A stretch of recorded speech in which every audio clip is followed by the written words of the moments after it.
28-year-old Eugene Tonda is suing the mother of his children, 27-year-old Amanda Petrie, for money loaned to move out of his home. Amanda claims Eugene kicked her out while she was pregnant. Come to order. All rise.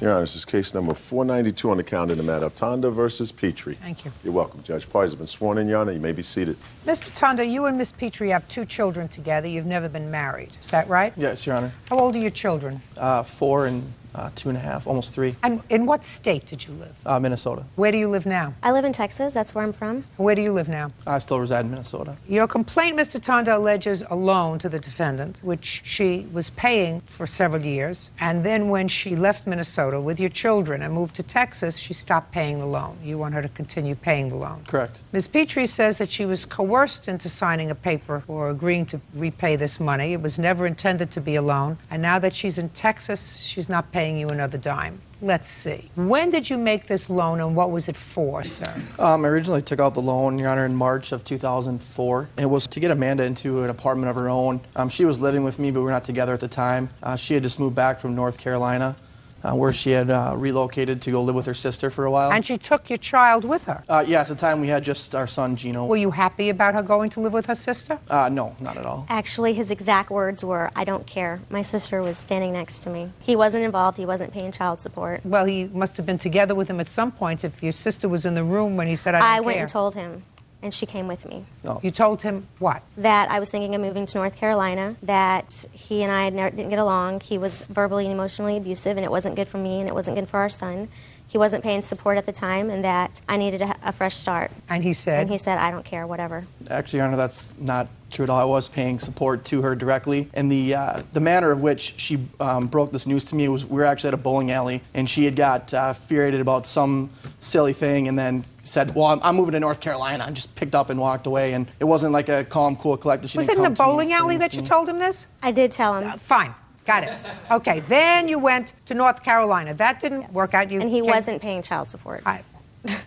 Moved back to Minnesota at what point? I moved back at the end of November of '03. He convinced me to move back. We had found out I was pregnant with our daughter now, and I wasn't going to move back, and he convinced me to move back, that he had made mistakes, and he was going to be more involved. And then a week after we moved back, he had decided that living in his house was too much of a family union, and we just argued all the time. And then in March of '04, 3 weeks before I was due with our daughter, he kicked us out. He didn't take the loan out to help me. I wasn't searching for an apartment. I had no job at the time. I was due in 3 weeks. He took it out, didn't discuss it with me, had no idea, and said, "You need to get out of my house." I let him know, "I don't have a job. I'm due in 3 weeks. Where do you expect us to go?" And he said, "Well, I took out a loan." So I didn't know about it. I've never signed Gotcha. anything. Okay, let's go. That, again, not the case.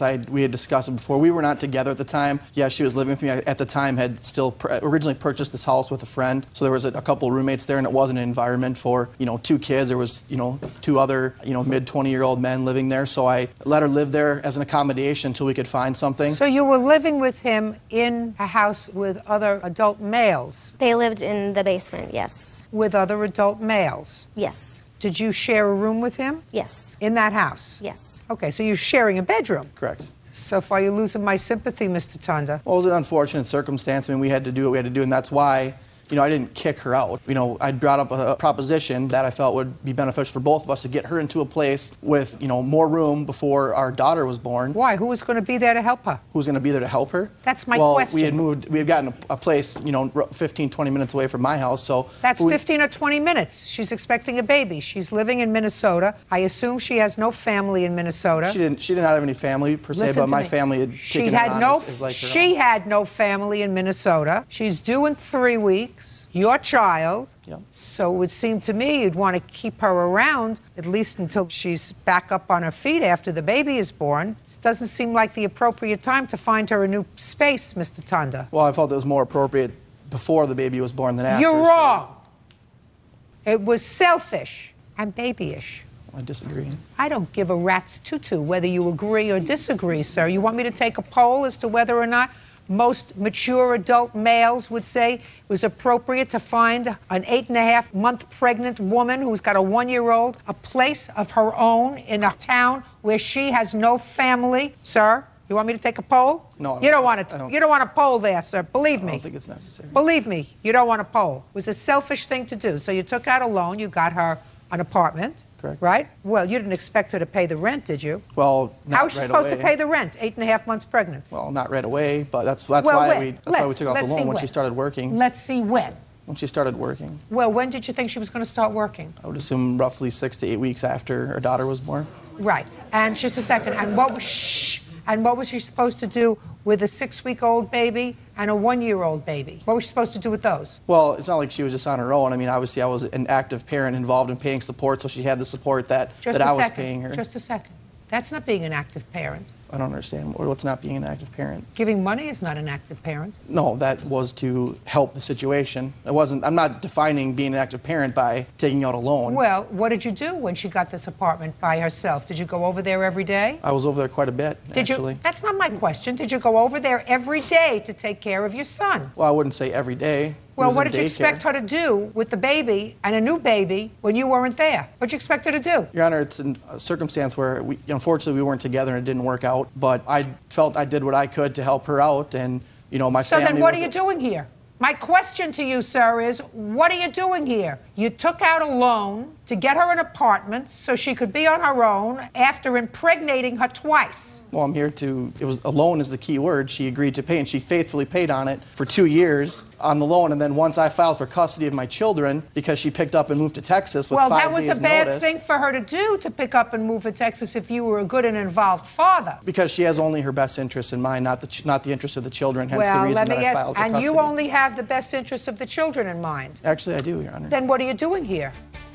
Judge Judy continues in a moment. She said, oh, that's the grandma. There are a lot of curse words that go on in a labor and delivery room. I guarantee you that she called you a couple of names, too. If she didn't, she probably meant to. And later today. Well, I paid over $900 to ship her stuff back, which... As well you should. I don't agree. Whether you agree with me, Mr. Potts, is not particularly relevant in my life. Real cases, real people. Judge Judy. Eugene Tonda says the mother of his children, Amanda Petrie, owes for a loan to move out of his house. Amanda claims Eugene put her out of the home when she was 8.5 months pregnant. How much support were you paying 2 years ago? When we had just our son born, I was giving her about $400 a month. $400 a month? A month. That's incorrect. Okay. I was giving her $200 every 2 weeks. And what do you give her now? $800. Every 2 weeks? No, $800 a month is what the court has ordered me to pay. Well, that's the same thing as you were paying her before, for one child. Now you're giving her the same amount for 2 children. Right, which is double. Normally it's only a 10% increase from the first one to the second one. So that doesn't sound like, sir, the best interest of the children percentage. It's usually a 10% increase? Yeah, 25% of your income for the first one, and then in Minnesota it's 35%. No, so, that's not, sir, you don't get confused. Well, I know it's not 10%. Those are the minimum federal child support guidelines, which have been adapted in every jurisdiction. That's the minimum. Do you work? Yes, ma'am, and I'm in school. Who takes care of the children? They go to Child Builders Christian School. It's a private preschool.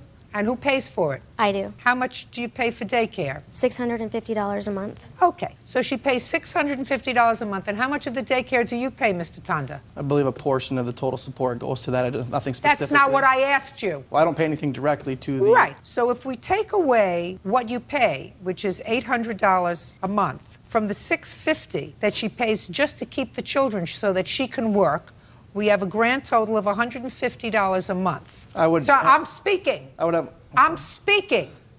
We're going to divide that by 2 equals $75 a month for each child. And that we're going to divide by 30 equals $2.50 a day is what you pay for each of your children in child support. May I speak now, Your Honor? Sure. Okay. I don't know her exact financial situation, but obviously I want to be involved to the point where I'm filing for custody of my children. And the fact is that she must not be hurting too bad because she's obviously able to afford a lawyer to fly up to Minnesota to try to fight from keeping me from having the opportunity to have my kids reside in the state where I live. Mr. Tonda, I want you to listen very carefully, sir.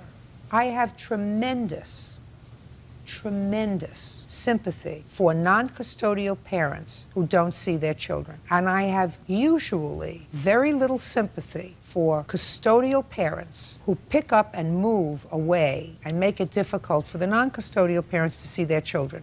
Usually. But let me explain to you, sir, that in this case, Miss Petrie followed you from Wisconsin to Minnesota, where you live, 2 times, right? Correct. And when she came back the second time, she had a baby, and it didn't work out. You say, I fulfilled my obligation. I set her up in an apartment because I wanted to be close to my children, paid the rent so it would be comfortable and easy for her, and gave her $200. But out of that $200, I expected her to work with 2 children, and to pay for daycare, and to pay me back my loan. Do you see why sympathy is waning for you, Mr. Tanda? Your Honor, the state was picking up the majority of the tab of the daycare when they were in Minnesota, so the situation that we had in Minnesota was perfectly fine. No, it wasn't working fine. You put her out and put her in her own apartment. And what you're supposed to say, Mr. Tanda, is, I'm sorry for bringing you to court. It was a stupid thing for me to do because I have found a very unsympathetic judge who doesn't find that this was a loan. The court finds that it was a very comfortable way for you to stay in your house with your 2 bachelor boyfriends and get rid of your responsibility that you didn't have to deal with on a regular basis, which clearly, according to your own testimony, you didn't. You weren't at her apartment every day after the baby was born,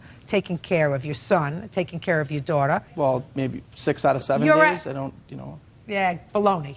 Coming over and spending an hour is not being there to do the a job lot of a more parent, significant sir. than an hour. And Often I'm I not spend- saying that she was smart to have a second child with you. No. 1 mistake I can understand. 2 is dumb. I agree. But it takes 2 to tango. It does. What I'm telling you is, right now, the mother of your 2 children seems to be taking care of her financial responsibilities relatively comfortably. She's got a job, she pays for daycare, and she's doing that with marginal help from you. Well, Marginal. unfortunately, with her picking up, moving 1,300 miles away, Where what I did can you do expect becomes her, listen to me, sir, automatically where did you marginal. expect her to move to? You expected her to move to a jurisdiction that was closer to you where she had nobody? No, she picked up and gave me 5 days notice when I'm supposed to have my kids for a Christmas vacation, and she calls and tells me they're not coming and she's moving to Texas. Right, that's where her family is, though. That's where her family is, right? her mother, who she Just a said second. nothing but bad things about the whole Her time I've mother known and her. who else? Her brother lives a few hours away. Got a mother and a brother.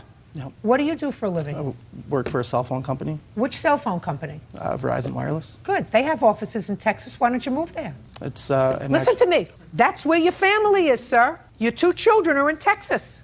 Her support system is in Texas. She had a tremendous support system from my family too. Now, her family's not your family. Right. You want to be near your children? Your Honor, can I talk Go to for a minute? Texas. When our son was being delivered and her mother had called and she was holding our son, this is how much she adores her mother. She said, "Oh, that's the grandma No, I of did the phone." not. And we have it on Mr. Tan- videotape, Mr. Your Honor. Ta- So Mr. for her Tanda, to say that that's an Mr. excuse to move down there and have her support system, Mr. she doesn't Tanda. even barely get along with her mom. Mr. Tanda, you get along with your mother? I do get along with my mom. Ever not get along with your mother, sir? I never Did you bad- ever not get along with I your would, but I mother? never badmouth my mom. Did you ever to not everybody get I know. That's not what I asked you. Did you ever not get along with Of your course mother? as much as everybody probably hasn't. Okay. And I'm going to tell you something. There are a lot of curse words that go on in a labor and delivery room. A lot. I guarantee you that she called you a couple of names, too. If she didn't, she probably meant to. So let me explain something to you, sir.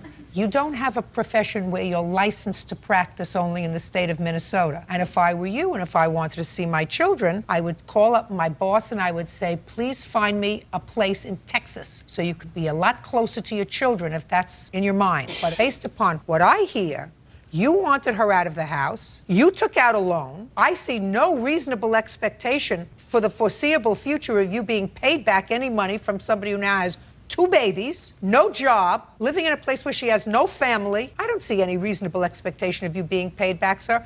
And that's part of a contract, if it's a loan. You did the right thing if you weren't getting along and helping her get set up. Don't be a fool now, Mr. Tanda. Your case is dismissed. That's all. Parties are excused. You may step out. Once she got the paperwork that I was filing for actual custody of my children, You don't kick someone out 3 weeks before they're due with a child. she said, well, then I'm going to stop paying you on that loan. You could have waited a few months after I had the baby when I was stable, had a job, And I said, well, then I'll take you to court. She said, go ahead. and then I could have done everything on my own, and this would have never taken place. And now the next case. All parties in the matter of Cameron versus Potts. Step forward. Samantha Cameron is suing ex-boyfriend Christopher Potts for the return of furniture and appliances, as well as rent money and a security deposit. Christopher claims he owes her nothing. Ms. Cameron, you and Mr. Potts were in a relationship. According to your complaint, you decided to relocate with him. You got a job opportunity in Florida. You went down to Florida, two of you, you found an apartment, you put down a deposit, first month's rent, and Mr. Potts went down to Florida before you did. Correct. When he got there, he had a change of heart. Is that right, sir? Yes, ma'am. Why did you have a change of heart, sir? Well, because at the time she wasn't actively looking for a job in Florida, and I didn't feel like she would be a real reliable person to share all the bills with. So you were sort of looking for a solid business partner. Well, I didn't want to put myself in a hole. It would have been easier for me to take care of myself versus me taking care of myself, another person, and a small child. Because you have a daughter who was relocating with you. Yes, ma'am. Okay. Now, Mr. Potts, how much money did she put down on the apartment? I'm not sure exact dollar figure. You know the exact dollar figure. Yes, ma'am. It was $877.50. So my question to you, Mr. Potts, is what arrangements did you make to get her back her $877? Well, there really wasn't at first any arrangement because the money that she put down towards the apartment is basically money that I put towards the cost of the moving. Well, because you were supposed to move. Well, I was moving. You both were moving. Right. If we're both moving, then we both should be coming out of pocket for money. Well, how much did you pay for all the moving of her stuff, sir? All right, I had purchased their shipping containers where you load them up yourself. Well, originally I only needed one. The pods were originally $850 a piece. I had paid the $850, and to get an additional pod was $850, so $1,700. Show me that you paid for $1,700, sir. Show me. I can't. Why not? Because I don't have receipts for that. Where'd you think you were coming to today? To the beach? Well, that was 7 months ago, so. 7 months ago is a minute, sir. So, I'm going to ask you again, what arrangements did you make to get her back her money, $877? Well, I paid over $900 to ship her stuff back, which... As well you should. I don't agree. Well, I don't give a rat's behind whether you agree or not. Whether you agree with me, Mr. Potts, is not particularly relevant in my life. That's why you come to court. I don't believe you, sir, that you paid $1,700 for a pod for you and for her. For two of them. They're $850 a piece. What I'm telling you, sir, is show me. Other than your great looks, Mr. Potts, what you have to do is have proof. Proof is a receipt, a paid bill for exactly what it was, and you don't have it. No, I don't. Right. You chose to breach the agreement that you had by telling her once she had sent down her stuff that you didn't want her to move there for your own reasons. No, for the reasons that it was better for everybody. Fine. I thought I was doing the Listen to me. responsible thing. That's a judgment that you made. Fine. But then, once you have made that judgment, what you have to do is make Miss Cameron whole. Whole. Which You I did have by to sending her return. I'm belongings back. speaking when my mouth moves, yours doesn't. By making Miss Cameron whole, you have to return her property to her at your expense. It would be untoward of you to think that you changed your mind and now you say you want your stuff back. You have to pay for the shipping of it back to New Jersey. That's ridiculous, Mr. Potts. Now, I believe him that he packed up your boxes and sent them back, that he spent money, as well he should, because it was his option to change his mind, thereby voiding the agreement that you had to move in together. Now, if you want these other items, washer, dryer, table, and chairs, you can make arrangements to get them at your expense. Do you understand? Because I don't think you really want them. I do, ma'am. That was part of our agreement. Well, it's unfortunate. I don't know if I believe you. In any event, he owes you $877, which was your down payment. Have you sent it? No, ma'am, I have not. Send it. Judgment for the plaintiff, $877. Thank you. That's all. What is our excuse when they step out? We had an agreement. He reneged on the agreement. To get her belongings back, I believe that was the motivation. If you make an agreement... Becky Madur is suing her former friend, Becky Seifert, for the return of a Harley-Davidson motorcycle and for ruining her credit. All rise. Yeah, this is case number 454 on the calendar in the matter of Madura versus Seifert. Parties have been sworn in, Judge. You may be seated, sir. Have a seat. Ms. Madura, the defendant was a friend of yours. Yes. Who had terrible credit. And it is your claim that you were trying to be nice to her. And she asked if she could have a credit card, if you would take it out, make her co-holder of one of the cards. You did that for her. And the understanding was the bills would go to her and she would take care of the bills. And it is your claim that subsequent to that, she wanted to buy a motorcycle. And Yes. again, you agreed to be a friend, and you co-signed the loan for the motorcycle with the understanding that she would make the payments promptly, which she failed to do. You subsequently found out that not only had she taken out the one credit card, but because she had all of your information, she took out a series of credit cards and built up a balance of thousands of dollars. She was also behind on the payments. She was behind on the payments on the bike as well. As a result of that, your credit, which had been pristine, took a dive. So you're suing for two things. You're suing for the return of the motorcycle to you or its value so that you can sell it and get out from under the payments. And second, you want damages for her ruining your credit. Ms. Seifert says that she kept her end of the bargain. She has paid on the motorcycle, although she acknowledges she doesn't pay in a prompt manner. She pays when they threaten her. That's not what she says, but I gather that's the case, that when they threaten to either sue her or repossess the motorcycle, she makes a payment. That still doesn't positively impact on your credit. And she says that she kept her end of the bargain by making the payments on the credit card. She also says that you opened up all these credit cards for her, not just the one that you say, but all of the others. When did you open up this credit card with her as a co-card holder? Probably around June of '05, and there was only one card, and if there was all these credit cards... No, just don't, you don't have to answer for her. Okay. You opened up one June credit... of '05. And with what financial institution? MBNA, MasterCard, and both our names are on it. And as far as you know, that is the only card that you authorized her to get? Yes. With your information? Yes. How many cards did she get using your information? 4 or 5, counting the second MBNA she took out, that she succeeded. I have documentation. I'd like to see it, please. Your Honor, there was only one MBNA card. There wasn't two. I have how many? There was two Chase. There was one MBNA. No. Ms. Seifert, how many cards did the plaintiff agree to take out in your name? Ma'am, I went to with her information listen because... to me. Listen. We never determined a number. The cards that I had, that I used, several of them were mailed to her home, to her address. I didn't go to her house and steal those cards. Ms. Seifert, you don't honestly expect, coming here today, that you're going to get over on me, No, right? I don't. I'm Good. just telling you. So then let me ask the questions and don't skirt around the answers, because I'll take you and I shake you, and then I get the answer. Okay.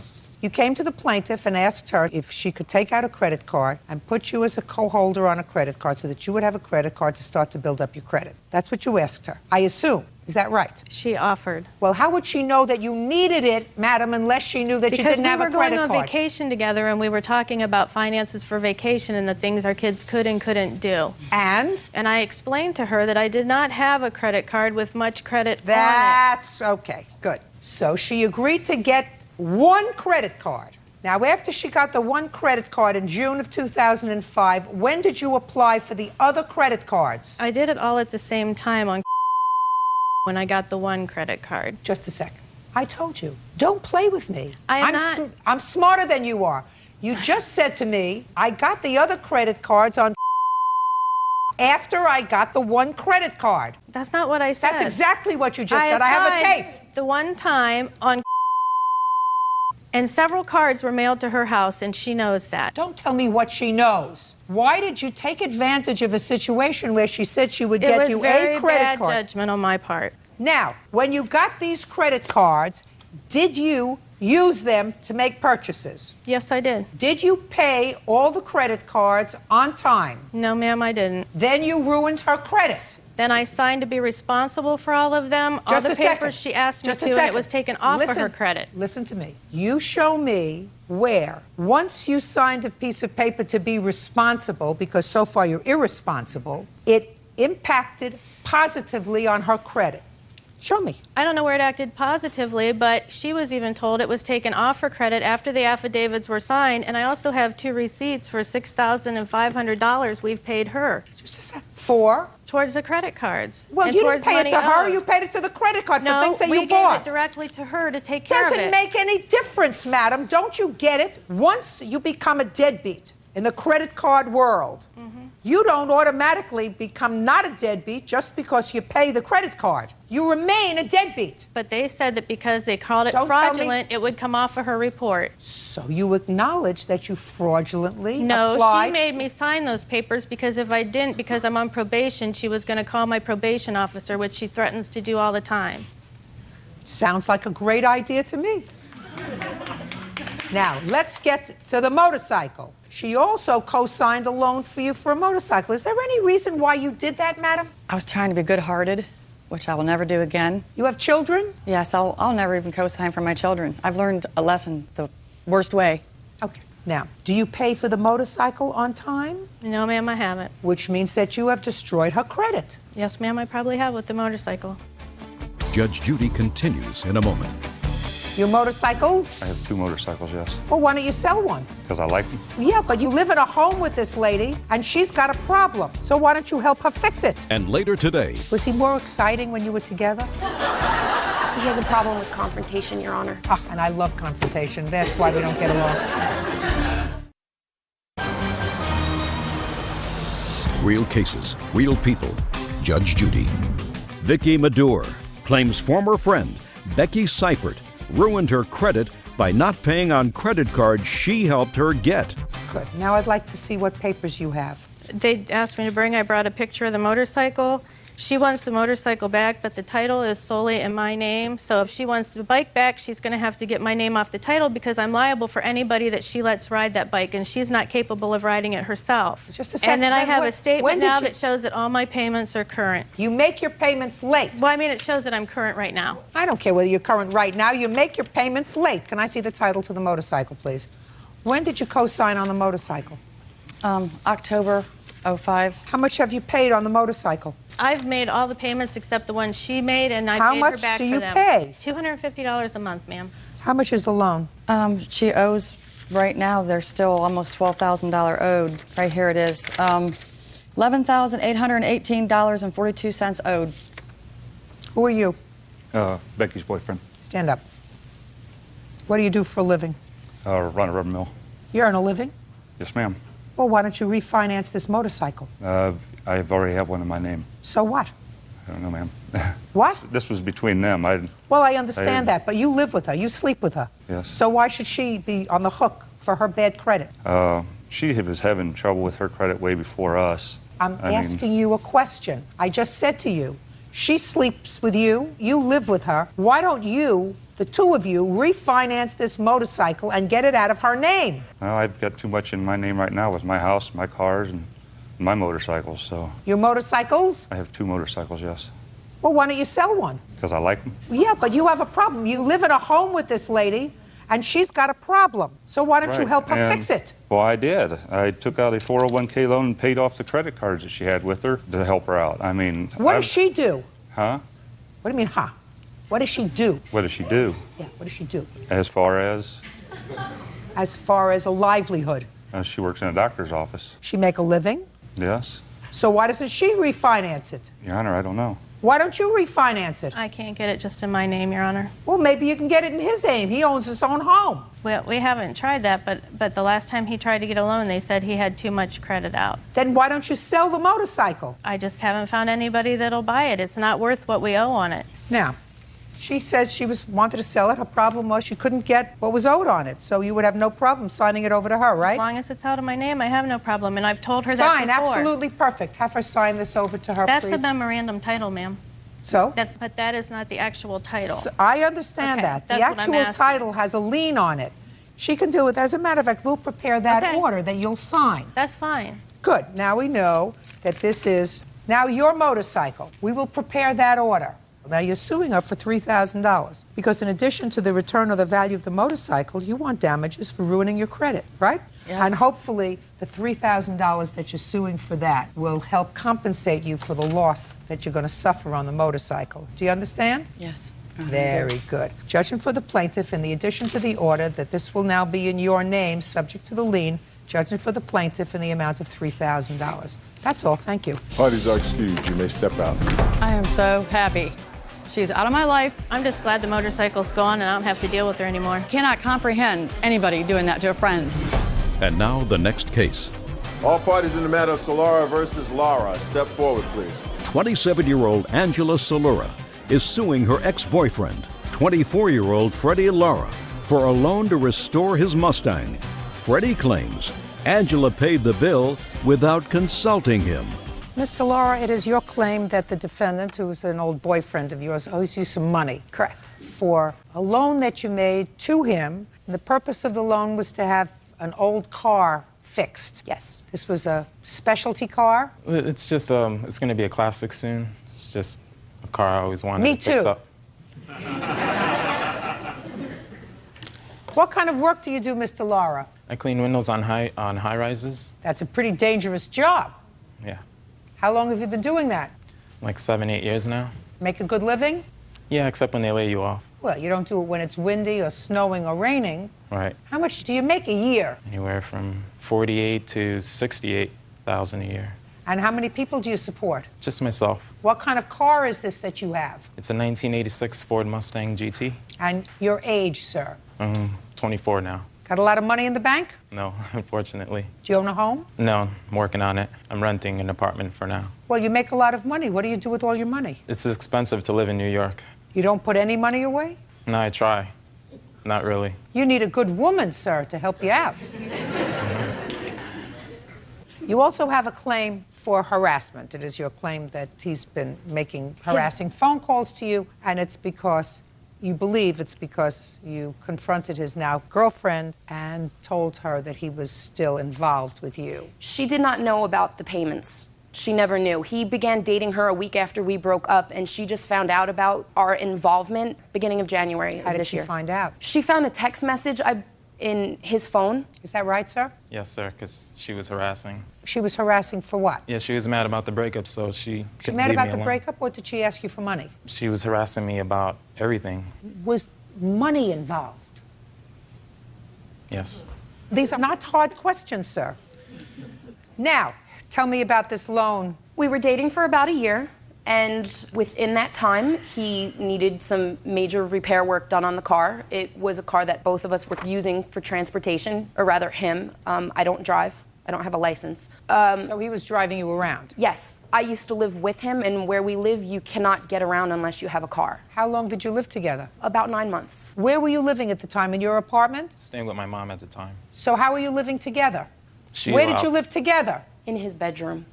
In his mother's house? In his mother's house. Just a second. In his mother's house. So neither one of you were paying any rent? I did I tried to give them money as much as I could. Don't tell me tried. I'm not interested in your trying. So you weren't paying any rent? And you weren't paying any rent? We were, when we could. Well, sir, if you make $50,000 a year, it seems to me you could help out with your own rent. What does your mother do for a living? She's a stay-at-home mom. Well, how does she support herself? Her boyfriend. And she had the two of you living there? Yes, correct. Tell me about the loan. He needed some major repair work done on the car. The car was not running, and he asked if he could use my credit card because I don't have any money except for my credit card, and he told me he would pay me back. So I lent him the credit card, and within that time, he was making payments to me weekly. To you or to the credit card? He was giving them to me, and I was paying the credit card because the credit card was in my name. How much was he giving you? Anywhere from $100 to $200 a week. Tell me when you actually put the bill on your credit card. What was the date? Between June and July, 7 transactions were put on the credit card in the amount of about $5,000. I'd like to see it. Sure. Who had physical possession of the credit card? I did. So how would this money be placed on the credit card? A few times I went with him to use the credit card, and there were a few times where I just gave him the card. And I never used the credit card, Your Honor, with the exception of maybe 1 or 2 times. It was all of the car repairs. Who has the car now? It's his car. He has it. When did you break up? August 26th of 2006. So shortly after the car was taken care of. Now, Mr. Lara, I read your answer. Your answer says that you had made an arrangement with the place that was fixing your car, that you were going to pay them out. Yes. And she took it upon herself to go in with a credit card and pay the bill. But that's not true, because there were 1, 2, 3, 4, 5, 6, 7 different times that the credit card was used. It was more than one time, so you must have known about it.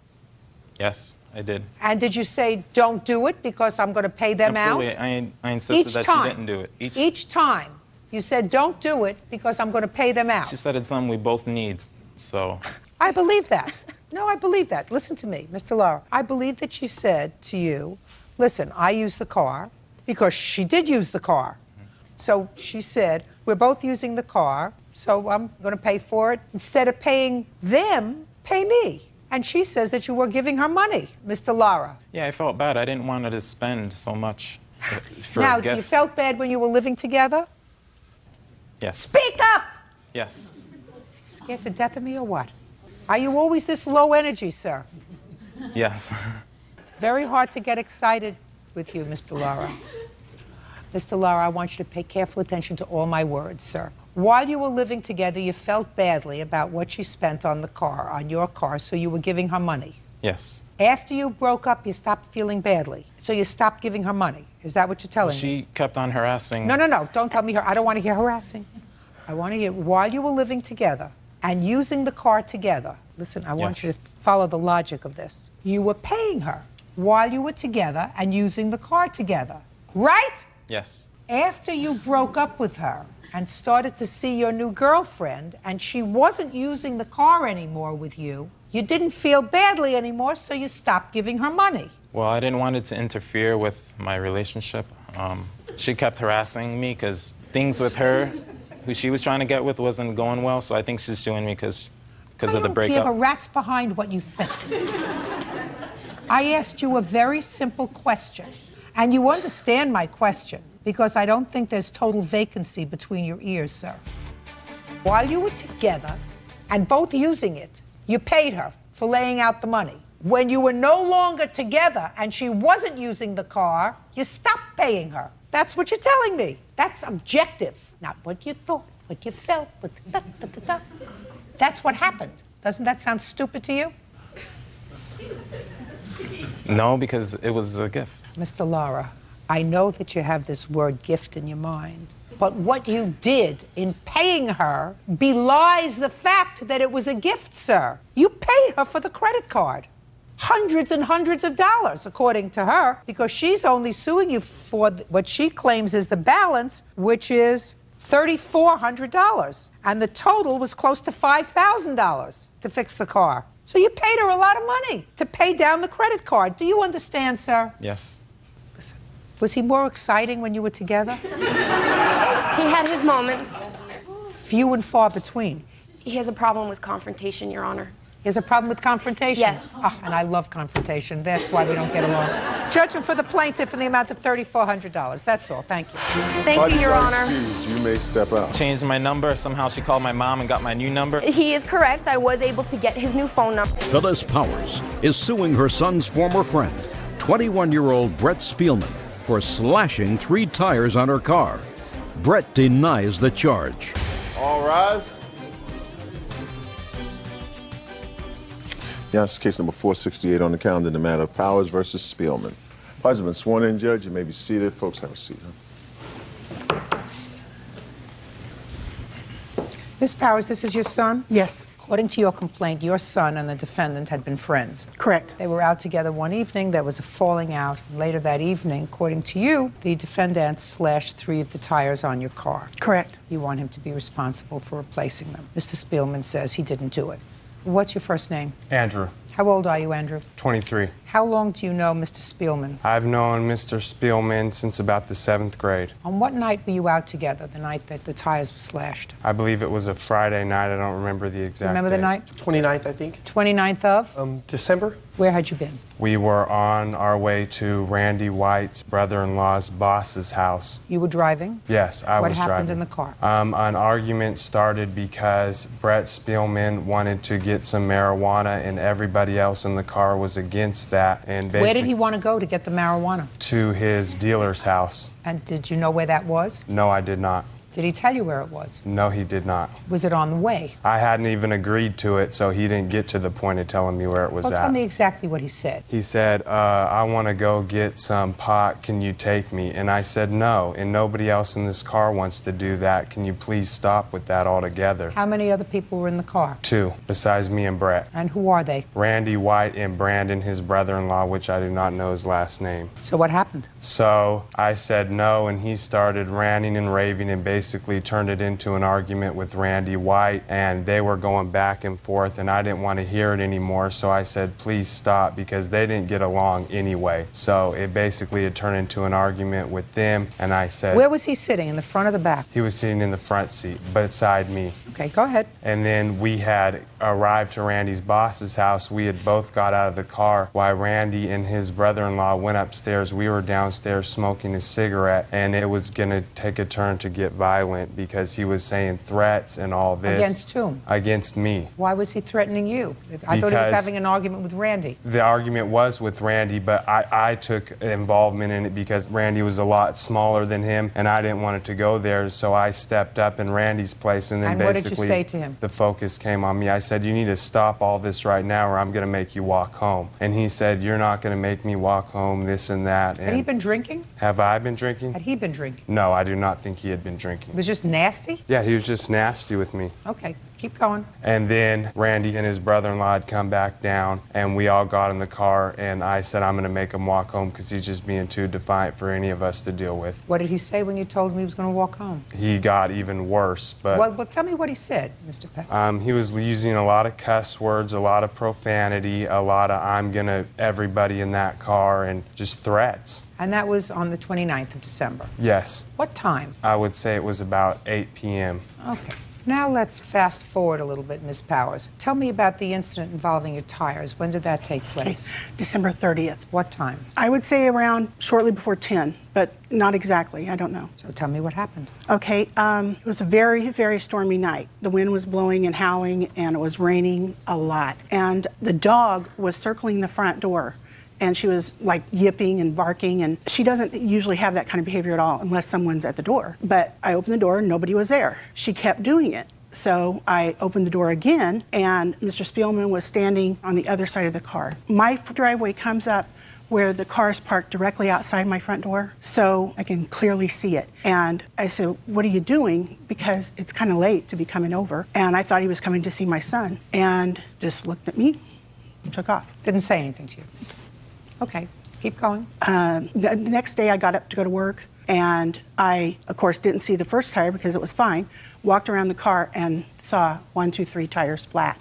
And so I called someone to come and take me to get new tires and called into work. Okay, when did you see Andrew? I saw him later that day. Do you remember that day, Andrew? Not too clearly. I remember her saying that 3 of my tires were slashed. Do you have any idea who would do it? And I said, I most certainly have an idea of who did it. Well, I also... Shut up! Okay. Don't speak. You said, I most certainly have an idea who did it. Yes, regarding the incident. And so you told your mother about the incident? Yes. And what did your mother say to you? And then she said, I seen Brett in our driveway. I was thinking he would come up to give you, because at the time she didn't think I was enemies with Brett. And I said, well, that's who did it. Okay. So when you said to her, I certainly do, and then she said to you, I saw Brett in the driveway. And then we knew right there who it was. Okay, good.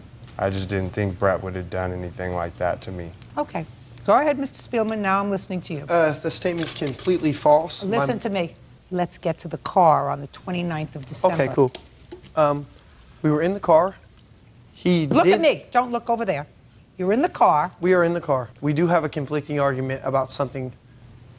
Okay, marijuana. I do what I do on my time away from here. Let's go slowly. You're in the car and you have an argument. You have an argument about what? I really cannot even remember. Honestly, don't remember. You just told me it was about marijuana. If it was about marijuana, I'm saying I'm not denying that, because I do smoke marijuana on my pastime from time to time. So that if Andrew says that the argument was about stopping to buy marijuana, that would be accurate. It could have been, but it couldn't have been. Well, if you don't remember, sir, then I have to credit Andrew's account of the evening of the 29th, because that would seem to be something that you would remember. Where do you live?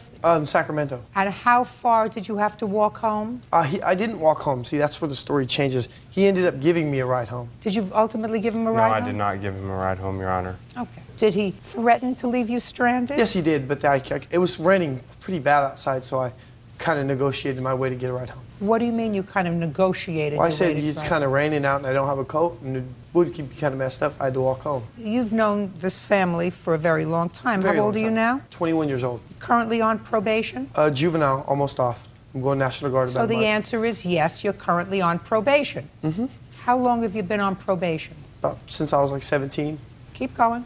Okay. Are we still on the 29th, or are we going the 30th? No, we're past the 29th. I credit Mr. Geraldson's account of what happened on the 29th, sir. I believe he told me the truth. I believe you had an argument starting with Randy, ending up with Andrew, about your desire to stop at the person who supplies you with marijuana, to get some marijuana, and they didn't want to do it. Though. I'm speaking. And they didn't want to do it, and you became aggressive, and that's what the argument was about. So since you don't remember something that I probably would remember, but something that clearly you don't remember. It was a year ago. Well, I would remember, sir, a falling out that I had with a child. He wasn't a very good friend. He always Why don't bickers. you let me finish my statement, sir?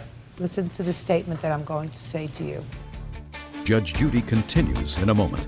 So is what you're telling me, sir, that you were together with your mother and the rest of your family? Yes, I am. And if I were to ask you, you would tell me that your son was home with you? And later today, Together off and on suggests to me that when it was off, it was because it wasn't good, right? Yes. Did you think having a baby was going to make it better?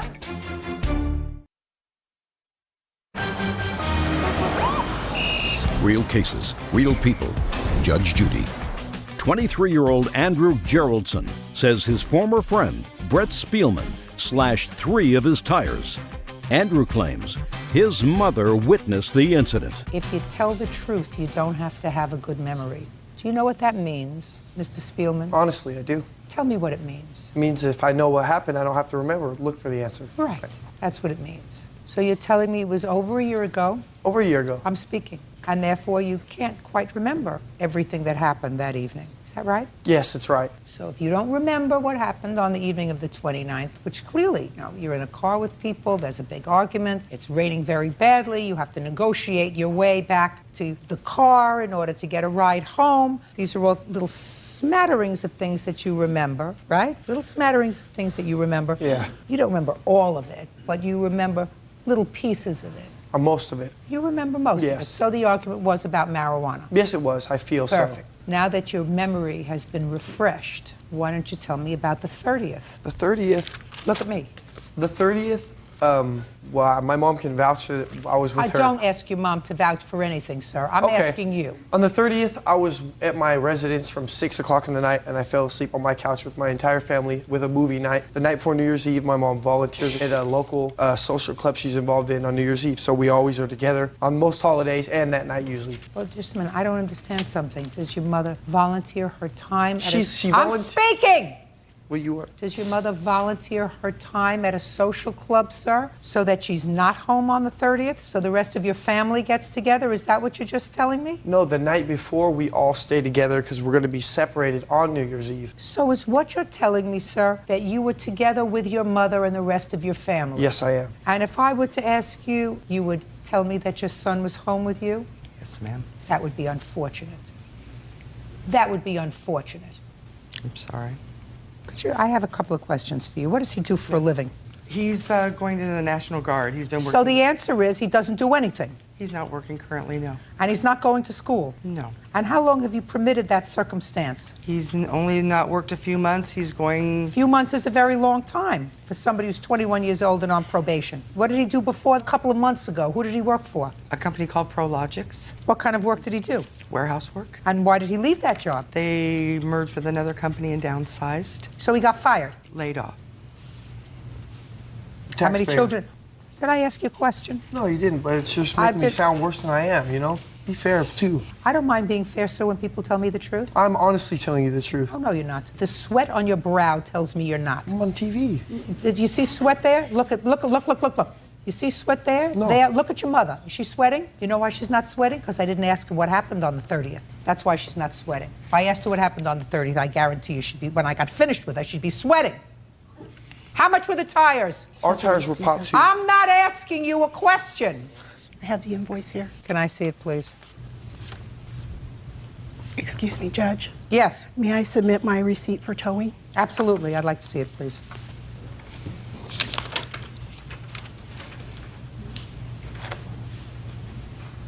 So between the towing and the tires, you have $394. Is that right? Roughly, yes. Judgment for the plaintiff in the amount of $394. That's all. Parties are excused. You may step out. Thank you. You're lucky your probation wasn't violated. He chose to act as a coward and slash my mom's tires. A variety of his friends could have done it. In the future, if he wants to give me back, then give me back to my face. We were not really friends anymore, kind of falling out. I've always told my son, if you lay down with dogs, you're going to get fleas. He was laying down with some dogs. And now the next case. All parties in the matter of Govis versus Epley. Step forward. 22-year-old Catherine Govis is suing the father of her child. 23-year-old Brian Epley for the value of a computer. Brian claims he supported Catherine the entire time they lived together. Miss Govas, how old are you? I'm 22. Who do you live with? My parents. You have a baby? Yes. How old is the baby? 6 months. How old are you? 23. Who do you live with? My parents. Well, there was a time that you lived together because you have a child together. That didn't last very long, and according to your complaint, he owes you for a computer that you purchased on your credit while you were together. Mr. Epley says that you left the computer when you left him, and you left the computer because he had supported you for 6 months while you were pregnant, and your arrangement was that you were each supposed to contribute to half of the expenses for the house. Yes, ma'am. Oh. Is there any reason why you decided to have this child? We were together for 3 years off and on. Together off and on, Miss Govas suggests to me that when it was off, it was because it wasn't good, right? Yes. Did you think having a baby was going to make it better? No. Your parents, did they have other children? Yes. How old are they? We're all 2 years apart. I have older brothers and sisters. So all of a sudden, your mother's taking care of a baby again? Yep. Terrific. And you don't even live in the same state. No, ma'am. Do your parents see their grandchild? No. I'm suggesting to you that you just think about things before you do them. Like buying an expensive piece of equipment on credit. Now, you want to tell me how that came about? He was going to school and working at the same time, and he was working nights, so for him to wake up and go to the library to use a computer and all that, it was too difficult and too time-consuming. So he asked me to get him a computer on my play credit. with your nails. Sorry. He asked me to get him a computer on my account because he has bad credit. My parents paid for his bankruptcy, which was a couple months prior. He got that all settled, and then in February of the next year, I got him the computer. And 3 weeks later, we broke up. Were you pregnant when they paid for his bankruptcy? No. Your Honor, they didn't pay for my bankruptcy. It was $600 for me to file bankruptcy. I only had $400 of it at the time, and they lent me the other $200 that I didn't have to go ahead and file for it. Did you pay him back? Yes, ma'am. No, he did not. My father would not take the money from him. But you offered I it. offered the money. Oh, that's fine. So, you put it on your credit card. When you left, what was the discussion about the computer? That he would have it paid off by August before the finance charges started coming in. Oh, so you bought it for 6 months free financing. And you did discuss it when you left? Yes. Tell me about the discussion. He said that he would have it paid off by August before the finance charges because he didn't want to pay any extra money on it. He told me to go ahead and send in for the $100 rebate and send that in towards the computer, but I never got the $100 rebate back from it. Did you send in for it? Yes. I don't know if I put the old address and it just didn't come within the time frame of my change of address or what. A detail. Yeah. Okay, Mr. Repley. Let me hear. Okay, we moved in together on January 1st of 2005. I moved her down there from Illinois. That's whenever we got together, and I told her at that point in time, you know, I wasn't in a hurry for her to get a job, but I would appreciate the help. We lived there for 4 months, and then we moved into a more expensive place, and I told her I needed her help at that time. We agreed she would pay half the bills and half the rent to help me out, as well as I was going to school full-time and working full-time. So whenever she left, she said, okay. No. Okay, needed help. And when you told her you needed help and she agreed to pay for half of the expenses, sir, in what month was that? That was in February of 05. And in what month did she become pregnant? I believe it was September, October. August. Between February of 05 and August of 05, did she work? For about a month, Your Honor. Did you work? I worked for about 3 months. Who did you work for? I worked for temp service. What'd you do with your money? Gave it to him. You contributed your money to the household? No, ma'am. And we got a car together, and I paid for the car payment, the gas, Whatever. and She wasn't insurance. spending the money on drugs.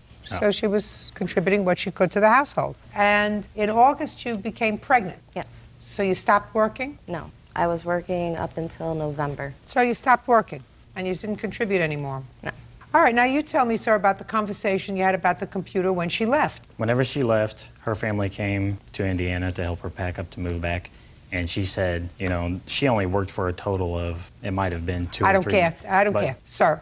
That's irrelevant to me. But she owed me for the half of the rent for all the She months doesn't that owe she you for didn't anything. work. I just want to know what she said. She said, you can have the computer for the money that I owe you for all the expenses that you've paid to take care of me during this time. You mean you never had the conversation with her, I'll pay you for this computer by August? At the point whenever we broke up, I talked to her a couple months, like No, a month no, later. look at me. We were talking. I asked you a question. That requires a simple answer. Did you ever have a discussion with her that the computer would be paid for by August? Yes, ma'am. Why did you decide not to do that? Because I felt that I did not owe her anything, Your Honor. Well, feel. That's what we're talking about. So you see, you did have the discussion. Yes, ma'am.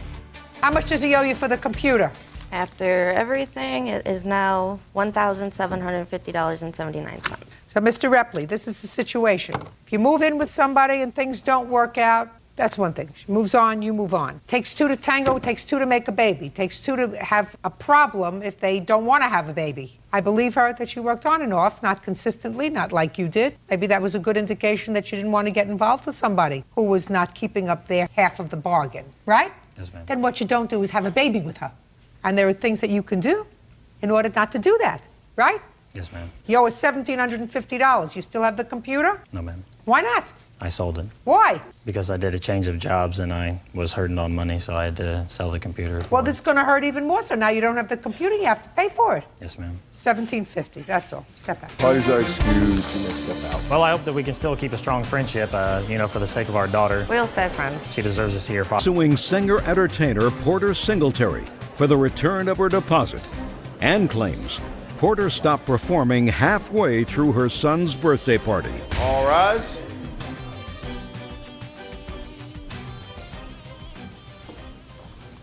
Yeah, this is case number 498 on the calendar in the matter of Gribben versus Singletary.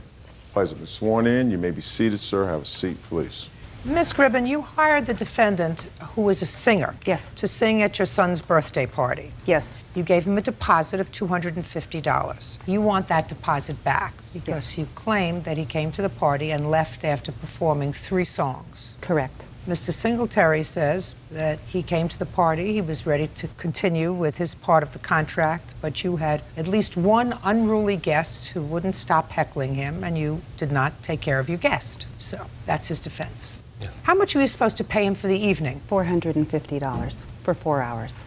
And when did you hire him? I'm not exactly sure of the date. I do have a letter that I did write him enclosed with my check. Okay. What date is on the letter? July 17th. And when was the party? 18th of August. How far do you live from the Gribben home, sir? Oh, 15 minutes. And tell me what happened when you got there. I brought my equipment in. What equipment did you bring? Sound equipment, PA equipment. And you set up? And I set up. What time did you arrive, sir? I got there at about 10 minutes to 7. You were due there at 7? I was supposed to start at 7:30. Okay, great.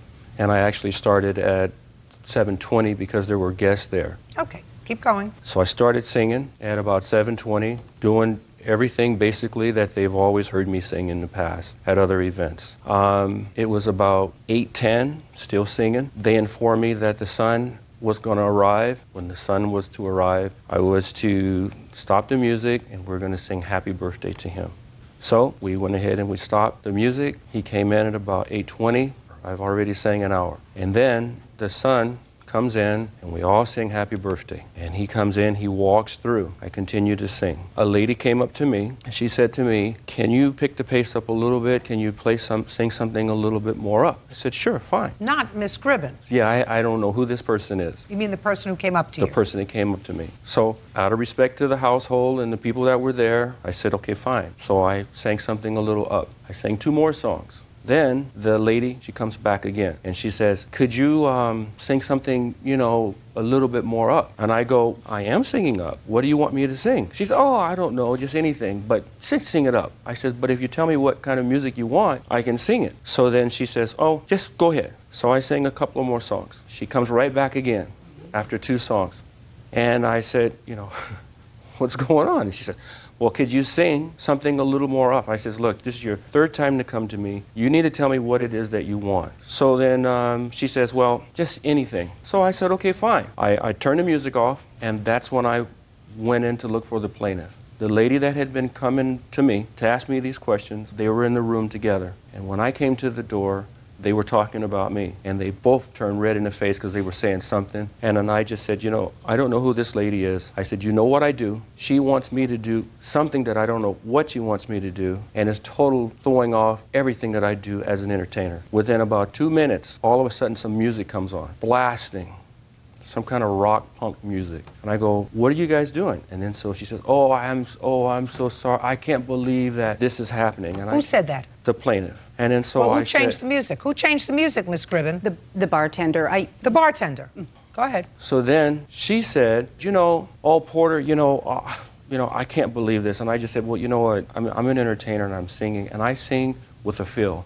And when you change the mood of the show, it throws everything completely off. And this music, and the kids are just bouncing their head around, and they're into this music. So they're into a little more upbeat music. Up to this music. Okay. You left because of this disagreement that you had with her son's fiancée. Well, whomever this lady was. That was the son's fiancée. No, it was the son's fiancée, the girlfriend, yes. Girlfriend. Girlfriend, fiancée. Now I'll hear you. Okay, I remember it a little differently. First of all, Porter's a fabulous singer. I don't question that one bit. We've seen him at several venues, different places. And nobody's ever had a problem with him? Nobody that I know has ever had a problem with him. Right, that's why you hired him, because you liked the way he sang, and nobody ever had a problem with him. He's a super So singer. now I'm hearing you. But it's a little different. The times are a little different. He wasn't there that long. I remember it that he sang 3 songs. Well, he sang more than 3 songs. Oh, Three okay. songs last half of the amount of time we've just spent together. Okay, okay. So I know you said 3 songs. That wasn't true. Keep going. Well, what happened was my son's girlfriend did interrupt him. I don't know how many times it was. Porter came to me, what he's saying is true, and he was telling me what happened, and he was upset about it. And when he told me, I was upset about it. I had no idea. But I want to just tell you one thing that was a little different. Porter was going to come that day with a DJ. And what happened was 2 things. He was going to come at 1 o'clock that day, and we were going to go over the song list. But it was his birthday that day, and he called me and said his family was taking him out to lunch. Would it be all right if he didn't come? I said, yes, it's fine. We'll see you tonight. Okay. And then when he got there, I said, where's the DJ? You mean you thought you were going to get a singer and a DJ for $450? Right, well, what planet do you live on? I'm sorry, not a DJ. I'm sorry, DJ equipment. I'm sorry, not a DJ. I'm sorry. So you had entertainment for the entire day. He was going to sing and DJ equipment when he wasn't singing. Correct. For $450. Keep going. Okay, but he got his DJ equipment stolen, and I said the reason I'm bringing that up is I said that was no big deal. I mean, he sings beautifully. Let's go. But what happened was when he came to me and told me that my son's girlfriend had interrupted him, I told him that I would immediately speak with her, and he's telling the truth. When he stopped playing, the bartender turned the music on. So I told Porter, I said, I'll turn it off. I mean, I begged him to stay. I mean, I told him I'd do whatever I could to, What did you say to your son's fiancée? I asked her, I confronted her immediately because she walked in right kind of behind Porter, and I said, what's going on? And what did she say? She says, well, I just wanted him to play something a little different or something a little upbeat. Well, it's not up to her. Oh, absolutely. I said, let me handle this. And what did she say? Okay, but I agree that she was rude. But what I told Porter that night, I said, Porter, you're terrific, and everybody here thinks you are. We want you to stay. I'll muzzle her. I'll do whatever you want. I wasn't unruly guests. It was he has to admit, it was family and friends. Got it. Judge Judy continues in a moment. She's still the girlfriend? Ex-girlfriend now. How much after the party did she become an ex? Couple months. See how things all work out for the best? We didn't really like her. You didn't really shouldn't say that. And later today. And her parents probably looked at you like I'm looking at you and saying, why?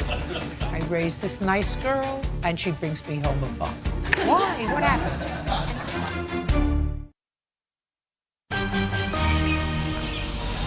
Real cases, real people. Judge Judy.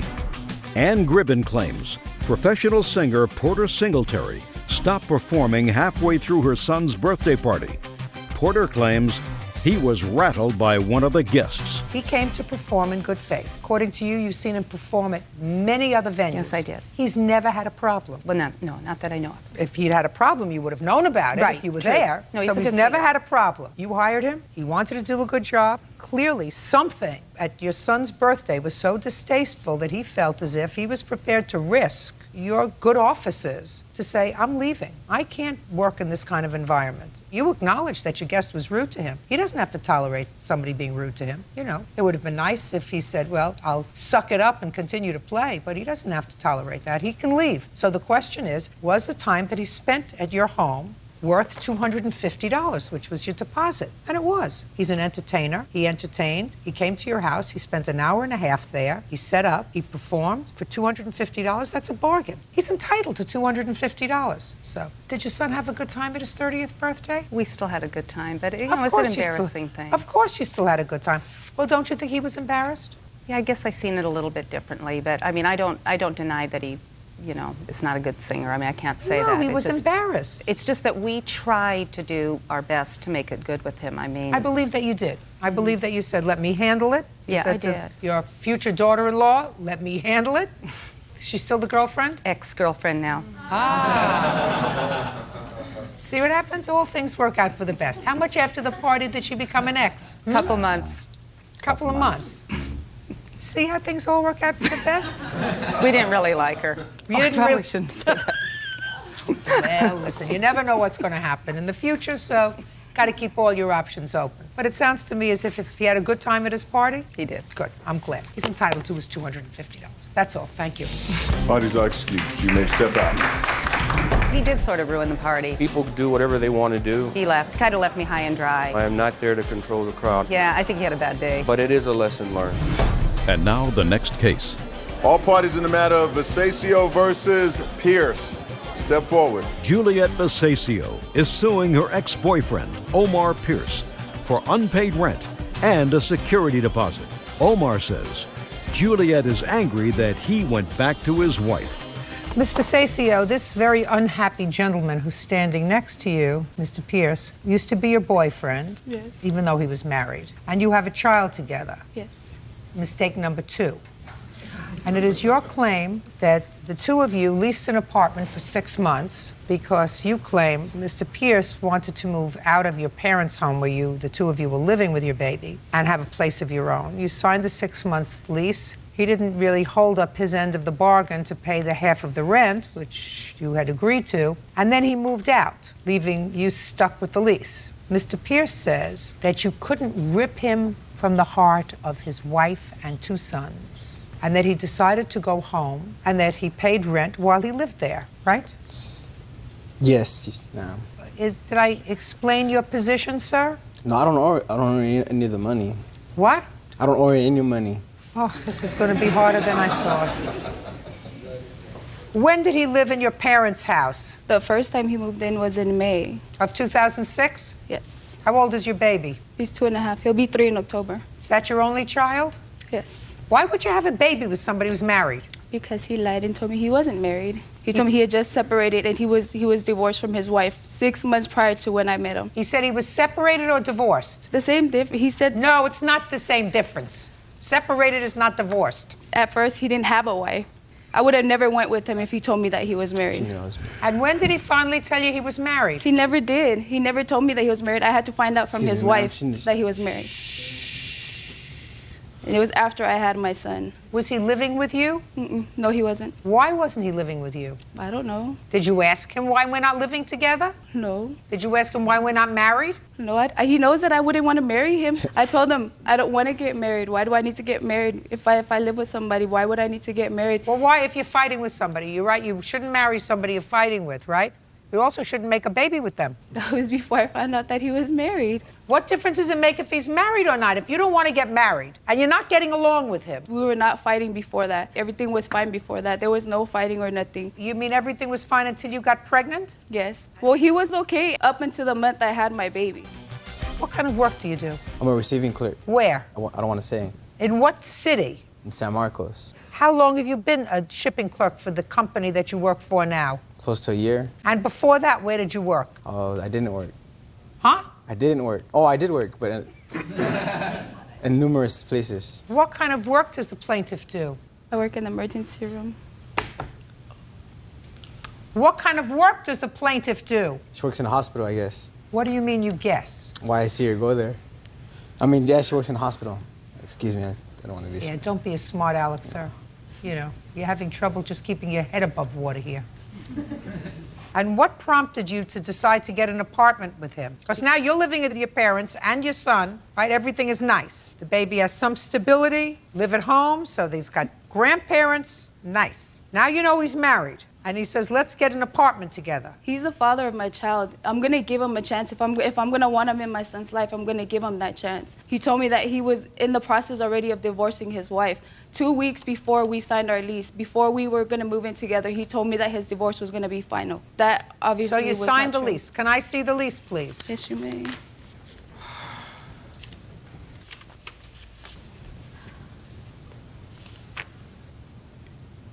November of 2006 is when you started. When did he move out? In January of 2007. So he lived there with you for 2 months, right? Yes.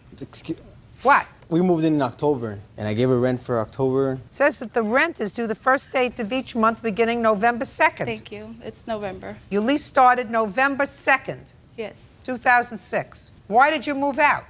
I went back with my wife and kids. Went home. You went back with your wife and kids. Well, what'd you expect her to do with this apartment? Well, she told me before we even moved into the place that I can go back to my family, go back, break the lease, and go back to my family. Just a second. She what? Say it again to me, She told so me- I believe it. She told me that I can, if it didn't work out between us, I could break the lease. And I go back to your wife. Yes. Those words never came out of a woman's mouth. Thank you. Thank you. Thank you. Not her mouth. Thank you, especially Not with just somebody with a kid. Just a second. Don't it? Look at me.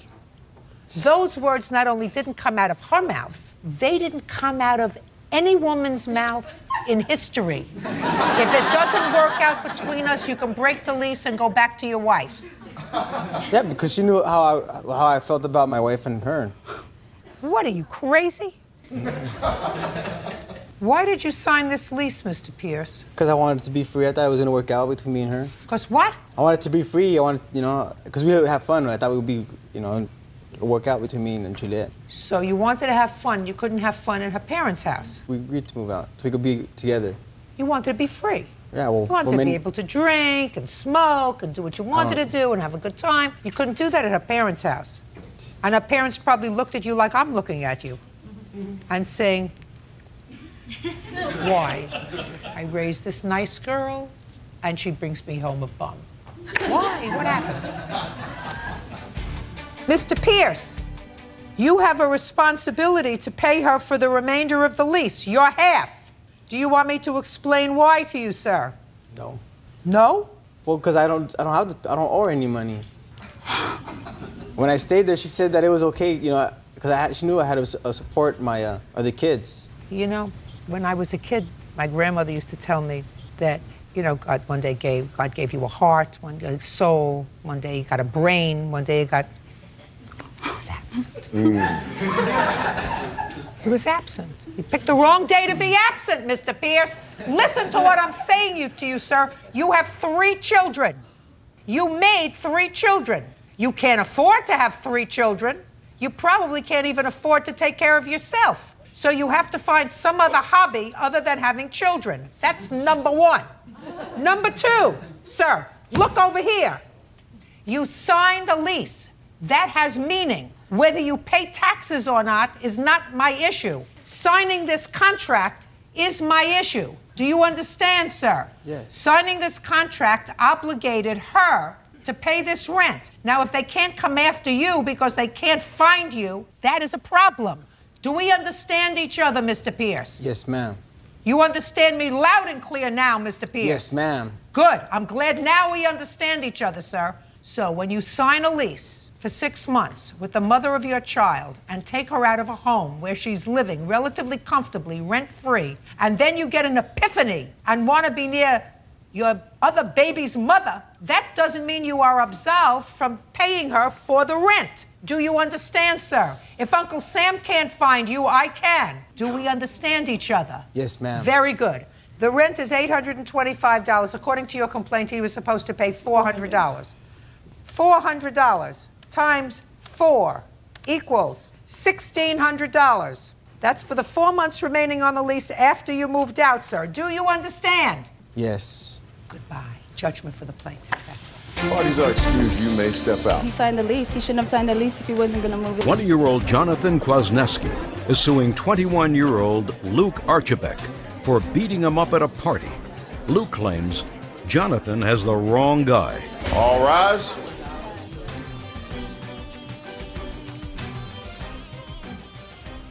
Your Honor, case number 338 on the calendar in the matter of Kwasniewski versus Archibek. Thank you. Parties have been sworn in, Your Honor. You may be seated. Gentlemen, have a seat. Mr. Kwasniewski, it is your claim that the defendant assaulted you at a house party. He says he did not assault you. He knows that you were injured. He doesn't know how that happened. He certainly knows it wasn't him. When and where was this party? It was on March 25th, 26th. I'm not sure where it was at. What do you mean you're not sure where it was at? Well, I don't know the cross streets where it was at. It was in Arvada, Colorado. Who took you there? My brother, he got a call from our friend Joel that there was a party going on, and sure enough, a bunch of guys not having anything to do, we decided to go. So you weren't invited by the people who were throwing the party? Yes. And as far as you know, none of your group was invited. You just were told that there was a party, and you showed up? Yes. How many of you showed up? 4, including myself. And where had you been before? We were at a buddy's house just hanging out, playing pool. Drinking? No, his parents were there. We were just hanging out, looking for something to do. So you got there about 11:30. And how many people were at the party when you got there? Roughly 40, 35 maybe. Were you introduced to the people who were throwing the party? Not necessarily the people who were throwing the party, but who, were just there already. Do you know who was throwing the party? I don't. Who would that be, Mr. Archibek? It was actually my friend Scott Hodges. It was his birthday party at the time, and there was actually more like about 100 people there, and there was plenty of alcohol, and everybody was intoxicated at the time. Why don't you not volunteer information that I didn't ask for, sir? Sorry, ma'am. I know you want to get it all out. I do things in a very orderly, organized fashion. Yes, ma'am. Got it? Got it. So it was your friend whose party? Scott Hodges. Scott Hodges. You see, if you just concentrated on answering my question, I would have understood you. Yes, ma'am. Sorry. Did you know who Scott Hodges was? No, ma'am. Who were you? Friend. Did you know who Scott Hodges was? No, ma'am. How old was Scott Hodges? He just turned 21 at the time. And this was at his parents' house? Yes, ma'am. And they were in or out? They were indisposed at the time. They were not in. They weren't indisposed. Well, they're out, yeah. I'm sorry.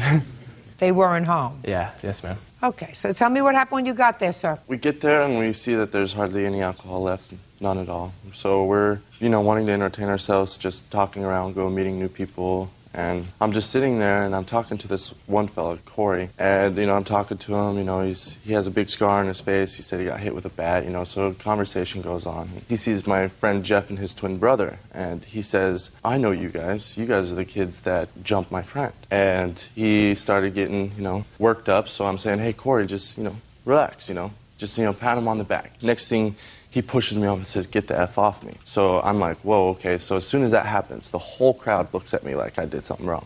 Almost as if I punched him in the face, just out of nowhere. So the whole crowd looks at me with just everybody staring at me, just wanting to beat me up. And I turn around and some kid hits me in the face, just punches me in the face. And I'm standing there like, what in the heck is going on? And Jeff comes up and says, Quas, no, don't mess around with this because we're outnumbered. It's like 4 of us and 100 of them. Okay, and so I'm like, okay. Some guy gets in my face, talks crap. I don't do anything. I say, I'm sorry. Another kid gets in my face. Says, well, you're gonna pay for what you did. I was like, I didn't do anything. Another kid gets in my face. Blah blah blah. Next thing I know is I'm getting helped up, and I don't remember anything. And when I came to, I was missing my shoes. My face hurt. I don't even remember what happened. I barely even remember jumping the fence because we were trying to get away from those guys. Okay, so you ended up, according to your complaint, in an emergency room. Do you have the emergency room records? Yes, I do. I'd like to take a look at them, please. You have the police report? Yes. I'd like to take a look at that, too. Anybody arrested for this assault? No.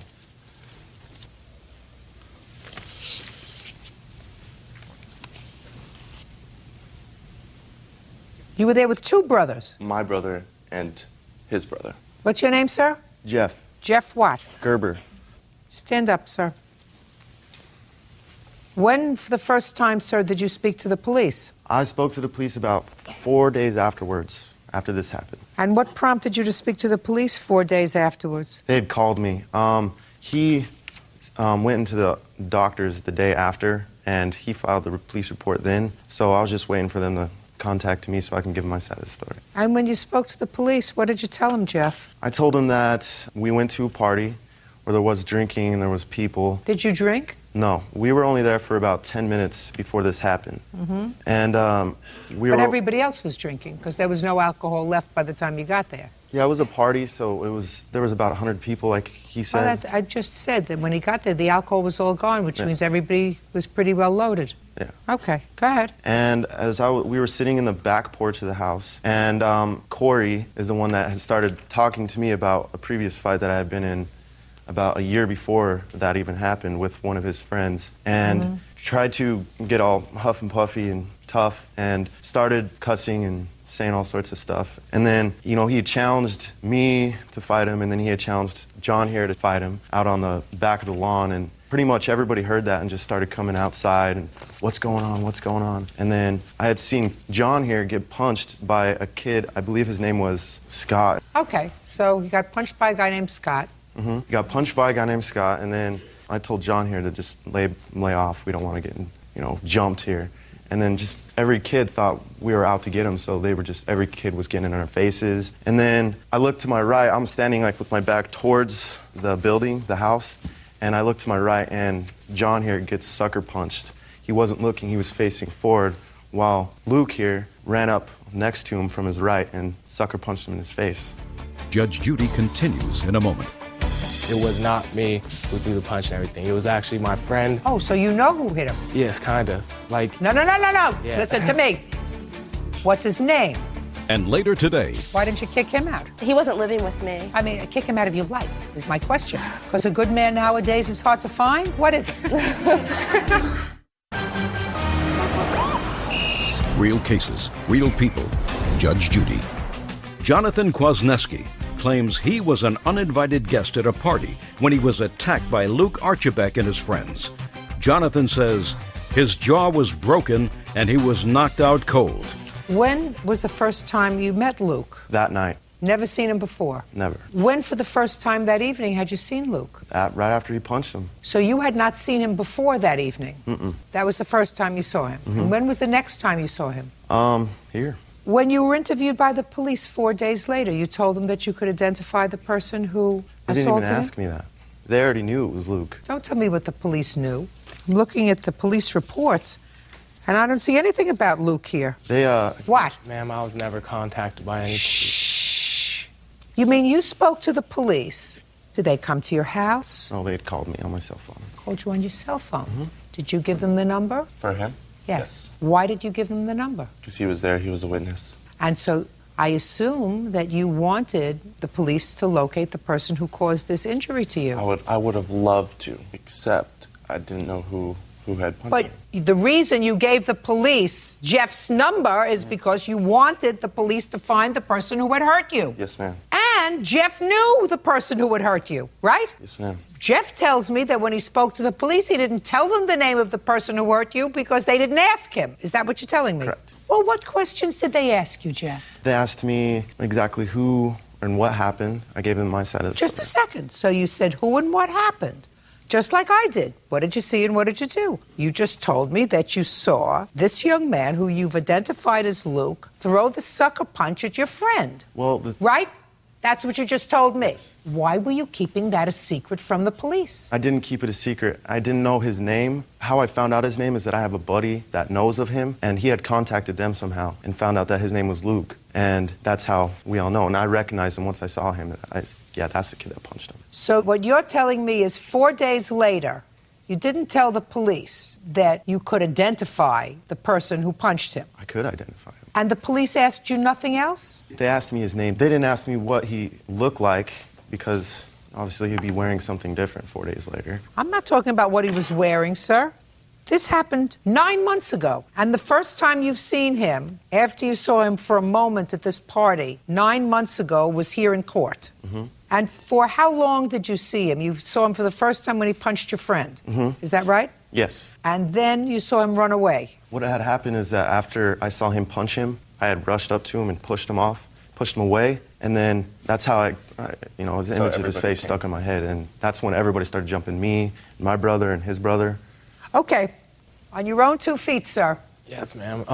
What happened was I was downstairs and I was drinking and everything, and yes, my friend Corey was with me at the time, and we were downstairs. This is Corey? Yes, ma'am. You're the Corey? No. different Corey. No, not that Corey. But we were downstairs and we were drinking and everything like that. And then this girl comes downstairs and tells me that everyone's fighting out back and that Scott called for some people to come break it up. So we run upstairs, and by the time I get up there, everybody's already fighting. Like I said, it was not me who threw the punch and everything. It was actually my friend that I consort with, and actually that's how I think they know me, is through my friend because we look alike. But no, it was not me. Oh, so you know who hit him? Well, yes. You know who hit him? Yes, kind of. Like. No. Yeah. Listen to me. So you look very much like him. Yes, ma'am. What's his name? Brian. Brian what? Look at me. And how do you know that Brian hit him? Just word around. Did you tell that? Look at me. Did you tell that to the police? No, ma'am. Like I said, I've never came in contact with any police officer. You know the name Brian? No, ma'am. You don't? No. Well, you didn't know anybody at this party. No. You just showed up. Very stupid. You're the other Corey. Yes, ma'am. What's your last name? Clendenning. Were you downstairs drinking? I was actually downstairs, not drinking, but yes, I was there. Tell me what you observed when you went upstairs. Just a lot of people out back scuffling around, grabbing each other, swinging. It was pretty hectic. You know this person, Brian? Yes, I know of him. You know of him? Yeah. Was he at the party? Yes. Did you see him up there during the scuffle? Yes. Did you see the plaintiff assaulted? I saw him down when I was outside. When I came out, he was already down. Did you come up from the basement with the defendant? I was probably 5 feet behind him. So you came up together? Yes, ma'am. And when you came up together, the plaintiff was already on the ground? From what it looks like, yes. I mean, there were so many people, and it was him. There was Jeff Lance, which is Jeff's twin brother. So you know them? Yes. How old are you, sir? 20 years old. What do you do for a living? I used to work at Lucky Strikes. Now I work for a Coors Brewing Company. Did you have a lot to drink that night? I didn't drink at all because I was with my girlfriend. She's kind of judgmental and all that. I believe you. Anything else you want to tell me? Yeah. Why would all my friends and his friends tell me that it's him that hit me and not Brian? Let me explain something to you, sir. That's hearsay. Right, but Jeff can recognize Luke. Jeff punched Luke in the face. You have to make a determination when you sit as a fact finder as to whether or not 9 months later, after glimpsing at somebody for a second during a fight, you can make an identification. And I have to be very satisfied, even though this is a civil proceeding, that if I'm going to find somebody guilty of assaulting you, I'm going to find the right person guilty of assaulting you. Right. So what do we have? We have clearly you were injured. Your jaw was wired up. Yes. You were pretty well knocked around. There's no question that somebody during that fight, either one person or more than one person, got the best of you. Yeah. No question about that. But you don't know who it was. Well, you don't know who it was. Ma'am, he did the same exact thing to his best friend a month later.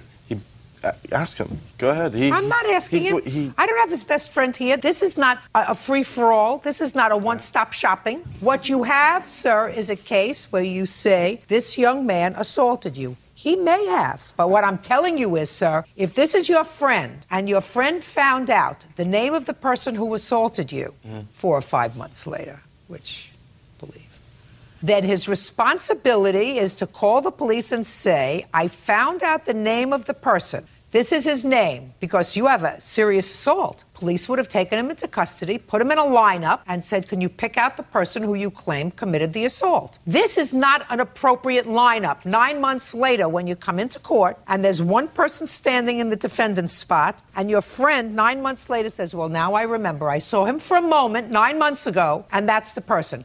That doesn't give me a secure feeling about saying to him, you're the person who assaulted the plaintiff. Do you understand? Good. Case is dismissed. That's all. Parties are excused. You may step out. I'm pleased with this. She is a great, great judge. I caught her on Larry King last night. She's a great person, and I'm very happy with the way things turned out. And now the next case. All parties in the matter, Wilson versus Safai. Step forward, please. 26-year-old Lauren Wilson is suing former roommate Natasha Safai for destroying her clothes and other belongings. She is also seeking the return of 1 month's rent. Miss Wilson, the defendant was a friend of yours, and there came a time, sometime last year, that she invited you to come down to Florida to live with her. For whatever reason, you decided to take her up on that offer and move to Florida from where? Salisbury, Maryland. The understanding, according to you, was that the first month she would forgive the rent. Right. And then you would be able to get a job, start paying your share of the expenses. According to you, you got down to Florida in November. It was the first week in November, yes. And according to you, at some point in November, you gave her a check for $175. No, it was cash. Cash. for $175 for next month's expenses. In anticipation of December's rent, yes. When did you give that to her? I think it was about the 11th or the 12th of November. Is that correct, Ms. Safari? Yes. Good. So mid-month, you gave her rent towards December. Right. And then you had a falling out. When was the falling out? It was pretty much steadily. We were just bickering all the time. What was the date she told you to leave? It was the 16th of November. And at that time, she told you that you had 24 hours to get your stuff out. Right. Is that right? Yes.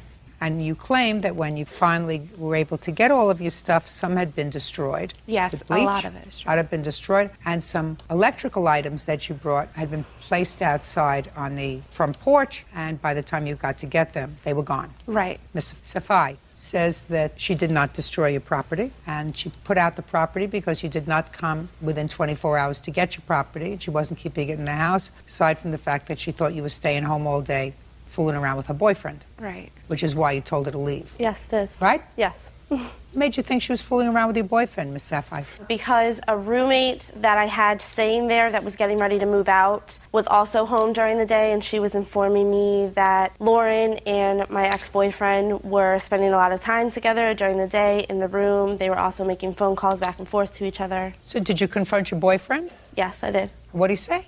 He said that it wasn't true. But I trust the girl that, had been my roommate.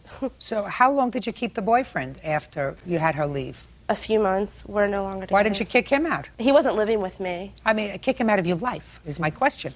Why kick her out? Why not kick him out? I did eventually, just not at the same time. Why? Because a good man nowadays is hard to find? What is it?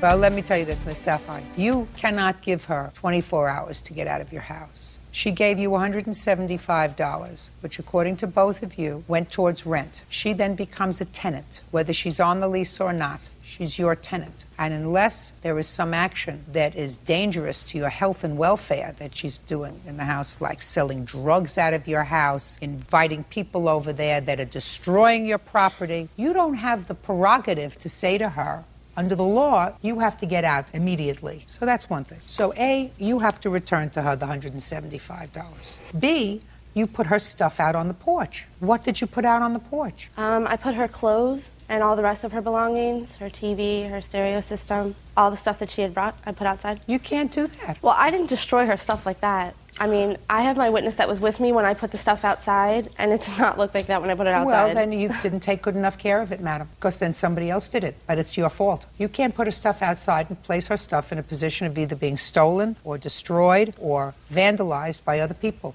You can't do that. So I don't care what your witness says. Once you put that stuff out, having no right to put that stuff out because she's a tenant in your apartment, you are responsible for anything that happens to it. That's it. It's not a hard case. Judgment for the plaintiff in the amount of $383. That's all. $383? $1,383. Okay. Thank you, Your Honor. You're right. Parties are excused. You may step out. Better is suing the mother of her grandchildren, Jacqueline Snowden, for the return of money she paid for a Pontiac Sunfire. Joan says Jacqueline refuses to give her the vehicle. Order. All rise. Yeah, this is case number 531 on the calendar in the matter of Ledbetter versus Snowden. Thank you. You're welcome, Judge. Parties have been sworn in, Your Honor. You may be seated. Ma'am, have a seat, please. Ms. Ledbetter, according to your complaint, the defendant is the former girlfriend of your son. Correct. They have 2 children together, although they are not married. It is your claim that you purchased a car from her and paid for it. She didn't deliver the car to you, and you want your money back. Correct. The defendant says that you never purchased a car from her, that you gave her some money to buy the children Christmas presents because she didn't have any money, and you're their grandmother and you wanted them to have a nice Christmas. So I need some background information. When did you allegedly purchase this car? The checks were written on the 9th day of December. December 9th, 2006. Correct. And where was Miss Snowden living in December of 2006? I believe at that time she had already moved out of my home and was living back at her house. Is that correct? Which is No. at her parents'. No, that is not correct. When did you move out of the plaintiff's house back into your parents' house? It was more towards the end of December. And while she was living with your son at your house, how many cars did they have? She had the Pontiac Sunbird, which is the one that... So he did not own a car, so the only car that she had was the Sunbird. Correct. Did Miss Snowden work while she was living at your house? Yeah, she worked at... oh, fine. Where were you working? The first time I was working at Tumbleweed for over a year, and then... Tumbleweed is what? It's a restaurant. What were you doing? I was a cashier. And who watched the children when you were working? My mother did. In December of 2006, where were you working? Pep Boys. How many days a week? It depends, sometimes 5, sometimes 6. And how would you get to work? My vehicle. The Sunbird? The Sunfire. It's a Sunfire. Sunfire. And what was your boyfriend doing at that time? He was unemployed. For how much of the year previous in 2006 was he unemployed? Most of the year. Ever since our first child was born, even when I was dating him before the children was born, he hasn't had a job. Why not? Because his mother helps him out. Why wasn't he working? Because I've enabled him, because okay, both that's of them enough. have... Okay. Don't say anymore. Okay. So she was the one who was working? Yes. And what would he do all day? I don't know. I was working also. So what he was doing Well, the children for sure, were being taken care of by her mother. Correct. While she was working. Correct. Your son wasn't working. Correct. So why wasn't he taking care of his children? I don't know. He didn't want to. He didn't have the patience to take care of his children. All right, Miss Ledbetter. Now you can tell me about this story about how you bought this car, this only mode of transportation that she has to get to work. Okay. What she told me initially was that she had a van. I don't know how she got a hold of this van. I don't know for sure. But that it needed a transmission, and she really needed the van because of the 2 children. So Jackie wanted to get this van fixed, and she said she needed $500 for the transmission, which is what the van needed. So the agreement was I would purchase the Sunfire. I thought initially it was for $1,000. The kids told me on the 9th when we sat down to do this that I had agreed for $1,000 in addition to the $500 that she needed for the transmission. So she was going to get the transmission fixed on the van. The Sunfire,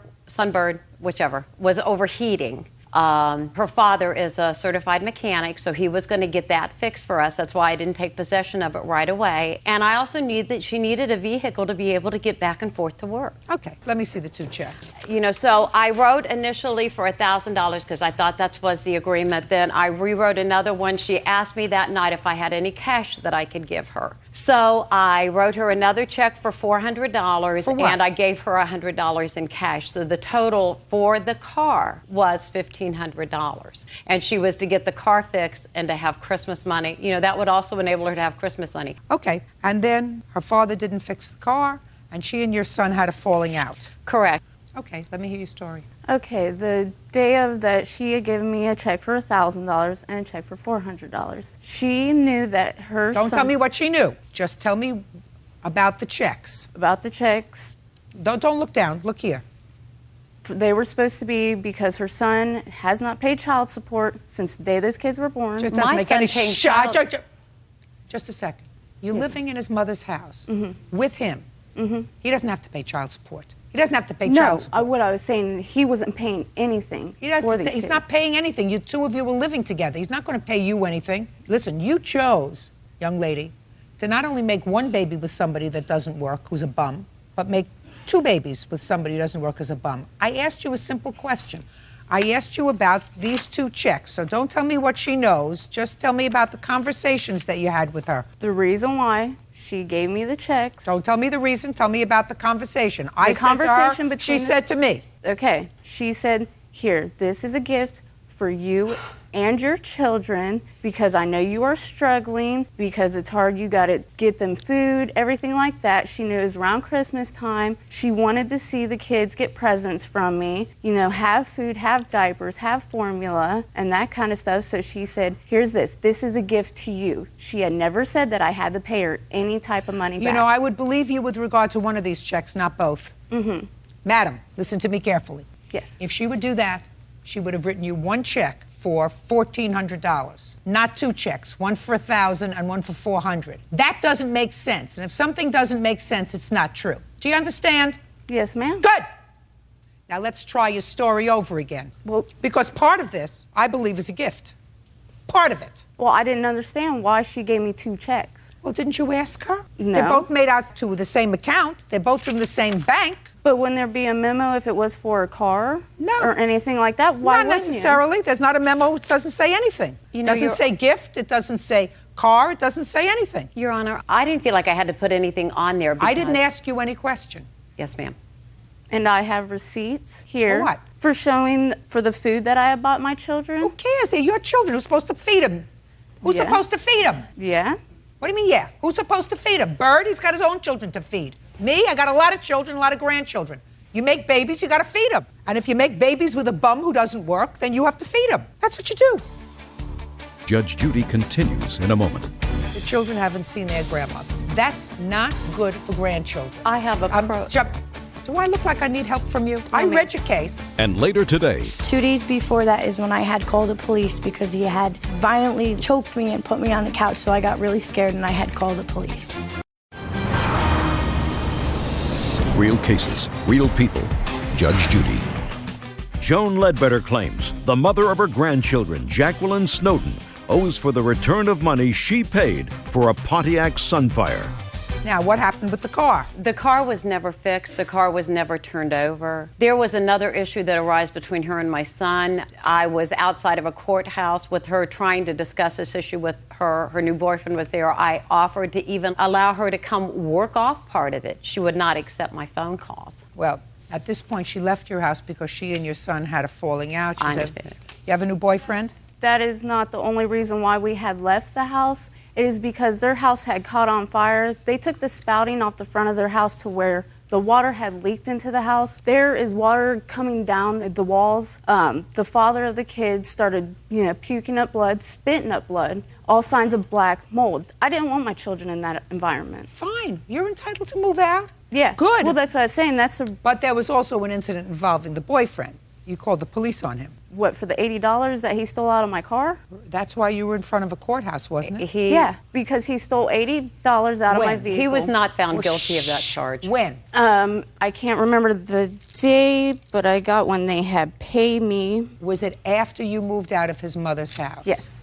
Fine. Did he pay you back the $80? We had to go through court to get the $80 Did you get back. the $80? Yes, ma'am. From him? I don't know who had written the check. It was from the attorney. So they made restitution. Mm-hmm. So he wasn't found guilty, but somebody made restitution. Yes. Well, same thing.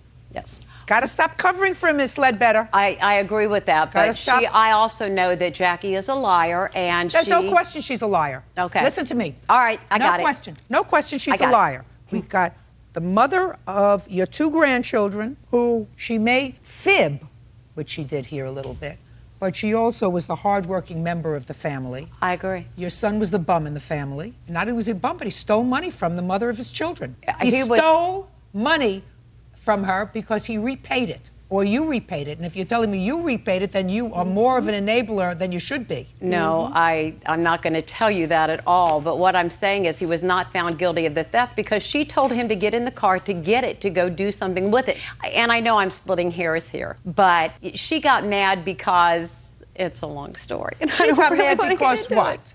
Are you just think before you're answering me? Are you making an excuse for him? Probably. But I do believe that she told him to get the money out of the car. Maybe, and maybe he took the money out of the car and then misappropriated it. That's what happened. Fine. There we go. Listen, That's a if good you way to say put to that. somebody, would you please take the $80 out of my car and go and buy the children formula and Pampers, and he takes the money out and go puts it on OTB. He's stolen it. Okay.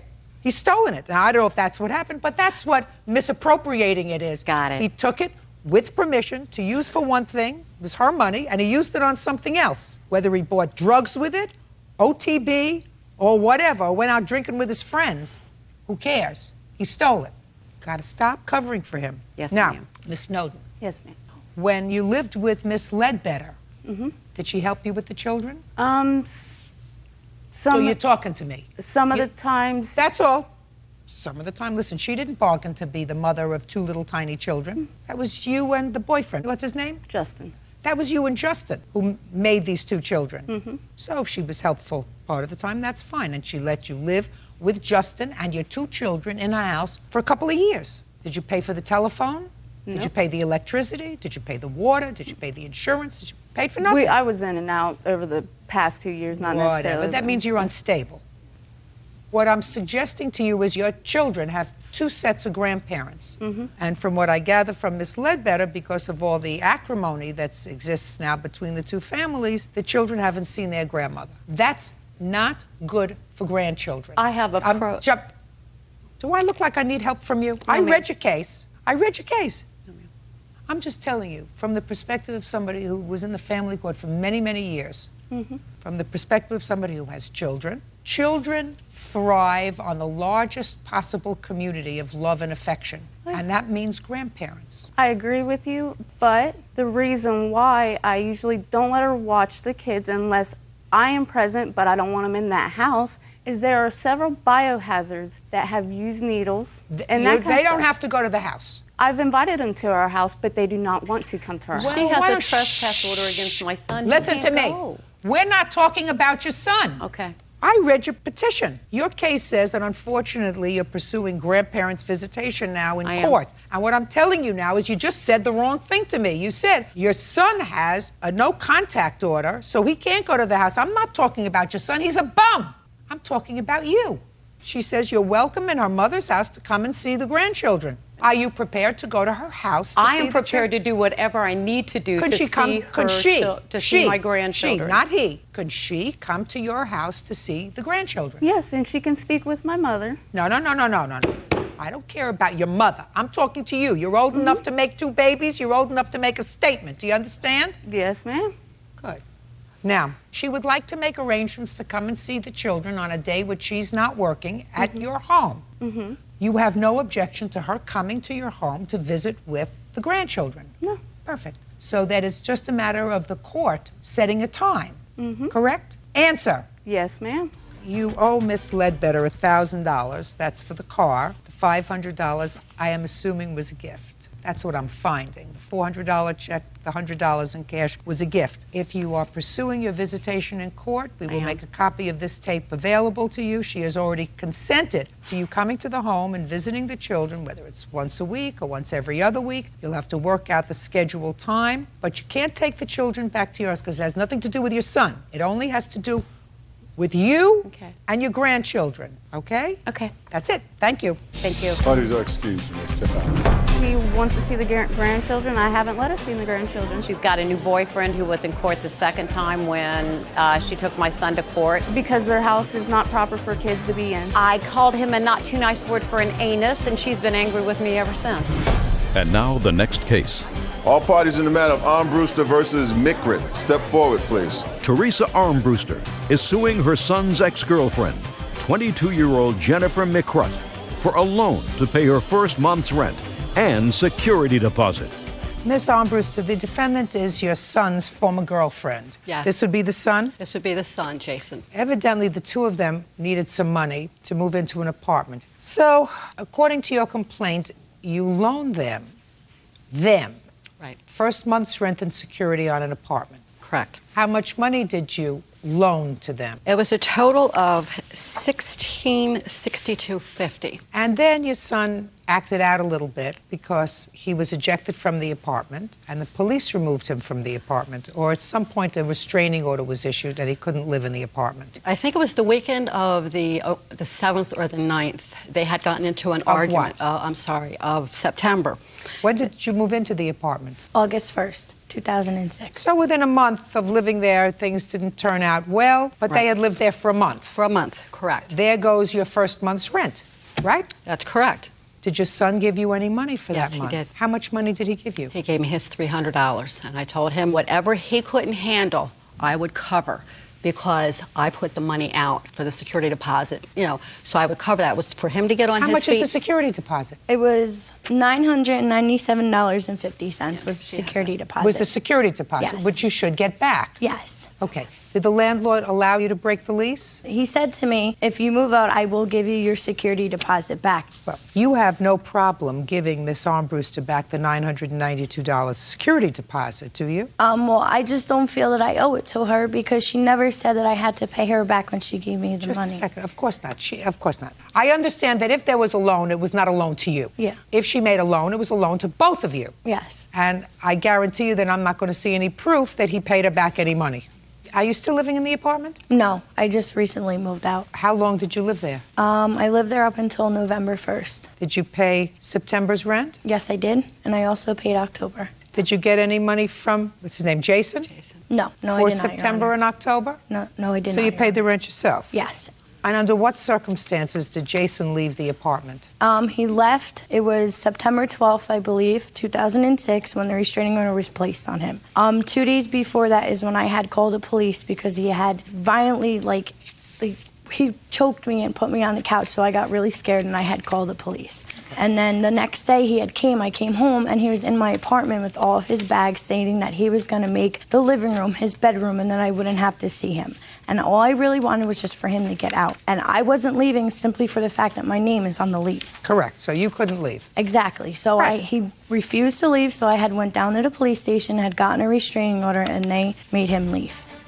I don't believe that you loaned, in the classic term, either of them anything. I think that you were helping out your son. I think you were annoyed that he was put out of the apartment, because that's what it sounds like in your complaint. You say now that she's living in the apartment on my money. Well, the truth of the matter is she is not, because your son lived there for the first month. She paid the rent for the next 2 months that she lived there by herself. He paid nothing. She was stuck on the lease. There is no way that she was going to move out of the apartment and leave him in the apartment, because then he certainly wasn't going to pay the rent because he's not working sufficiently to pay the rent, and she's stuck on the lease, so the landlord was going to come after her for the money. I wouldn't have moved out either. And if the situation became violent and untenable, he had to leave. But I certainly don't think that it's fair for her to keep the security deposit, because it's your money that you gave them with the expectation that they would be living in the apartment for the term of the lease. So I will issue an order to the landlord that any check for security deposit be turned over to you. Okay. Is that satisfactory? Yes. Perfect. That's all. That will be the order. Put your hand down. Colleen Wilkes is suing her ex-boyfriend, Fred Johnson, for half of a tax return and bail money. Fred says Colleen is a vindictive woman. All rise.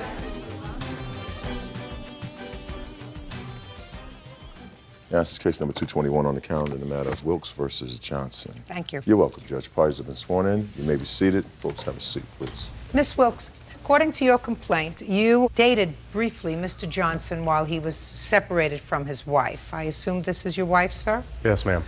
You are now back together again. Yes. But during the period of time that you and Mr. Johnson were dating, according to you, you paid all of the expenses with the understanding that he would reimburse you as soon as he got a job or started to get things done right in his life. Then you say that you paid some bail for him. Was it some sort of domestic situation, sir? It was an order of protection. It's a domestic situation. Yes. Mr. Johnson says that he owes you absolutely nothing, that you lived rent-free in his father's home when you lived together, that the money that you spent from your tax returns, which was the source of that income that you had when you were living together because neither one of you were working, that was your understanding, that that was in lieu of the rent that you were both supposed to be paying. Let me ask you this question, sir. When did you and Miss Wilkes move in together in your father's home? It's roughly around May Of what year? of '06. Your Honor, we've been together since first part of January, and it was the end of January that we moved into his father's home. Does that sound right? Yeah, it sounds All more right, so let's say February you were in his father's home. Where were you living before that? With my sister. And you? I was living with my wife, and then I moved out because of some problems that my son and myself had. Your Honor, he has a long history of domestic abuse. Listen, don't give me the whole story. I want to hear about what you claim he owes you. Yes. So you lived with his father from February until when? First part of May. Actually, the middle of May, we moved February, into an apartment March, together. April, and May. 4 months. Correct. And during that time, there was an agreement that there would be no rent paid whatsoever, and that both of us help with the food. And that is when Mr. Johnson told me that he would be happy to pay me back half of the state and federal taxes that I received. How old are you, Miss Wilkes? I am 41 years old. When was the last time you had a place of your own? I had my place the end of December is when I lost my place. And how long did you live in that apartment? I lived there for 4 years. You lost that apartment because you had no income? That is correct. Where had you been working? I had been working as a cook at a healthcare facility. When did you lose the job? In November. Are you working now? I am. Where? I am a cook at a domestic abuse shelter. When did you start that job? I started it about 3 weeks ago. What kind of work do you do, Mr. Johnson? I worked previously as security, but I am currently employed as a tow truck driver. Now, when you moved into your father's home, you were there for 4 months. Did you have a lease with your father? No, ma'am. Did you have an agreement with regard to rent with your father? No, ma'am. So you paid no rent? Correct. And you had no income? Correct. So you used Miss Wilkes' tax return for your everyday living expenses? Partially, yes. What else did you use? Plasma money, went to plasma center. What's plasma center? Donated plasma. You donated blood? Yes. Well, you can't do that too often, Mr. Johnson, otherwise you lay down and you die. So what I'm asking you, Mr. Johnson, is did you have any sort of gainful employment in the 4 months that you lived with your father? Yes, I started working for Avalon Fortress Security When? in the 4 months. It was about April. So towards the end of your stay at your father's? Yes. So it would be a fair statement that you and Miss Wilkes lived off of her money? Yes. Well, that's untenable, Mr. Johnson. You didn't pay for anything. You have children? Yes. When you left your wife and you weren't working and you moved in with Miss Wilkes to your father's house, who supported your children? Nobody. What do you mean? You mean they starved? They put them in a freezer? He stayed with my wife. The taxpayers did. The circumstances that brought me to moving out was because my son, my I 14-year-old... don't care what the circumstances were, Mr. Johnson. I'm asking you how they ate. He resided with my wife due to the order of Who protection. fed him? Do you work? I'm on Social Security, and my son is also on Social Security. So Miss Wilkes is right. The taxpayers supported your children and your wife. How old are your children? My son is 14. So you have one child. Yes, that lives with me. I have 2 other children that are, my rights were removed from them when I was back in high school, and they were taken. Taken from whom? Me and my high school girlfriend. Mr. Johnson, you are clearly a study in responsibility. Yeah. Miss Wilkes, did you know all this about him when you... Listen to me. Look at me. Don't look over there. Don't look at the sky. You look at me. I knew Did some you of know most of this when you hooked up No. with him? No What way. didn't you know? I knew, Your Honor, that he needed some No, don't tell me serious what you help. knew. Don't tell me. That's the end result. Did you know he had 3 children? No, I did not know he had 3 children. I knew he had 1 child. When did you find out that he had 3 children? I'd say it was about the beginning of May. You didn't find out that he had 2 other children until May? He didn't tell me that he had lost them due to neglect. That's not what I asked you, Miss Wilkes. I asked you if you knew that he had the 2 other No. children. No. Is that right, Mr. Johnson? I told her When? when we started talking about my son, and I told her that there's 2 other children involved. In what month, sir? Probably mid-February. So in mid-February, you told her that you had 3 children? Yes. When you first started dating? Yes. That sounds right to me, Miss Wilkes. It doesn't sound right that he told you about that in May. I don't believe that. I believe that you knew an awful lot about Mr. Johnson. I didn't know he was as abusive as he is. Miss Wilkes, I'm not talking about abusive, madam. I'm talking about deadbeat. Yeah? I'm talking about Liar. irresponsible. And that you knew in February. Yeah? Your Honor. Speak not. That, Miss Wilkes, you knew in February. Yes. Then why in the world, madam, would a 41-year-old woman think that this man, who's just left his wife and 14-year-old son without a penny, not working, who has 2 other children that he has no idea where they are, parental rights were terminated, has never supported them, why in the world would you think this man was going to pay you back for your tax return money? Why in the world would you actually believe that? You have a point, Your Honor. I have a very good point. Judge Judy continues in a moment. You ever been married? Yes, Your Honor. How many times? Once. For how long? For 20 years. For 20 years? For 20 years I was How married. many good ones? Okay. And later today, Did you tell anybody that this young lady was stupid? No, ma'am. Did you tell anybody this young lady was ugly? No, ma'am. Oh, she's certainly not ugly. I don't know if she's stupid or not, but she's certainly not ugly. real cases, real people. Judge Judy. Colleen Wilkes says ex-boyfriend Fred Johnson owes for money he took from her tax return. and for bail money. Listen to me. He's a deadbeat. Will always be a deadbeat. Married somebody, how long are you married? 7 years And you have a 14-year-old son? from a previous marriage. And that child lives with you? Yes. No. He's When does that in a child live foster with you? home. Shh. Right now, he doesn't live with me because he chose to have the county take care of him and put him in a foster home because of an altercation that Listen happened to me, between Miss me and him. Wilkes. Are you following me? I am. Are you I following am. me? I'm sitting here. Open up yep. those Yep. eyes. I hear you. Smell the roses. If Yeah. all it cost you was your tax return. But listen it's, to me. it's more than that. It's more than the tax return. Listen. There's also bail that I had to put out on him. Just he a cost second. me my job Just over a second. lies. Listen to me. Did you have to bail him out? Yes, I did. Why? I bailed him out because his wife had a restraining order against him. Yeah. He went into the neighborhood where she lives. Because he was picking against- up mail for your sister. He was picking up mail with me With when I you, told him not for to. which, but you took him anyway. Listen to me. You took him anyway. You told him not to come. He said, I want to come, and you took him anyway. Yep. And then when he got arrested because he was in the neighborhood of his wife, you bailed him out. Yeah, and then he put me in jail, and I had to bail myself out, and I lost my job over his lies. You ever been married? Yes, Your Honor. How many times? Once. For how long? For 20 years. For 20 years? For 20 years I was How married. many good ones? Okay. Why in the world would you want to hang your star on that hook? I have no idea. I keep asking myself that same question. And if how you I got did that. out with this abusive deadbeat and all you lost were a couple of bucks, I mean, unless you have a drinking problem or a drug problem and you can't, No. you don't. I didn't think you did. Fortunately, I You're a don't have clear-eyed, nice lady. Thank you. Clear-eyed, nice lady. Excuse me, Your Honor. Too desperate. Your Honor, What? she does have a drinking problem and a drug problem. Really? She does? Mm-hmm. What do you have? A problem with not holding a job. You have a problem, sir, with coming to terms with the fact that you're not 12 years old anymore. That when you make a mess, you got to clean it up yourself.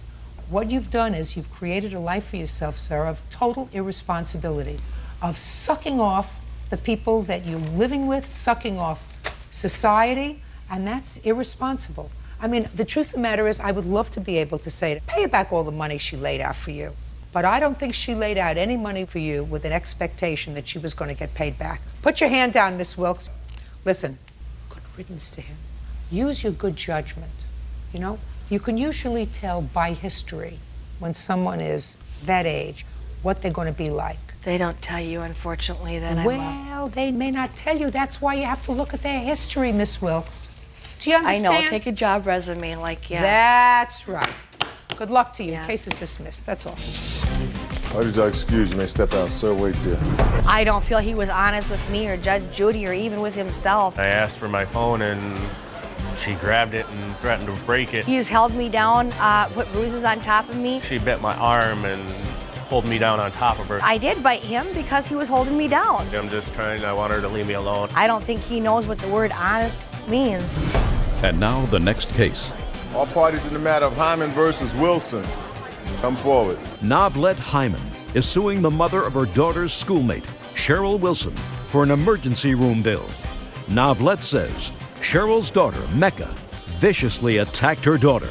Miss Hyman, it is your claim that Miss Wilson's daughter and niece assaulted your daughter in school. You took her to the emergency room, and you want Miss Wilson to cover the costs of the emergency room visit. Miss Wilson says that your daughter was the aggressor, that her daughter was merely protecting herself and acting in self-defense, and therefore she's not going to pay anything. Which of these two little girls was the child who was injured? Tatiana. Is that you? Tatiana, would you come up here, please?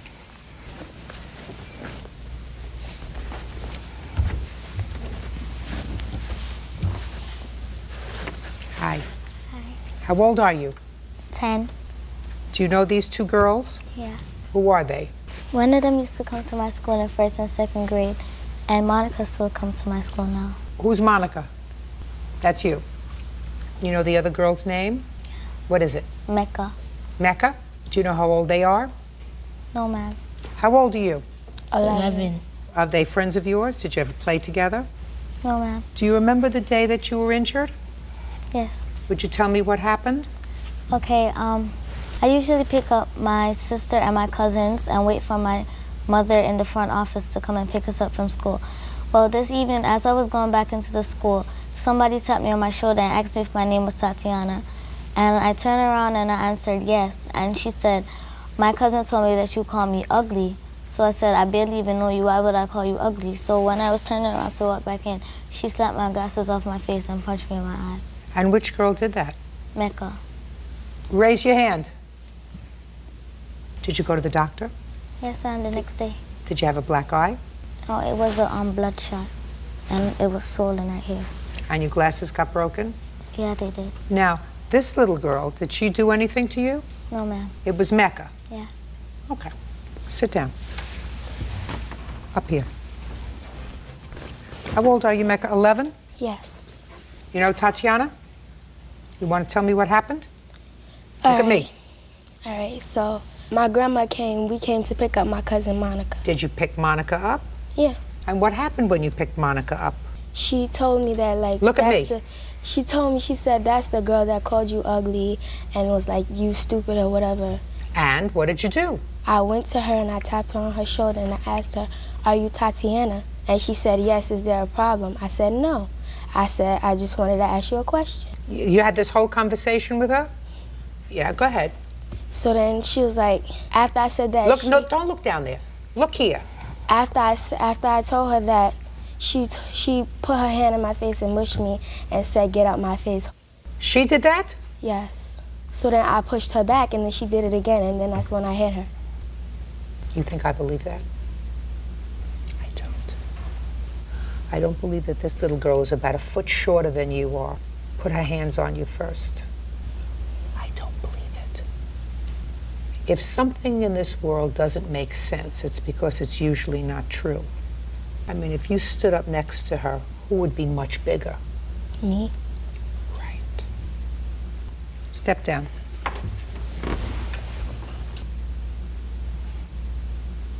Oh, by the way, before you step down, stand up. Step right over there.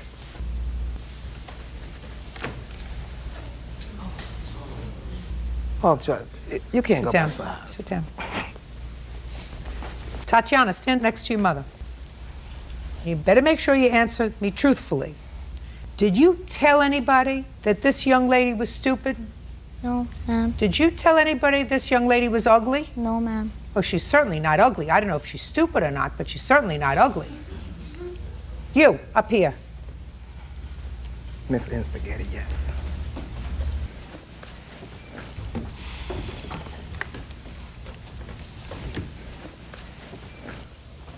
Who told you that Tatiana called your cousin ugly and stupid? Look at me. She said that right to me. Who said it? Tatiana said that to me. When did she say it to you? In the classroom when we came When? back from lunch. Well, tell me about the conversation.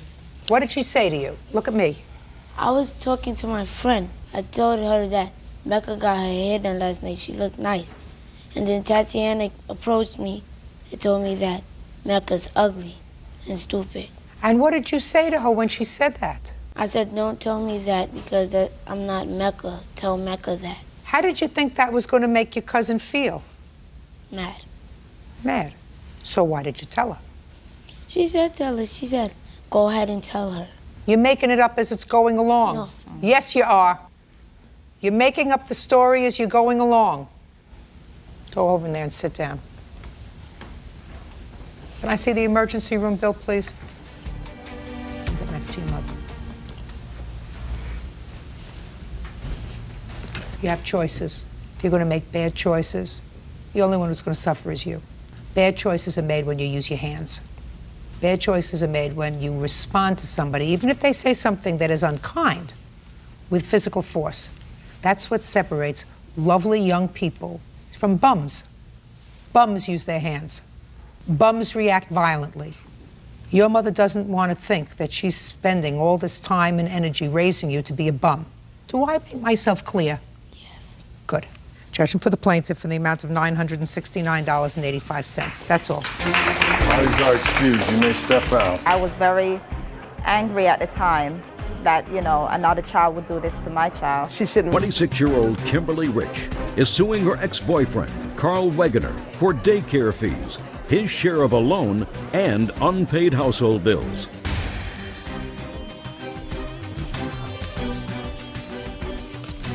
Now it's case number 28 on the calendar in the matter of Rich versus Wegener. Parties have been sworn in. You may be seated. Ms. Rich, you and the defendant have 2 children together, and it is Yes, your ma'am. claim that while you were living in California, utilities and daycare expenses and stuff were in your name. Financially, things were not going well. You had to borrow money from a friend to get your car back, which was being repossessed. And when you separated, you claimed that Mr. Wegener promised to pay half of all of these bills, including the car loan, including half of daycare expenses where there was an outstanding balance, and he has not paid. Right. And Mr. Wegener says that you stopped working sometime well before you moved back to Massachusetts. He was the only person working in the household. He was staying home, either taking care of 1 child or 2 children, I don't know. It was 1 child. One I was child. pregnant at the time. And you were pregnant, and he was the only one working, and if you mismanaged the money and didn't pay those bills, that's not his problem or his fault. Mr. Wegener says he pays $600 a month in child support for his 2 children, and that's the extent of his obligation. Your Honor, there is no court-ordered child support right now. He didn't say there was a court order. He said he pays And child it's not- support in the amount of $600 a month. It's not every month either. Well, you should have a child support order. I'm working on that right now, ma'am. So he's paying you child support without an order. Child support on and off, yes, ma'am. Mm-hmm. But that has nothing to do with our utilities. We were together for 3 years.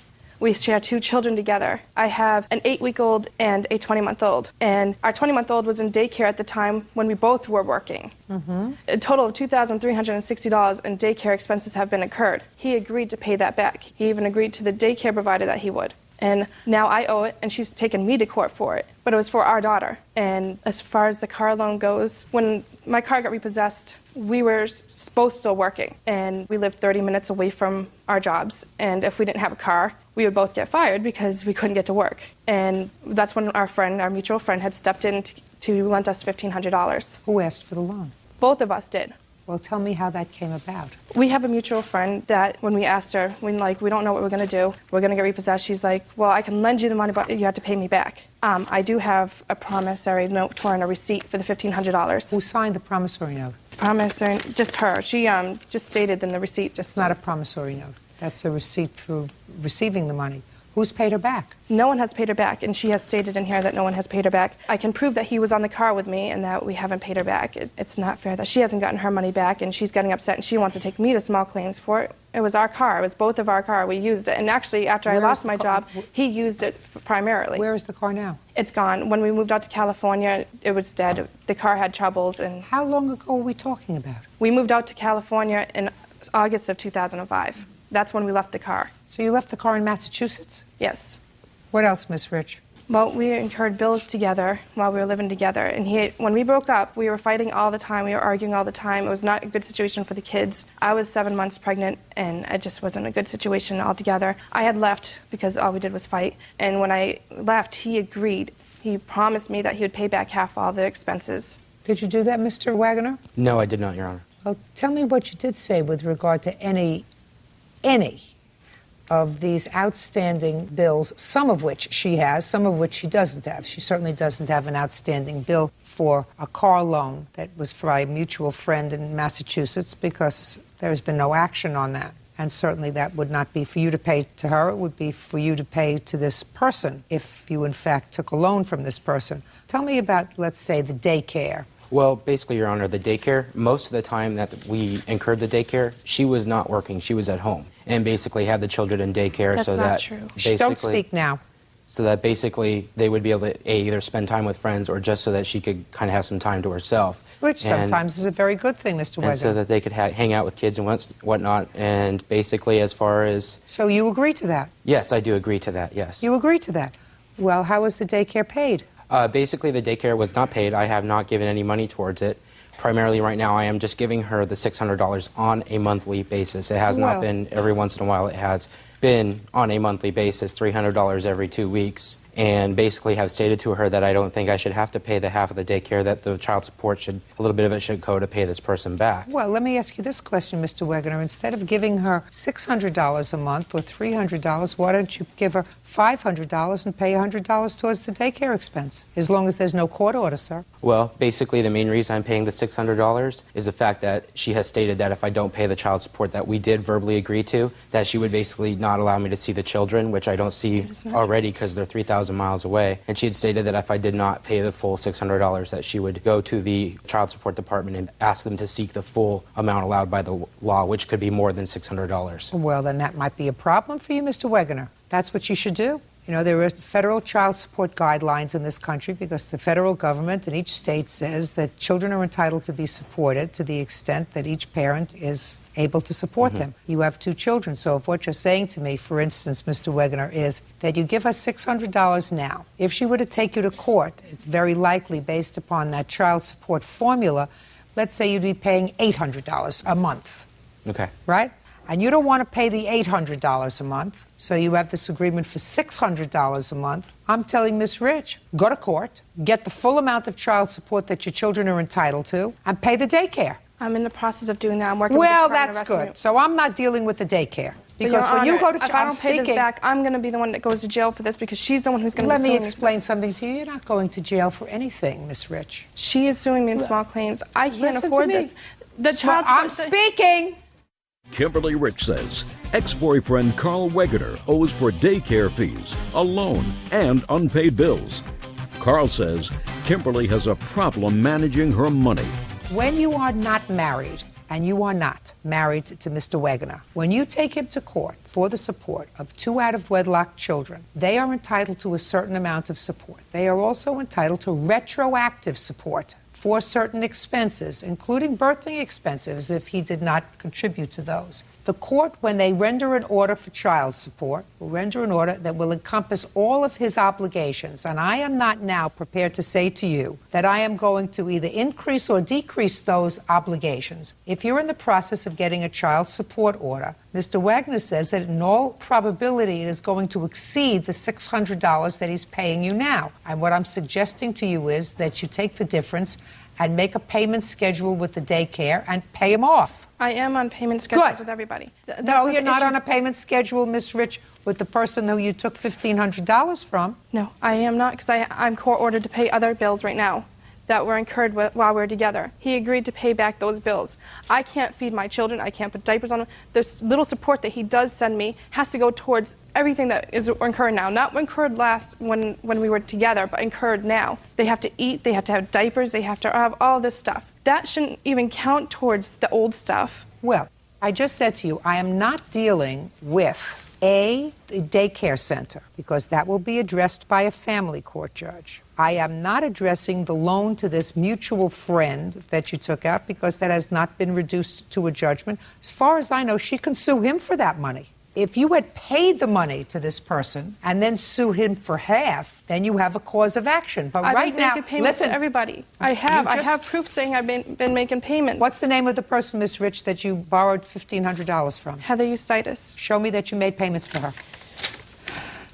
I just have her statements and everything. You have a statement there from her that says that you've paid her back? I have a statement in here saying that we promised to pay her back. That's not what I said, Miss Rich. It doesn't say exactly how much I paid her back. No, it doesn't. It doesn't give exact amounts of how much I paid her back. No. Well, then show me how much you paid her back. You must have receipts. You must have canceled checks. I don't have the receipts with me. No, I just have the receipt that she gave me. Do you have any receipts that she gave you for money that you paid back to her? No, I don't. Because you didn't pay her any money back.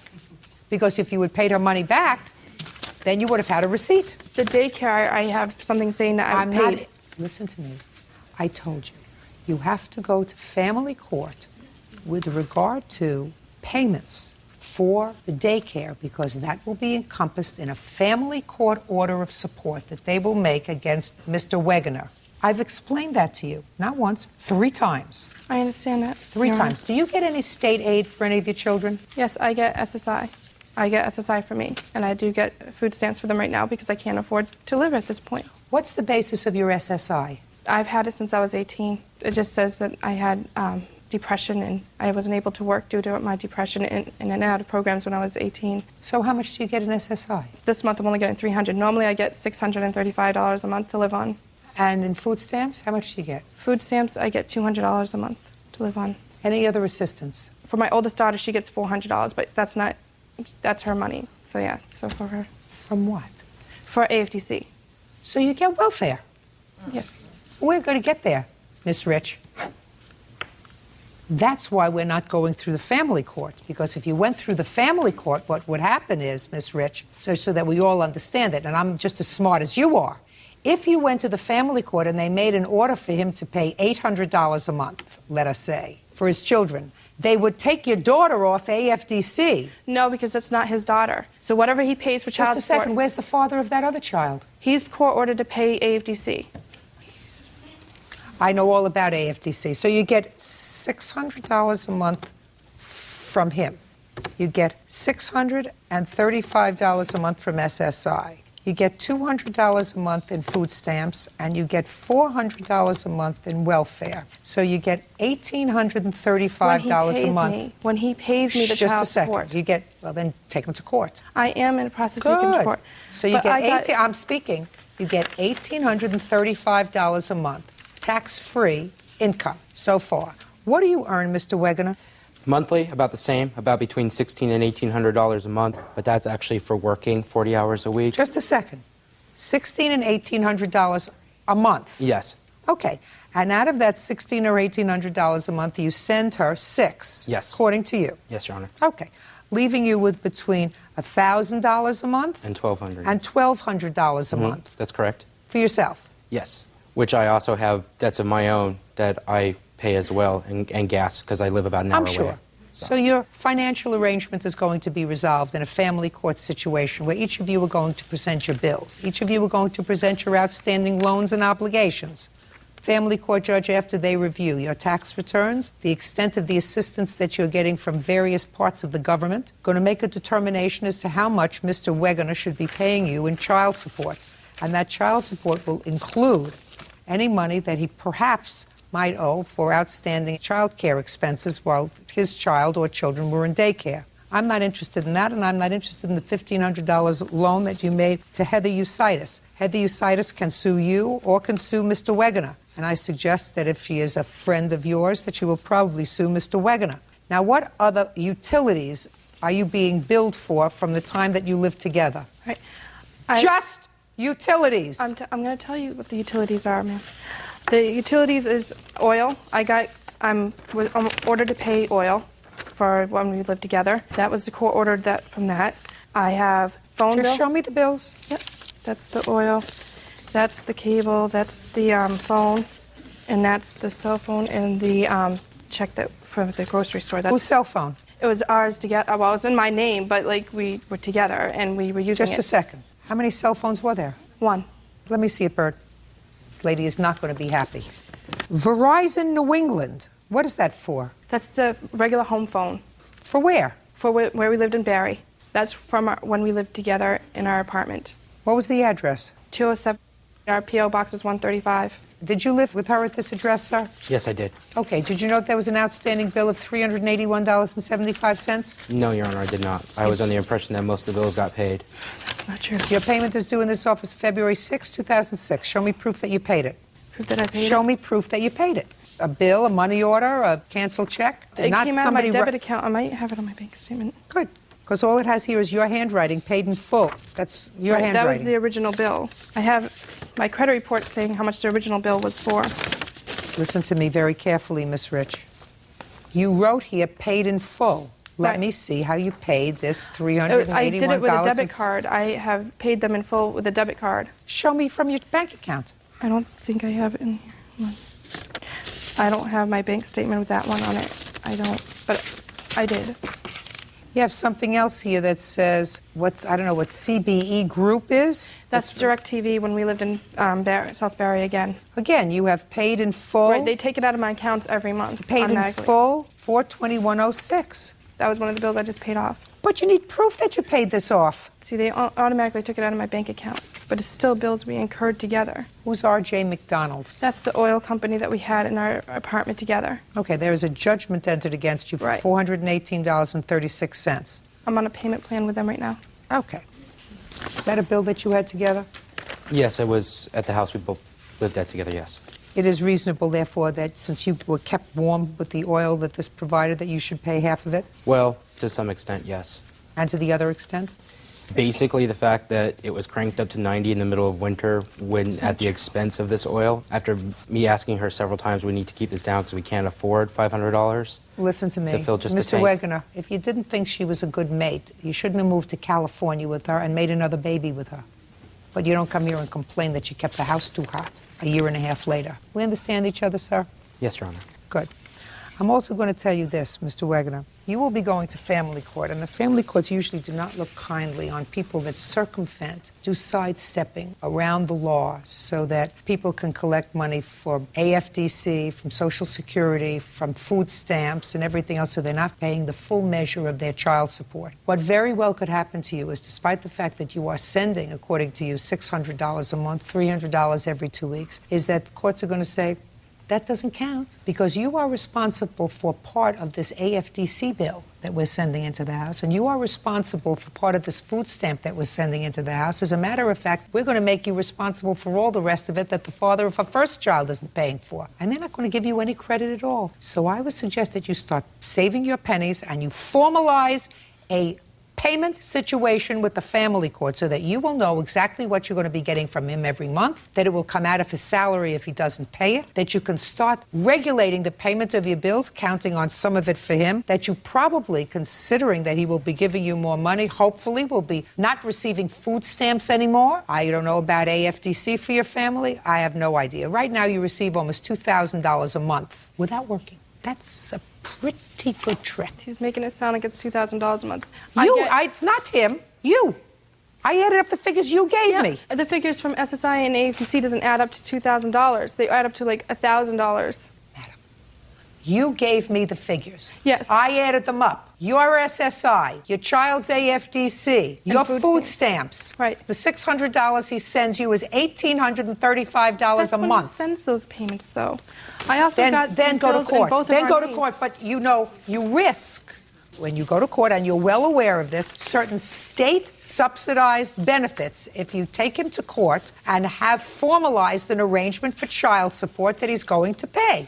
You understand that, and I understand that. So stop crying, take him to court, and get the money that you're supposed to get for your children from him. And if that means that you have to give up certain other benefits, so be it. I don't care about those benefits. Good. Goodbye. Your Honor. Judgment for the plaintiff in the amount of $209. Judgment for the plaintiff. That's all. He loves his children. He's just... Beverly Roscoe is suing her husband's ex-wife, Deborah Roscoe, for ongoing harassment. Deborah is accusing Beverly of harassing her. All rise. This is case number 506 on the calendar in the matter of Roscoe versus Roscoe. Parties have been sworn in. You may be seated. Gentlemen, have a seat. Mrs. Roscoe, the defendant is your husband's former wife. This is Right. your husband, I assume? Yes. And these are your two stepsons? Yes. Your two sons? Right. And your two sons? Right. When were you divorced? 92. And for how long did the boys live with their father? They never have. Never. Until one of them was kidnapped. My question to you is, during what times did the boys live with their father? The youngest one has never lived with him. The oldest one went there for a Thanksgiving vacation and never came back. What year? 98. Who's the older? You went to live with your father in 1998 until when, sir? 2006. So you lived there for 8 years? Yes. Did you see your brother No. while you lived there? No. It is your claim, Miss Roscoe, that your husband's former wife, the first Mrs. Roscoe, I assume the first. She's the second. The second Mrs. Roscoe. You are the third Mrs. Roscoe. I'm the fourth. You're the fourth Mrs. Roscoe. Yes. He's got something. You're the fifth. Well, elusive, but he has something. No. Has been harassing you. Right. I need to clarify. Go ahead. What they said. First of all, Sean did not live with Bob until 2006 because he moved into my house in 2004 because he had nowhere else to go. Is that right? You were with your stepmother? No, I stayed with friends mainly because of I did not. I didn't ask you for any other reason. Your complaint is that she harasses you. Yes. You want her to stop. She says Right. she doesn't harass you, you harass her. You want to know who's harassed? The kids. Me. Oh. That's true. So, Mrs. Roscoe, the fourth Mrs. Roscoe, that would be you. Yes. You have 5 minutes to tell me how she's harassing you legally. All right, it started in 2004 when Sean moved into my house. Bob did not live there, Sean did. He had nowhere else to go, so I let him stay with me. She found out how old I was, and it started from that point on. I have always been mistress, lot lizard, what else? All Don't kinds of ask stuff. her. Okay, I have emails, I have certified letters. She sent the same letter 3 times, 2 by certified mail, 1 regular mail, after she paid to get our address. This is the certified letter that she sent, and I have the email where she stated she would pay $50 to get our address again after she had contacted my ex-husband and his family members through Christmas and New Year's every year for 2 years. I'm not interested in your ex-husband and his family. You're suing her. Right, but she's trying to get our address. They Listen don't give to it, me. so she buys it. So She got your sent address. the email she would pay for it. She got your address. So Right, but let's go. for What what is the other harassment? Let's go. Go. You had 5 minutes of moving. All right, I'm trying. She says that the kids are not allowed to talk to their dad yet. They have an address, they have email addresses, and a phone number where they can contact him. I haven't heard anything yet, madam, that amounts to legal harassment. Okay. Keep going.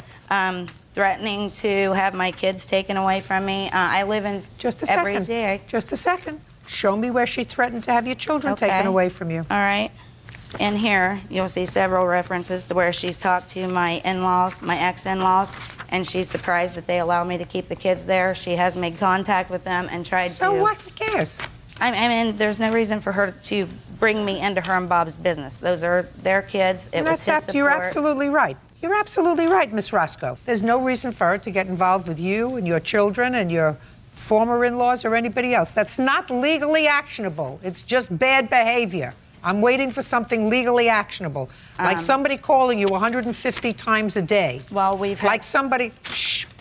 Like somebody posting things about you on the internet, defamatory statements, like somebody parking themselves outside your home with a constant surveillance of your home and police reports to follow that up. Okay. Do you understand what I'm saying to Yes, you? I So do. far, I see annoying. So far, I don't see legal. Okay, here's where she states about my kids, give it time, I may not have them at all. This has been going on for years. Miss Roscoe, just because you say it's been going on for years doesn't mean it's been going on for years. Okay, well, I've highlighted the majority of the parts. Right here, teach your children well for as long as you have them.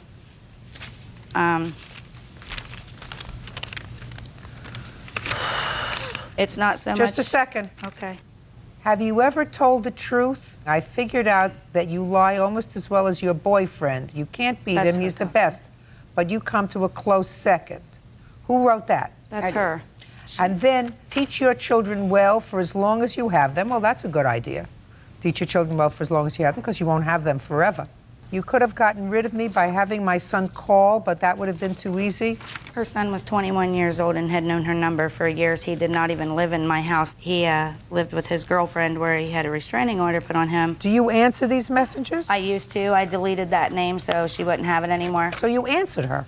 Sometimes, yeah, when I took all I could take. Yeah. All and right, I so called the good. police. Okay. And Keep going. Your 5 minutes are almost okay. up. Every time Bob would send her an email about the interest on the child support that she got or anything, she would answer it to me. So what?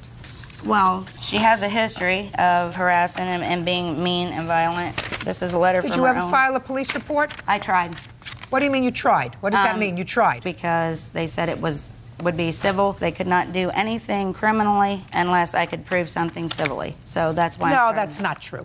That's a lot of baloney. They could not do something criminally unless you could prove something civilly? It's ridiculous. Judge Judy continues in a moment. You know my name. I'm going to go find your little boy. And by the time I'm done with him, he won't be leaving Ohio for a while because he'll be in the hospital. And later today, If she meant to pass title to you, you would have insured the car in your name. Why did she give me the title in Are the you first place? asking me a question, smarty pants? Yes, Don't you I am. ask me a question. I ask the questions, you give the answers. Beverly Roscoe claims her husband's ex-wife, Deborah Roscoe, harasses her constantly. Deborah is accusing Beverly of harassing her. All right, let's hear about her harassment of you. Okay, that would probably be the better way to start. Go ahead. It began between 99 and 2000. She started contacting my youngest son in Washington over the internet, and when I finally seen Beverly Joe 99 come popping up a lot of times, I finally asked my son, I says, who is this Beverly Joe? Well, that's Dad's girlfriend. And I said, no, it can't be Dad's girlfriend because he's been married since 95. Well, that's Dad's girlfriend. What's she want? She wants me to go to the airport and she'll send me a ticket and I can go to Ohio. I said, oh, no, you're not going to Ohio. I said, I lost one son that went there for a Thanksgiving and was refused to be sent home. I said, you're not going. She continued to write, and he got to the point where he got belligerent with her. So then all of a sudden, she wasn't nice to him no more. He was going to be put into the mental institute, and that started things. You complain that she's harassed you. You have 5 minutes to tell me how. I have blocked her from her name from my addresses, my emails, my IMs. She now goes under my ex-husband's IMs. She posted my social security number over the internet January 29th of 2006. Why did you do that? During those messages that you have right there, the way she was carrying on about how she was going to come and sit in my driveway and how she was going to stay at my ex-in-laws and stuff until she could get to me the next day and stuff. Yes, I did, just to shut her up, and it worked. So you posted her social security number? I called the cops. They wouldn't do anything about it. So and it wasn't You deserve posted. each other. It wasn't posted. Absolutely deserve each That's other. Listen to me. Sounds to me like you two women deserve each other. No, she just needs to leave my sons and I alone. Listen to me. Madam, you have choices in this life. If what you're going to do is make a mission out of making each other's lives miserable, because somebody's got to start the text message and somebody's got to finish it. Right now, there is absolutely no reason to have any contact with each other. You have grown children. If they want to see their father, they will contact him. If they want to speak to him, they will contact you. They're big boys. So these two women have absolutely no reason to have any contact with each other. Is that right? That's true. Right. Ma'am, I've got some more Listen evidence. to me. Well, get to it, because now you have 2 minutes. I've got some recordings I'd like you to listen to. I am absolutely going to listen to recordings if you have them. How did you work this? These are just a couple of the messages that come over my telephone. You know my name. You ain't called me back within 5 minutes. I'm going to go find your little boy. And by the time I'm done with him, he will need you. But he won't be leaving Ohio for a while because he'll be in the hospital. That was him. That was Yes, ma'am, that was me. Yes. I would like to think that you're grown up enough to want to get some sort of help for your son, who you have no idea what has become in 7 years. As a matter of fact, it was he who pushed me, and I refused to have the cops take him. Nobody called the cops on him. He walked out in front of a cop car and almost got hit. And they were going to arrest him for the way he was yelling and carrying on, and I told them just to let him get his stuff and leave. Now, if you think you can grow up and act like a 50-year-old mother, you can call me back and I will explain to you what happened. If you want to sit there and listen to his little pouty stories, it's all full of you go right ahead. But all you and Josh are doing is bob off to a point where the only person going to pay for you two sitting there acting like idiots is Sean. So if you think you can grow up and call me back, I'll be here for a Nothing little wrong with that message. They get better. With the consequences. Shut up. Listen to me. I didn't ask you for anything. Okay. Wonderful mother that you portray yourself as, you would personally give it what's going on in your kid's life. But since you don't, that's fine. I will make sure he gets a ride back to Washington. You can either call me back and be mature, or I'll send him back via the Knox County Sheriff's Department. That's your choice. Now, who's harassing who? Just a sec. Shh. Quiet. All I'm going to say is you better have made sure you got permission from his probation officer to take him out of the state, because she will know tomorrow that you did. You can either grow up and talk to me like a woman and quit calling Bob's cell phone like some tramp in heat, or I will file charges on you like they told me I could. And as for Sean, you're really teaching him a lot of responsibility to have him up and walk off of a job that he had for less than a month. Yeah, you're teaching him a lot, Deb. You tired of him yet? I haven't heard anything that's legally actionable, madam. Nothing. No, it's just showing that who is calling who. Listen to me. You text her, you write to her. She has, listen, go ahead and write she that. had evidently, Mrs. Roscoe, she had your son at some point living in her home, this one, and there was clearly some difficulty with him in the home. I don't plan on getting into what it was because, quite frankly, I don't care. It has absolutely nothing to do with this lawsuit. All I have to tell you is people behaving badly does not create a lawsuit. Just listen to me very carefully. Mr. Wonderful over here got married 4 times. You have a short attention span, Mr. Roscoe. In any event, what the 2 wives have done is they've made their lives miserable, at least currently, with calling and writing and texting and whatever. It's time to say enough. Because these 2, whether they're good kids, whether they're not good kids, whether they're difficult, whether they're problems, right now, how old are you? 22. And you? 20. All grown up. It takes 2 to make an argument. Do you speak to your sons? I haven't since September. That's their prerogative, sir. If for some reason they don't want to talk to you, that's it. But it has nothing to do with her. It has nothing to do with their mother. Because they're big boys, and if they wanted to talk to you, they would. So I don't see any reason for you to have any further contact with each other. Why don't you both consent to an order that prohibits any contact whatsoever, either by mail, by telephone, by text message, by any form of communication that we know of in modern electronics? I had reported her to her work to get her to quit. Your case is dismissed, madam. You have no case.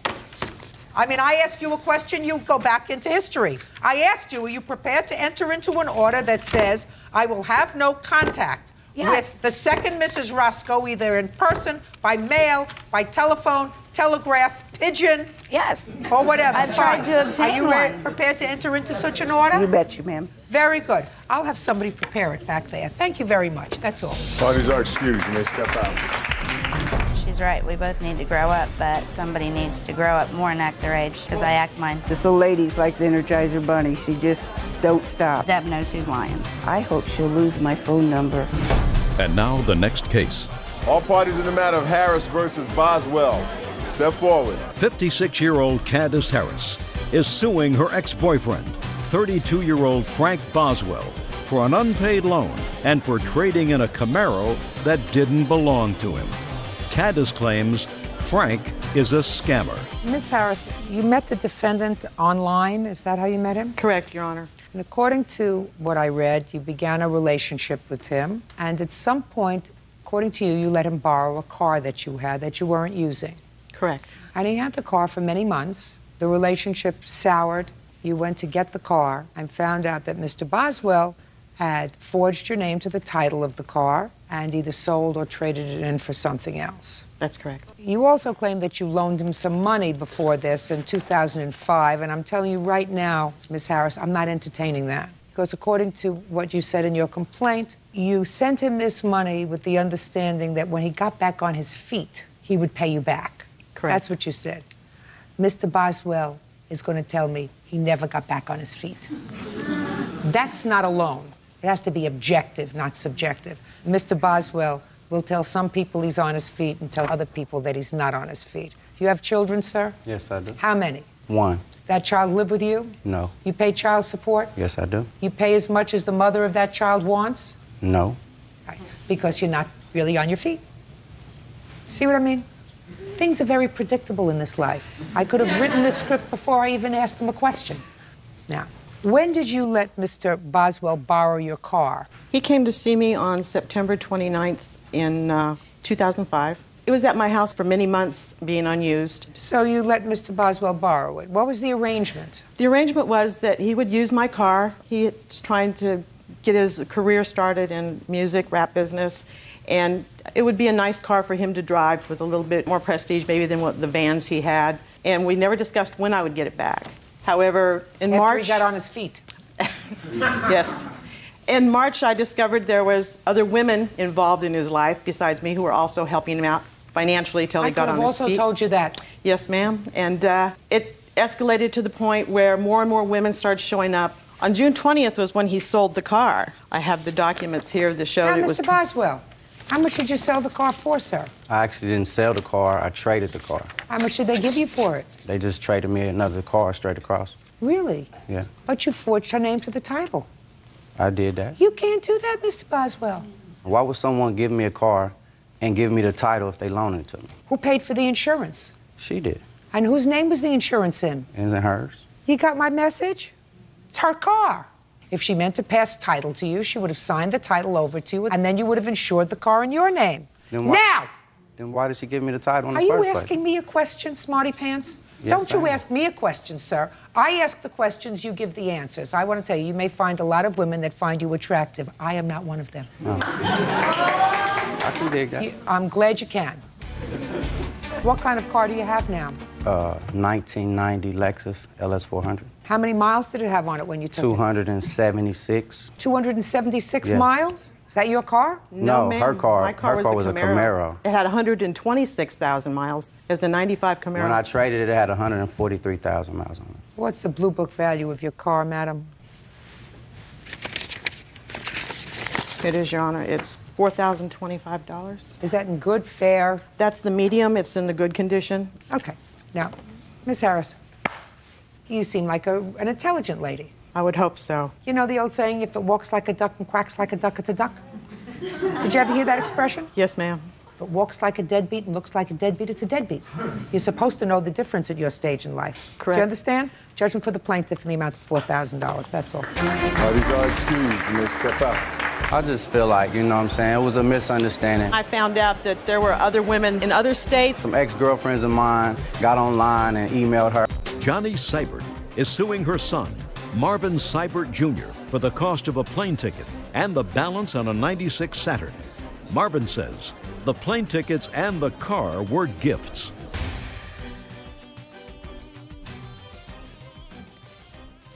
Your Honor, this is case number 528 on the calendar in the matter of Seibert versus Seibert. Has it been sworn in, Judge? You may be seated. Ma'am, have a seat. You must be very annoyed with him. I am. How old are you, sir? 30. According to your complaint, Mrs. Seibert, your son purchased a car from you a couple of years ago. He was supposed to pay for it, and he did not. Right. And then he borrowed some money from you for a plane ticket to go to visit his son. Right. And he didn't repay that either. Right. Your son says that he's not going to allow his mom to control him anymore. He's a 30-year-old man, and these were gifts that you made to him, not loans. Yes, ma'am. So, Mrs. Seibert, why don't you try to tell me when and why you sold him a car? My son was living in Michigan at the time. He had a child. We had purchased a car from my mother, and he needed a car, and he asked if he could purchase the car. You purchased it from your mother when? That was in the latter part of 2004. Would you do me a favor while we're taking this testimony, Bird? Would you get me a Kelly Blue Book, please? Certainly. Thank you. And what did you pay for the car when you purchased it from your mother? $3,000. What kind of car was it? A 97 Saturn with 47,000 miles. And when did you sell the car to your son? In May of 2005. And you sold the car to him for how much? $3,200. Why did you sell the car to him for more money than you purchased it from your mother? Teach him a lesson. He Well, had that's had a car ridiculous, before. Mrs. Seibert. That's ridiculous. I mean, you're a parent. Yes. First of all, I don't know from selling cars to children. I know that you give cars to children, especially 10-year-old cars. But selling cars to children is another story. Selling cars to children at a profit is something that I don't understand. Maybe that's the way you do it in your family. So you sold it to your son 6 months later for $200 more than you paid for it from your mother. Yes, ma'am. So far, Mrs. Seibert, I'm not too sympathetic with you. Did he make any payments on that car? He paid $100 down deposit and $50 a month for 6 months. So he paid $400 in total. Yes, ma'am. You have a bill of sale for the car? No, ma'am, I do not. It was between family. May I explain to you why I sold it for $3,200? Sure. We purchased this car and put 4 brand new tires on the car so that he could make the trip back to Michigan and he would be safe there with his child. But I had to teach him a lesson, Judge, because, I mean, I can't keep, letting them have something and you tear it up. And it was understood that he will pay us for this car. Would you please look up a 1997 Saturn, please? Two-door or four-door? Four-door. Four-door. Four-door. Sedan? Sedan. Sedan? Yes, ma'am. Sedan. Okay. Fair or good? Let me have both. Okay. $1,100? $1,100. And good? And good is $1,550. Okay, so good condition is $1,550. Your son paid over twice as much as the Kelley Blue Book value of the car, which is a lot of money, Miss Seibert. Yes. And it's also a lot of money for you to have paid your mother without a bill of sale. Right. Good. May I say something else? Sure. We have helped my son so much. He was going to school. We were sending tuition while we were in Georgia to the school, paying for the school, paying for the books, sending spending money. He did not graduate. Then you shouldn't have sold him the car. Well, and the baby, that's the part, the baby. You got a baby Miss Seibert, in cold. I'm going like this and I'm saying all this sounds very good, but then you double the price of the car. Yes, ma'am. That I don't understand. Okay. Yes, ma'am. Shh. Okay. Yes. You'll get a chance. Now let me hear about the plane ticket. When was the plane ticket? That was in January 2006. He came over, said he wanted to go to Michigan to see his son. Well, my husband and I discussed it. We let him purchase the plane ticket. So? He promised to pay us back the money. Okay. He said, I will pay you back the money. Go. Let's hear about the car. First of all, the car, when I got the car from my mom. Look at me, don't look over there. I'm sorry. I didn't pay my mom the $100. My mom, when she got that car, my grandmother got my sister a car.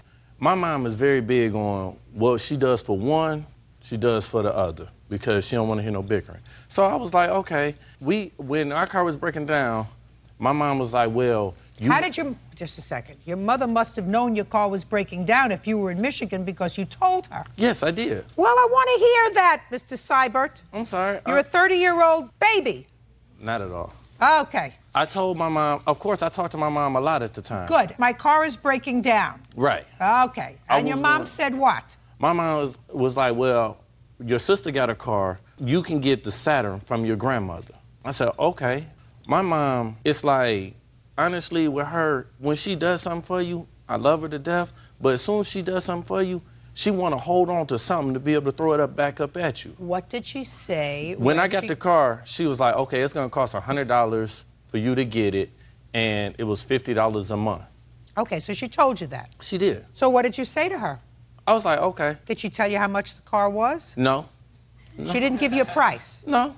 Not even on anything we talked about. It never was how much. That's why. Okay. So you gave your mother $100. I didn't give her $100. No, you didn't. No. But she told you that she wanted $100. Yes. What about the $50 a month? I gave it to her for about 5 months. Okay, go ahead. As soon as I get home, we're getting along fine. When something goes on in my marriage and I didn't listen to her, all of a sudden now, I owe all this money. Like, give me my money. And it's like, come on, man. Everything is I not... want to know, sir. Yes. When you registered the car, you had to tell them that somebody either gave it to you as a gift Yes. or sold it to you, because you had to pay tax on the sale. Do you understand what I'm saying? Yes. Sir, how much tax did you pay? I don't remember. I think I said I bought it for $100. So you told them that you paid $100 Yes. for it, but that was a lie. Yes. I'm being honest. I want you to be honest with me. What do you do for a living, sir? I sell new cars.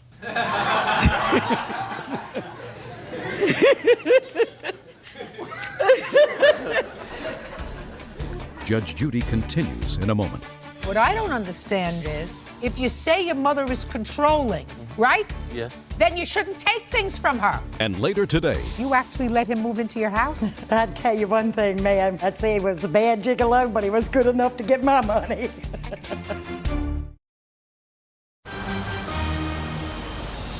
real cases, real people.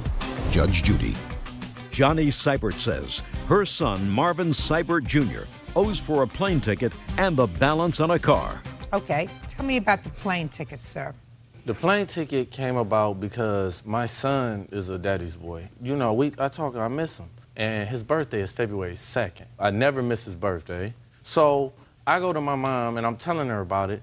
Now my mom, she'll What are you telling her? I'll tell her about, how Q, my son's name is Quentin. I'll tell her how, he missing him. I want to go see him. And then when I tell her about it, she'll make the statement, oh, it's for the grandbaby. It's not for you, I'm doing this, it's for the grandbaby. I don't find anything wrong with that. Listen to me. I don't find anything wrong with your mother giving you a plane ticket to go see your son. Listen to me. Stop arguing with me, Mr. New Car Salesman. I don't find anything wrong with that. I mean, it's not aberrant behavior for a mother to say, I'd love for you to come to visit me, here's a plane ticket. You want to go visit your kids, here's a plane ticket. What I don't understand, Mr. Seibert, is if you say your mother is controlling, which you say, you know, once she gives you a thing, she wants to control you, right? Yes. Then you shouldn't take things from her. That's why I don't. But you did. You took the car and you took the plane ticket. You want to go see your son? Listen, if you're an old enough person to make a baby, you're 29 years old, and you want to go celebrate your son's birthday, you buy a plane ticket. You don't go crying to your mother, are you? I never go crying. Well, evidently you did. Evidently you did, because if you said to her, I want to go see Quentin for his birthday, well, I'll give you a plane ticket. I already have a plane ticket, Mom. You don't have to bother. Well, I appreciate your effort, but you don't have to bother. That's how things are now. Then you have no problems, sir. That's why we don't have problems. Do you now. understand? I understand. So you don't have any problems anymore, right? Yeah, we don't. What? If I may interject, my son, what he's saying is untrue. If you can purchase 20 pair of gym shoes at $200 a pair, you can pay me $50 a month. Well, I'm going to tell you something. I believe, based upon what he says to me, that there was some sort of an agreement to reimburse you for the car. I don't believe you, however, that he paid $3,200 for the car. I believe him when he says you told him he was going to have to pay you $50 a month. But I'm using the Kelley Blue Book value of a car in good condition, which is $1,550. And according to you, he already paid you $400, which leaves a balance of $1,150, not $3,000. And as far as the plane ticket is concerned, I think the plane ticket was a gift. And I'm going to advise you this, Miss Seibert, don't make any more arrangements with your son as far as laying out money that you expect to be returned. Yes, if you want to teach him a lesson, he's 30 years old, he's got a job, he buys nice clothes, he buys nice shirts, he buys nice ties, he has very nice shoes, he can take care of himself. May I say something? You could say whatever you want. I'm telling you something. That is all you're getting, madam. Yes, ma'am. That is all you're getting, because you don't sell a relative a car for twice as much as it's worth. So I'm issuing a judgment for $1,150. If I can bring That's up what I the think he witness. owes you. Period. Yes, That's ma'am. all. Bobby Joe, excuse you. Her mother claimed Dora's ex-boyfriend, Leonard Kiwi, owes for a loan and the return of belongings. Leonard is countersuing, claiming Dora doesn't let him see his kids. Order. All rise. Yeah, this is case number 519 on the calendar in the matter of Spicer Waters versus Kiwi. Parties have been sworn in, Judge. You may be seated, ladies. Who's have a Miss seat. Waters? Miss Spicer, this is your former boyfriend, and you have 2 children with him. Is that right? Yes. How long have you been together? We were together a little over 5 years. How old are you now? 21. And how old are you? 24. So you were 19, you were a baby. You were... I was 16 when we got together. And how old are your children? 3 and 16 months. According to your complaint, things in the relationship went south. You were going to bartend at a party. Mr. Kiwi came to the party. He didn't like the way you were dressed. He thought you were being flirtatious. You even went so far as to wear makeup. There was an altercation, and you left. Yes. Him.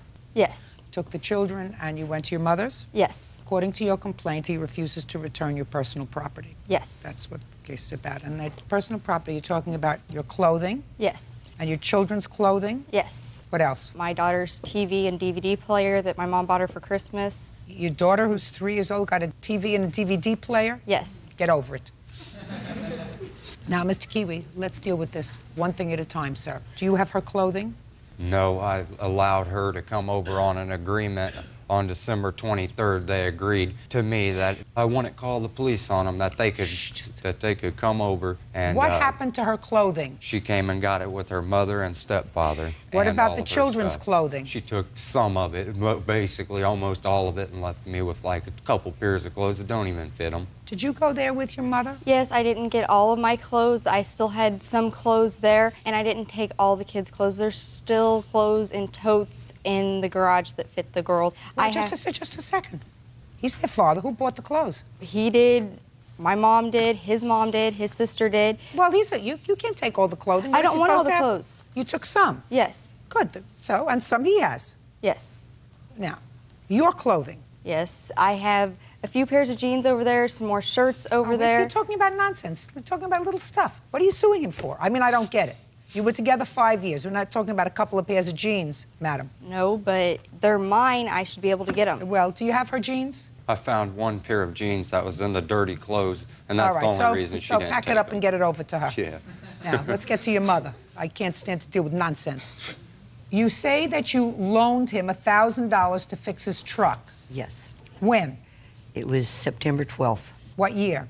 of 2006. Did she give you $1,000 to fix your truck? No, she found a gentleman who at a bar who works on vehicles, and at first I was going to sell my Explorer to him, parted it out. Did but then you he pay said he could- $1,000 to have your truck fixed? Yes, Okay. Now, it is your defense to that yes. that you had loaned her $3,000 a year before. Well, I took out a loan for $3,000 because I was $1,000 behind on rent, so I paid $1,000 on rent, and I gave her $2,000 so their house would not be foreclosed on because they've took out like 4 mortgages on their home.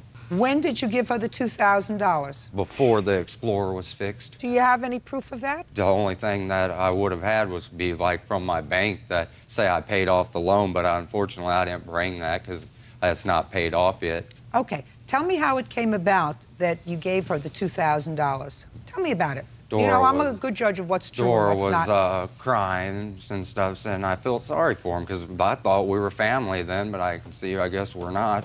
And I was just being nice and helping him out. No, tell me how it came about. Did she come to you and tell No. you she needed the money? No, she spoke to Dora, and Dora was telling me about it. Look at me. When was it that your mother fell? Look at me. I didn't finish the question yet. When did your mother fall behind in her mortgage payments? It was back in 2005, and he did loan her $2,000, but it wasn't from a loan. It was with his 2005 income tax. I don't care what it was from. It was 2006. Your mother said it was 2006. It was 2006. So, how much money did you receive from him? $2,000, and it was paid back in monthly payments of $500 a month, starting with the month of April and ended in the month of August. Show me. I gave it to Dora, and they paid their rent with it. She gave me cash. This was never brought up about the $2,000. This was prior. We'd borrowed the money from him, and I've only got 1 mortgage on my house. I don't have 4 mortgages. Whatever, you have 4 mortgages, you have 1 mortgage. He loaned you $2,000. When? It was in March. March of what year? 2006. And what month did she fix the truck? September of 06. Yes. And how much did you pay him back, according to you? I paid him $500 a month for 4 months, starting in the month of April. It was originally agreed that we were going to start paying in May, the $500, but they were low on money at the time and stuff, so I started paying the money back in April. I paid him back $500 in April, $500 in May, $500 in June, and $500 in July. Did she pay you back any of the money? Not all of it. How much did she pay you back? I'm not sure. She'd give the money to Dora like she'd say, and then Dora would say that she was paying us, but I didn't see any of the money. In what month did your mother give you the first payment of $500? Around the 3rd of April because we didn't have our rent money. And when did she give you the second payment? Towards end of May because we spent it on my daughter's 3rd birthday party. End of May. And when did she give you the third payment? Sometime in June, I don't know when. And the last payment, I guess sometime in July. I don't remember the exact date, but she paid us back. And that's why she made the agreement to fix the Explorer for us because we were down on money then. Tell me how it came about that you paid this $1,000 for him. My daughter had called me. Scott also has a Ford Escort. It had... Just tell me, your daughter called you and what? Their Ford Escort was broke down. Scott did not have transportation to go to work. She was upset because she didn't want him to lose his job because the Escort was broke down. I loaned him some money to help for parts on that, and then I said that I would pay for the Explorer to be fixed so that they would have 2 cars that were running, because at that time Dora was trying to find a job so she could make income also. So I loaned him the money. I have a gentleman that I work where Listen I work. to me. You have no contract with him. If you had any contract at all, it was with your daughter. You know, just because they're no longer together, which is what's happened, just because they're no longer together doesn't mean that you come to court and you claim things that really aren't so. Judge Judy continues in a moment. Do you see your children now? every now and then. And when I go over there to see my kids, her mother comes out and stepfather and tries to kick my butt, so I got ex partes against them. And later today, Darian, I want you to come up here and sit up here and talk to me. Trouble, a handful. Yes, thank you. I do know that. A handful. real cases, real people. Judge Judy. 21-year-old Dora Speicher and her mother, Brenda Waters, are suing the father of Dora's children, Leonard Kiwi, for a loan to get his car fixed, the return of belongings, and pain and suffering. Sounds to me as if he wasn't totally a bad guy. A little controlling, perhaps. You know you're a little controlling, Mr. Kiwi. Yeah. But doesn't sound like he's a bad guy. He thought you were all family. He gave you $2,000 from his tax returns when you needed it. He didn't even ask to see the return of the money. You say you gave it to your daughter. She did whatever she wanted to do with it. She paid bills, she paid the rent, she did everything. She never showed it to him. And he was the only one working, right? So he was making a family. Just because they're no longer together and things aren't good anymore doesn't mean that you come to court over a pair of jeans that was in the laundry and fixing the truck so that your daughter would have a car and the boyfriend would have a car. She never got the now, car. do me a favor. Do me a favor. I have other things to do today. You have a counterclaim? Yes, ma'am. Well, your counterclaim says that you don't see your children. Yes. That's your counterclaim. Yes. That's for a different court, sir. Okay. Are you in another court about seeing your children? Yes. Do you see your children now? Every now and then, but it's a very big hassle because they will not take my children to the designated spot because it is not in writing. So since it's not in writing, they make me go to their house and they know I cannot go over there because I have an ex parte. And when I go over there to see my kids, they call the police. Her mother comes out and stepfather and tries to kick my butt. So I got ex partes against them as well, her mother and stepfather. What arrangement? Uncross your arms. What arrangements have you made for Mr. Kiwi to see his children? Don't look over there. We have called him, and my sister calls him at work because I can't speak to him. Calls him at work, tells him to meet my dad up the road at a store called Clyde's. He always makes an excuse that his car's broke down. He doesn't have gas. He can't get to where it is. So my dad drives to Steve's, a gas station that's closer to him, and drops off the girls. When was the last time he saw the children? 2 weeks ago. He's supposed to get them this weekend. And before the last visitation, when was the last time he saw the children? 2 weekends before that. Okay. Well, you're going to have to deal with the courts about that, Mr. Kiwi. You understand that? Yes. I suggest that you get whatever you need in writing, get it in writing. Do you understand? Yes. Very good. Okay. This case is going to be resolved this way. I want you to go into the laundry and I want you to get her pair of jeans that she left there, put it in an envelope and mail it back to her. Do you understand? Yes. Other than that, the case is dismissed. Goodbye. Why is that excused? You may step out. He has tons of guns, and he had pulled them and threatened to shoot me before. Oh, I never threatened to kill her with no guns. If I would do my hair and makeup, I was trying to sleep with everybody. Well, she had never worn makeup before ever in her life. Told him I wasn't, but he didn't believe me. And then she started wearing it to go to to bartend a party. What's that telling you? And now the next case. All parties in the matter of Johnson versus Jones. Step forward, please. 24-year-old Nicole Johnson is suing her neighbor, 23-year-old Sally Jones, for the cost to fix her car.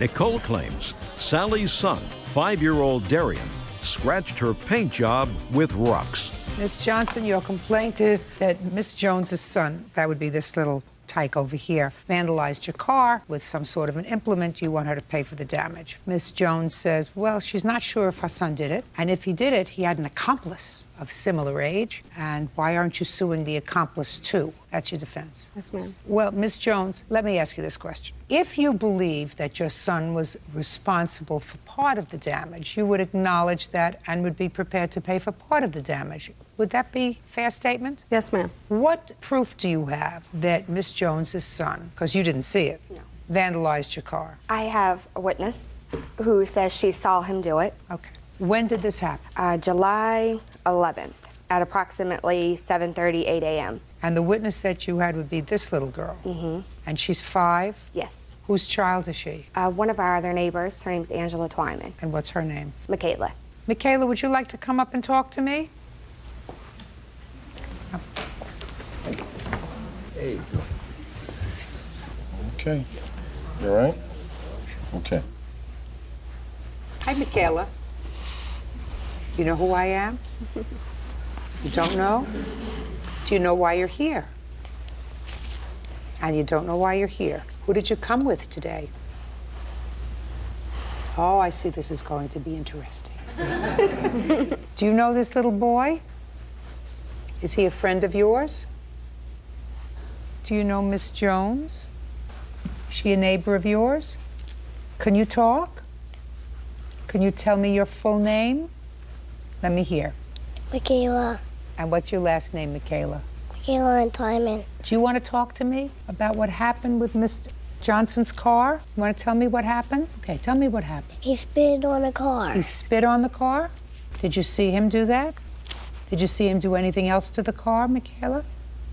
What else did you see him do? He scratched it. What did he scratch it with? A rock. Did you see him with the rock in his hand? Did you have a rock in your hand? Was anybody else with him when he had the rock in his hand? No. But you're sure you saw him scratch the car with a rock? After you saw him scratch the car, Michaela, did you go and tell anybody? Who did you tell? His parents. His parents? Oh, did you tell them right away? Okay. You can go and sit down now. Thank you. So Michaela came and told you about that? No, ma'am. She never came and told you about it? No, ma'am. Did she tell you? I called. I assume that from the way the marks are, they're huge, just circles, scribbles, they're all at very low positions. I assumed it was a child, and I assumed that if I asked enough children, one of them would tell on the other. So I called her parents and I said, you know, later on today when the kids are home, please ask them if they saw anyone playing around Miss Nikki's car. And in the background, I could hear her say, I did, I saw Darian. And her mom said, well, will you do me a favor? Will you go outside and on Mommy's car, will you touch the spots that you saw him touching on Miss Nikki's car? And she said, okay, she's touching the hood, the driver's side door, and the passenger door on the same side as the driver's side. And she said, is that right? And I said, yeah, that's exactly where the damage is. Tell me your name. Darian. Darian, I want you to come up here and sit up here and talk to me. Trouble. A handful. Yes, thank you. I do know that. A handful. Okay. Tell the judge, okay? Me and Michaela did it. You and Michaela both did it? Well, tell me how that happened, Darian. Me and Michaela had rocks. Well, how many rocks did you have in your hand? One. And where did you get the rock from? Off the ground. And what about Michaela? Did she have a rock too? Yeah. So why did you decide to scratch Miss Johnson's car? I don't know. Well, does your mom have a car? Yeah, gray. Hmm? Gray. She has a gray car. Darian, if you saw children scratching your mother's car, would you be angry with them? Because that's not the right thing to do, right? And your mommy would be very upset that somebody scratched her car, wouldn't she? She would be sad. Are you ever going to do that again? Because you know you can get into trouble for doing that to other people's property, right? How many marks did you make on the car? And how many marks did Michaela make on the car? So you made more marks than Michaela. Did Michaela make bigger marks than you or littler marks than you? She made smaller marks than you. Show me with your hands how big were the marks that you made on the car. Big ones. And she made little ones. Is that right? She made little ones, and show me your size. The ones you made were bigger ones. Now, when your mom asked you about Miss Johnson's car, did you tell her the truth right away? My dad. You told your dad the truth right away? And what did you tell him? I scratched it. And when did you tell your mom and your dad that Michaela was there too? I didn't tell him. I only told my dad. When did you tell your dad that Michaela was there too? Did you tell him right away, or did you tell him later? Right away. Okay. Go and step down.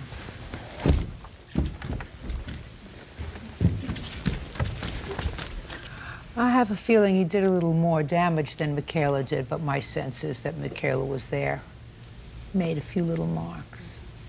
And in his own 5-year-old way, he really told me the truth about that, because I don't know how many scratches were on the car, but clearly he said he did more than she did. And when I asked him, you saw, how big were her scratches? He said, well, they were really teeny. Mine were bigger. Well, one gets the sense that at least he's telling the truth, that there was some co-participation. And she said that she helped him wipe them off with the spit so that he wouldn't get into trouble. That's what she told her mom. Oh, okay. She said, I helped, he spit all over the car and I helped him rub them off, but they weren't coming off. Okay. So you get it. Mm-hmm. Okay. So I think that Michaela's folks have to be responsible for some of the damage to the car. I also have rental car receipts because they said it's going to take 4 to 5 days. So I have $182.04 because they won't do it on the weekend, not all of it, and I work about 45 minutes from home. Okay. So I have a rental car receipt for $182.04. $422. That's half. Judgment for the plaintiff in the amount of $422. Thank you. Always Thank you. Smart but a handful, Miss Jones. Thank you. Well, I mean, it was 7:30 in the morning, and a 5-year-old child shouldn't be outside by itself. Kids being kids. The children being children wouldn't happen if children weren't or were being supervised. No, I took responsibility for half of the car, which was the fight from the beginning. Yeah, I mean, the version that I got. Lincoln is suing her daughter, April Whiteman, for a loan to save her home from foreclosure. April says her mother is a mean, hateful, and vindictive woman. All rise. Your Honor, this is case number 478 on the calendar in the matter of Brinkington versus Whiteman. Thank you. You're welcome, Judge. Parties have been sworn in. You may be seated. Folks, have a seat, please. Miss Brinkington, the defendant is your daughter, and you claim a loan to her in the amount of $5,000 to pay off some bills that she had. Your daughter says that you never made a loan to her. You helped her out when she was in financial difficulty. She is counterclaiming, alleging that you made false reports to Child Protective Services about her, causing her to lose her teenage daughter for 6 months. She wants to be compensated. Tell me about when you made this alleged loan. Well, the loan of $5,000 was made in the summer of 2004, and April came knocking, banging on my door. Just a second. You know, crying. Listen to me, Miss Brinkington. What month in the summer of 2004? It was May. And your daughter came to your house and? Yes, ma'am. Go ahead. She came to my house, tears, you know, dropping from her eyes. Oh, I gotta see you, I gotta see you, I gotta see you, like that. And I didn't know what to think because my daughter has been estranged from me since 1977. And I never see her unless she wants to borrow money or something. And out of the clear blue sky she comes, and she's begging me and crying. And she says, my children are gonna be on the street if you don't do something. You gotta do something, please do something. She says, if you will do something, she says, I would be the kind of daughter I should have been all those years. She's saying, if you'll do that, she says, I'll come and visit you. I'll send you Mother's Day, Christmas, birthday. Ms. She's never done any of that. Miss Brinkington, your daughter, according to your complaint, needed money, and according to you, you paid some of her bills. I have the canceled checks for that. I'd like to see them. Yes, ma'am. This is just the checks that I wrote. It's the only thing I'm interested in.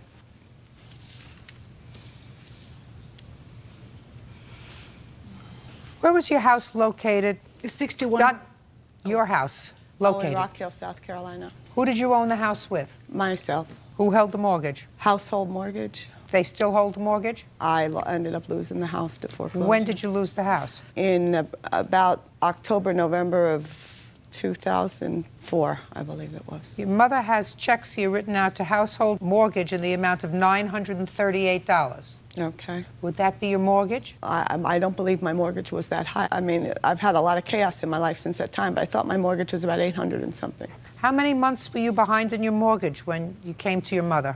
Probably about 2. So you wrote these checks out for her, and what arrangements did she make to pay you back? She wrote checks, post-dated checks, $210 a month to pay me back. When she gave you the checks, did you deposit them right away? No, ma'am. She asked me to hold them for 3 months. Did you do that? Well, see, Your Honor, unfortunately, April is a crack addict, and I was worried about the money. That's why I went ahead and cashed 2. When she asked you to hold them for 3 months, and you said you would hold them for 3 months, you did not hold them for 3 months. I waited for all but the one I have here. All but the first one. Okay, I'm going to hear you. I guess she's trying to humiliate me. First of all, I could submit to any kind of drug test today. I'm not a crack addict. I don't take drugs at all. And this is all part of The mental abuse and the stuff I've suffered my whole life, I'm tired. I'm tired of it. She gave me that money to help me.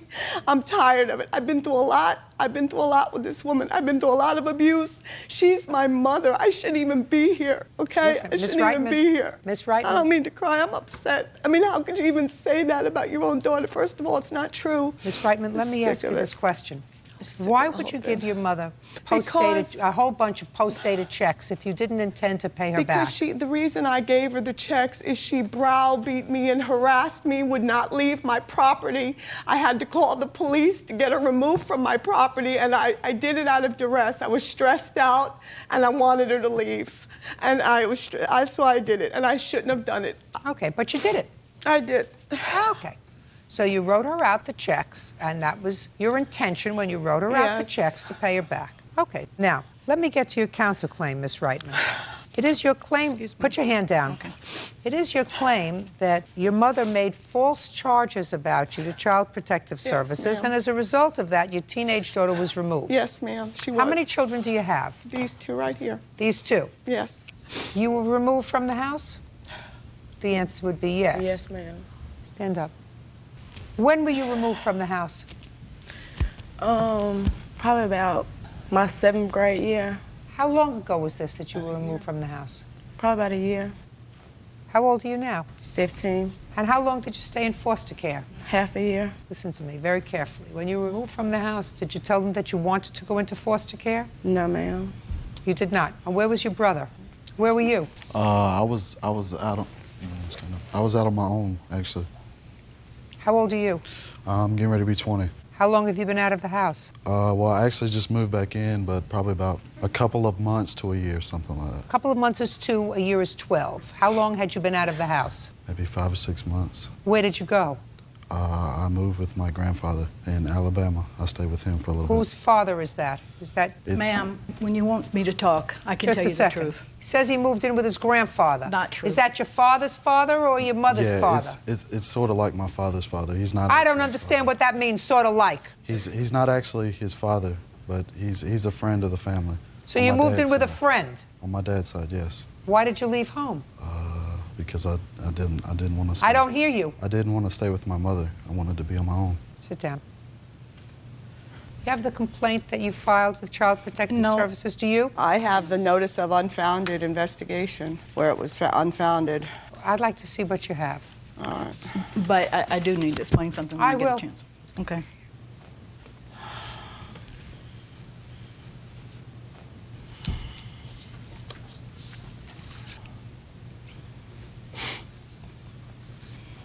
April, what kind of treatment plan were you involved in? Just different things that they did. They had me visitation. They had me assessed at Catawba Mental Health. I mean, just things like that. Who's Gilbert? That's the boyfriend of mine. Well, as part of the plan, it says April is placed under affirmative duty. April, that's you, to have no contact with this man while Desiree, your daughter, is with her, and not to let him have any contact with her, and that includes phone calls. So evidently they found something that was untoward between your boyfriend and your daughter. No, ma'am, they didn't, but I have gone back to court for that, and that has all been dismissed. All right. Judge Judy continues in a moment. Don't make it any worse. I'm not. Do you understand? I'm trying to make it better. No, trying to make it better? I want to hear your version of making it better. Yes, ma'am. And later today. Were your financial difficulties owing to your husband's gambling problem? Yes, Your Honor. What proof do you have that they took a camera when they moved out?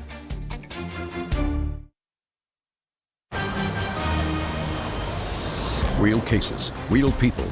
Judge Judy.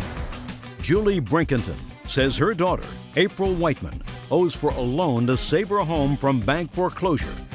April is countersuing, claiming her mother filed a false report with Child Protective Services. Ms. Reitman, you have no case against your mother because the Child Protective Services report does not indicate that they found that there was no abuse and neglect. They decided to not pursue it after having you and your daughter under their supervision for at least 6 months. So it's not that they ruled that there was no abuse or neglect going on in your house. They found that your 15-year-old daughter could go home if you did certain things and cooperated, which, according to you, you did.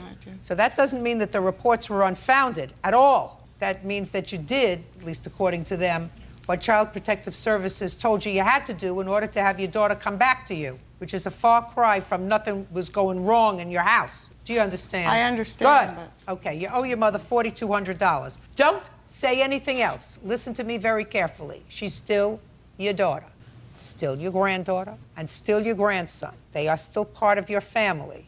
I believe that your daughter... listen to me. I believe that your daughter was probably under some stress, whether it was drug-induced, there was mental health issue, or whatever it was your understanding that you were going to be paid back. Yes, you ma'am. weren't paid back. You have a right to be paid back. But don't say anything else. Don't make it any worse. I'm not. Do you understand? I'm trying to make it better. No. I do have one thing to say. Yeah. You're trying to make it better? I want to hear your version of making it Yes, better. ma'am. I'm not wanting to be here. I'm in a sad situation to be here, but my main thing, April is a drug addict since teenage years. I would like to get her some help. Listen to me. I can't help her.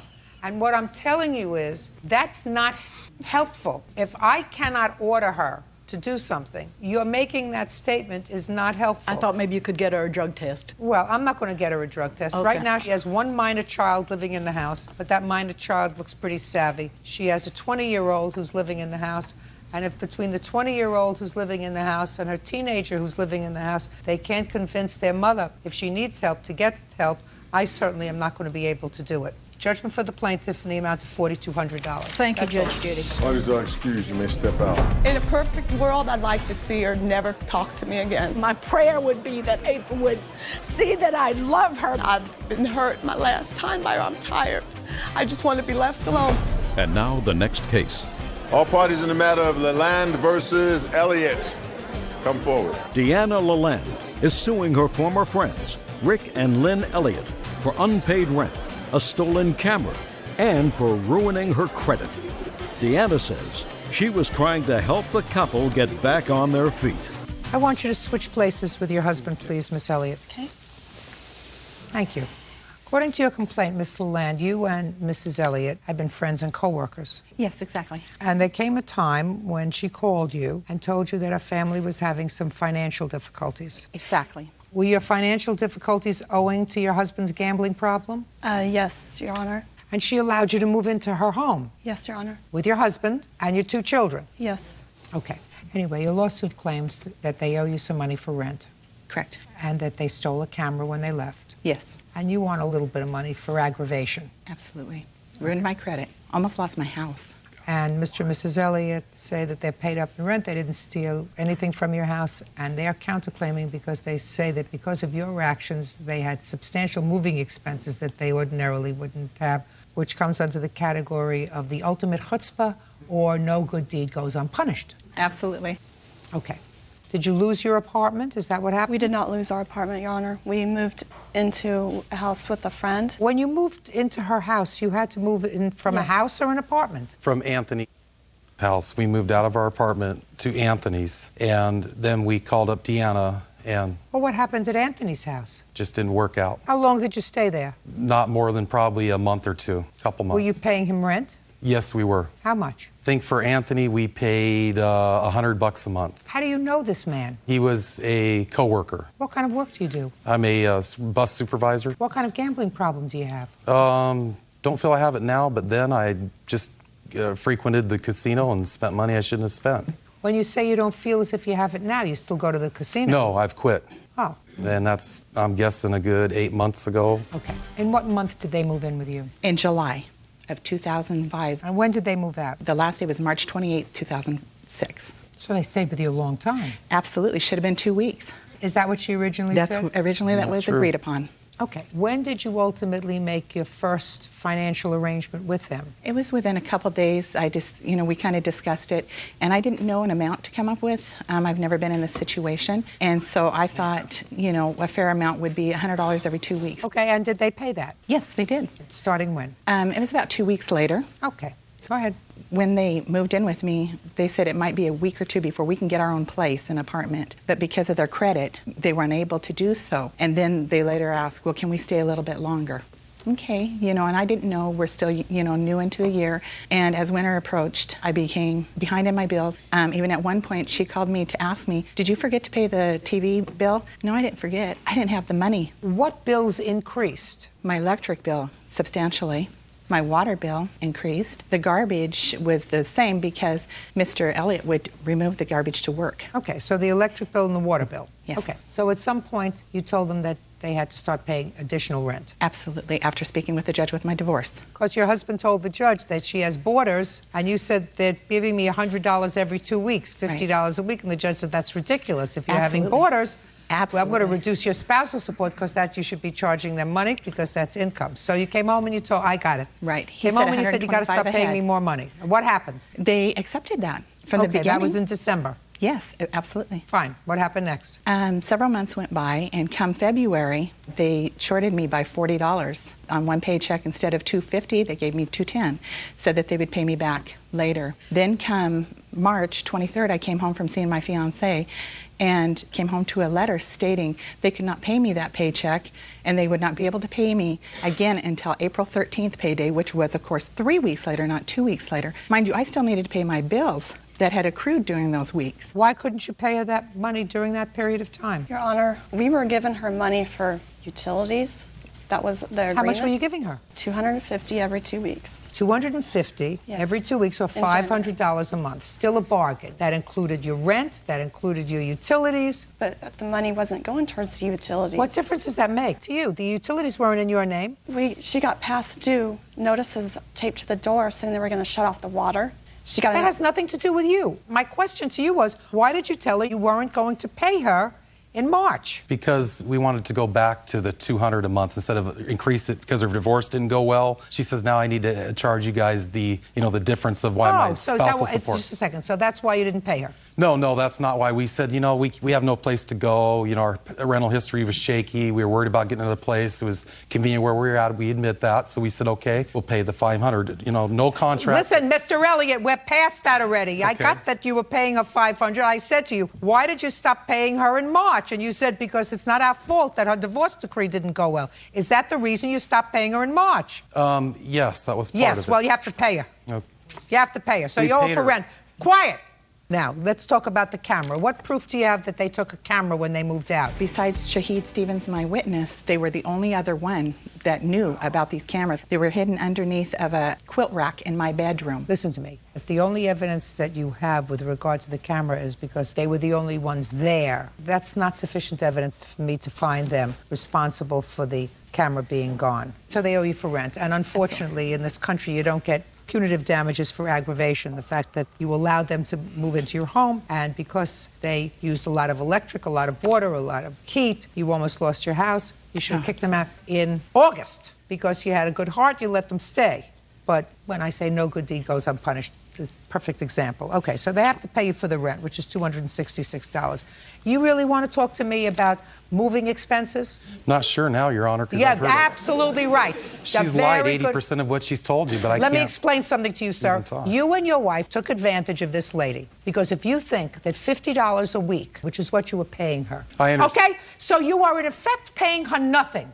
And the reason you put your family in this situation is because you had a gambling addiction. But for your gambling addiction, you would not have had a problem. Your wife would not have to be humiliated. Your children would not have been upset, moved from one place to another because of your problem. And here you have a perfect stranger, not your sister, not your mother, but a perfect stranger who you tap into because you got thrown out of the last place where you were sponging. And instead of staying with her for a few weeks, you stay with her for 9 months, and then you have the audacity to sue her for moving expenses when she got angry because you were being a bully. You were bullying her in her own home, which is exactly what you were doing. I read the complaint, and after seeing you, Mr. Elliott, there is no question in my mind that you were trying to bully her like you bully your wife. Guarantee you, sir, it didn't work with her. It doesn't work with me. You owe her the rent. Your counterclaim's dismissed. Step out. What is our excuse when they step out? She yelled at me in the hall and started threatening me. Anna lied probably a good 90% of the time. Tony Paternitti is suing 23-year-old Jason Schnell for vandalizing his place of business. Tony claims Jason smashed his property with his vehicle. All rise. That's case number 529 on the calendar in the matter of Paternitti versus Schnell. Parties have been sworn in. You may be seated, sir. Have a seat. Mr. Paternitti, according to your complaint, it is your belief and your claim that the defendant caused substantial damage to buildings of yours. Yes, Your Honor. With his vehicle.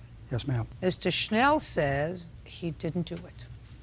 So, first, when was the damage to your buildings? December 6th of last year, Your Honor. What kind of buildings were there? It was a fenced-in area where I keep some construction material and a metal building, a steel building. I drew a diagram, if I could show you that. First, I'd like to see the damage done to the buildings. You have photographs? Yes, ma'am.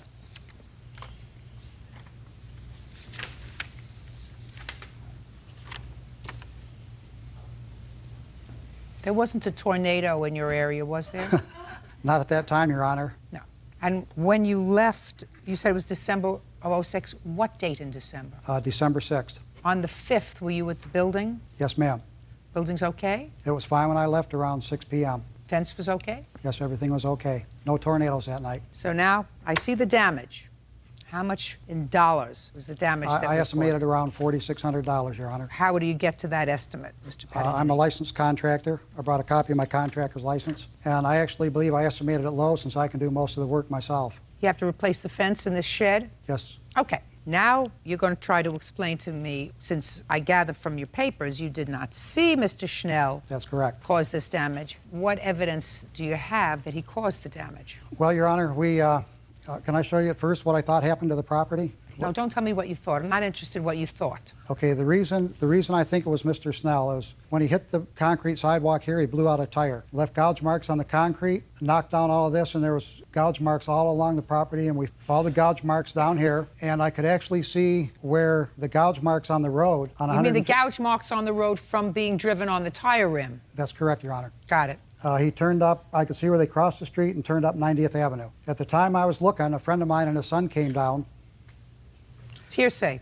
Okay. Well, I think that's a key evidence, Your Honor, that someone told us. Well, I don't care if it's key evidence or not, sir. That's hearsay. What somebody else told you, an out-of-court statement, is not admissible in court for the truth of that statement. So right now, you're following the gouge marks. Yes, Your Honor. Go ahead. Okay, at that point, the police went up this street.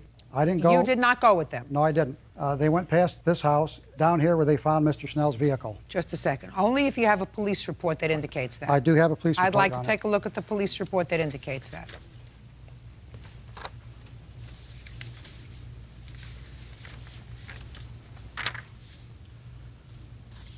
Police observe in their report that the damage appears to have been done by somebody doing donuts on the property with their car and lost control and struck the concrete pad, causing the right front tire to blow out, which caused damage to the rim. And then the writer observed pieces of the rim on the concrete pad. The writer observed gouge marks in the concrete from the broken rim. Then it ran into a chain link fence.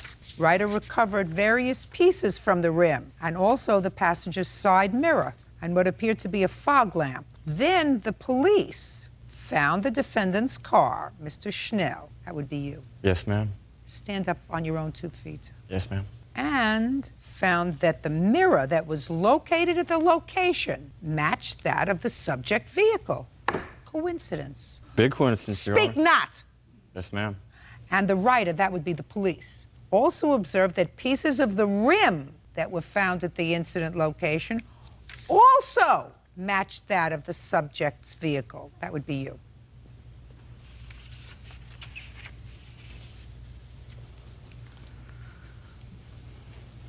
My turn? Look at me. Look at me. Yes, ma'am. I don't want you to look down at anything. Oh, no. I was just grabbing the pictures. I have evidence also. There's no way that my Jeep could have done that damage to his property, ma'am. What kind of car do you... Put it down. What kind of car do you have? 98 Jeep Grand Cherokee. How much did you pay for it? About $5,000. Did you take good care of the car? Oh, no, ma'am, I did not. So you acted irresponsibly towards the car. Oh, I did. Where did you Yes, get the $5,000 from to buy the car? ma'am. Don't look over there. Yes, ma'am. I just gotten off a deployment, ma'am, from Iraq, so I had a lot of money in the bank. Go ahead. Okay, well, about a day prior to the incident, ma'am, I had totaled my Jeep. I was driving along the road. I was speeding like... Just a second. Yes, ma'am. Day before, Yes, ma'am. you totaled the car. Yes, ma'am. Tell me how you did that. My tire... Look at me. Yes, ma'am. My tire blew out, and I went into... Which tire? My right front tire, ma'am. Right front tire blew out. Yes, ma'am. How did it blow out, Mr. Schnell? I don't know how it blew out, ma'am. Right front tire blew out, and I went crashing into trees. I got pictures here that shows the trees that I crashed into. I'd like to take shows a the look. brake marks. I'd like to take a look at the tree you crashed into. Yes, ma'am. And that wasn't anywhere near his building, was it? Oh, no, ma'am. Good. You look at the pictures, you won't see a building around it. And I want to see the car. Yes, You ma'am. took pictures Yes, ma'am. of the tree. Very nice. And now I want to see a picture of the car.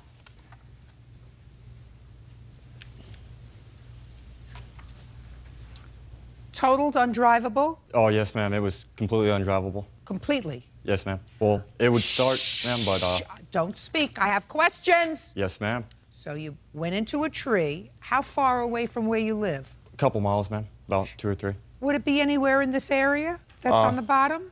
I can show you on the map, ma'am. Sure. It would be out this way if the map extended further. Okay, good. So it would be all the way over there. Yes, ma'am. And how did the car get back to your house? I rode it home on the rim, ma'am. I thought you told me that it was not drivable, sir. It was... Listen to me. You just told me a moment ago, Mr. Schnell, Yes, ma'am. that the car was not drivable. Not safely drivable anyway, ma'am. Mr. Schnell, this is not going to go well for you, sir. Oh, no, no, ma'am, it will It's because... not going to go well for you. So you went into this tree, Yes, ma'am. and this undrivable car all of a sudden became drivable enough for you to drive it home. Well, on the Limpet rim. Home's more like it, ma'am. No. You either call for a tow or you call the police. The No, way I that's what figured you it is do. if I called the police and I filled out an accident report and everything and go back to my insurance company, and most of those damages on there, I can just get the parts from a junkyard or something and fix it Now, cheaper one than of the deductible things would that be. was damaged on your car, sir, is a side view mirror that's missing. Yes, ma'am. I'm not Just a sec, I'm speaking. A side view, so far, does it look as if I need your help? I have some other pictures I want to show you, Your Honor. I'm not finished with him yet. Judge Judy continues in a moment. There is no way that I could have drove that car that night because the tire was already blown out. That's if I believe that you went into a tree the day before. That's if I believe that, sir. You're starting out with a premise that is not necessarily true. And later today, Why did you stop payment on the check? She was in an abusive relationship. Her boyfriend would come over, get high, smoke weed, hit on me. We got into a physical altercation, and I decided this was the last straw. real cases, real people. Judge Judy. Tony Paternetti claims Jason Schnell vandalized his place of business when he recklessly drove a vehicle onto the property. So far we have a right front tire Yes, ma'am. that matches the right front tire at his place of business, and a side view mirror also found at his place of business, also missing from your car. Yes, ma'am. Coincidence. I'm I'm not- speaking coincidence. Either it's a coincidence or it's on purpose. It's coincidence, ma'am. Coincidence. Yes, ma'am. We also have a fog lamp Yes, ma'am. also missing from your car. I'm not. No. disputing that my car was crashed, ma'am. Just answer my question. Yes, ma'am. Also missing. That the police found on his property. Yes, ma'am. Also, if you'll look at that picture, though, ma'am, did they find my bumper on his property? Just a second. Did they find anything let else me that was explain missing from the something car, to you, ma'am? sir. I don't answer your questions. Yes, ma'am. That is not my job. Yes, ma'am. At what rank did you leave the military? Lance Corporal, ma'am. What was a step above Lance Corporal? Corporal. Corporal. And above that, Sergeant. did you speak back to your sergeant? I did Not when if I you was right, wanted to ma'am. live, right? I did when I was right, ma'am. Well, maybe that's why you chose not to make the Army a career. Marine Corps, ma'am. So now we have the coincidence of right front tire, side view mirror, and fog lamp, all retrieved at his place of business after the police, according to this, followed the rim marks back to your house. There is no way that I could have drove that car that night because the tire was already blown out. That's if I believe that you went into a tree the day before. That's if I believe that, sir. You're starting out with a premise that is not necessarily true. I have That a witness that can say for sure that my Jeep was wrecked on the night in question. You mean that's him? Yes, ma'am. If I were to call you up here, would you tell me that the Jeep was wrecked the day before? Yes, Your Honor. Yeah, right. Now, when you got home, just for my own curiosity, when you got home on the 5th after you wrecked this vehicle and you live with your, look at me, with him? I'm asking you a question. Oh, me, ma'am? I Yeah. thought you were talking to him again. No, Sorry my about that. eyes look at the person I'm talking to. Yes, ma'am. No, I live at home, ma'am, with my family. With your family? Yes, ma'am. Mother and father? Yes, ma'am. Did you provide the police with your mother and father's names so that they could confirm this story that you told about your car being damaged the day before? The answer is either yes or no. No, ma'am. Now I'll see your pictures. Thank you. These are actual police photographs, Your Honor, when the police went to his house. And these photos are still in evidence that show the fog lamp in question and the mirror and some parts for the rim I'd like to see that the police matched to the vehicle. And I've also found more pieces on my property since I've been doing the cleanup. Okay, just a second.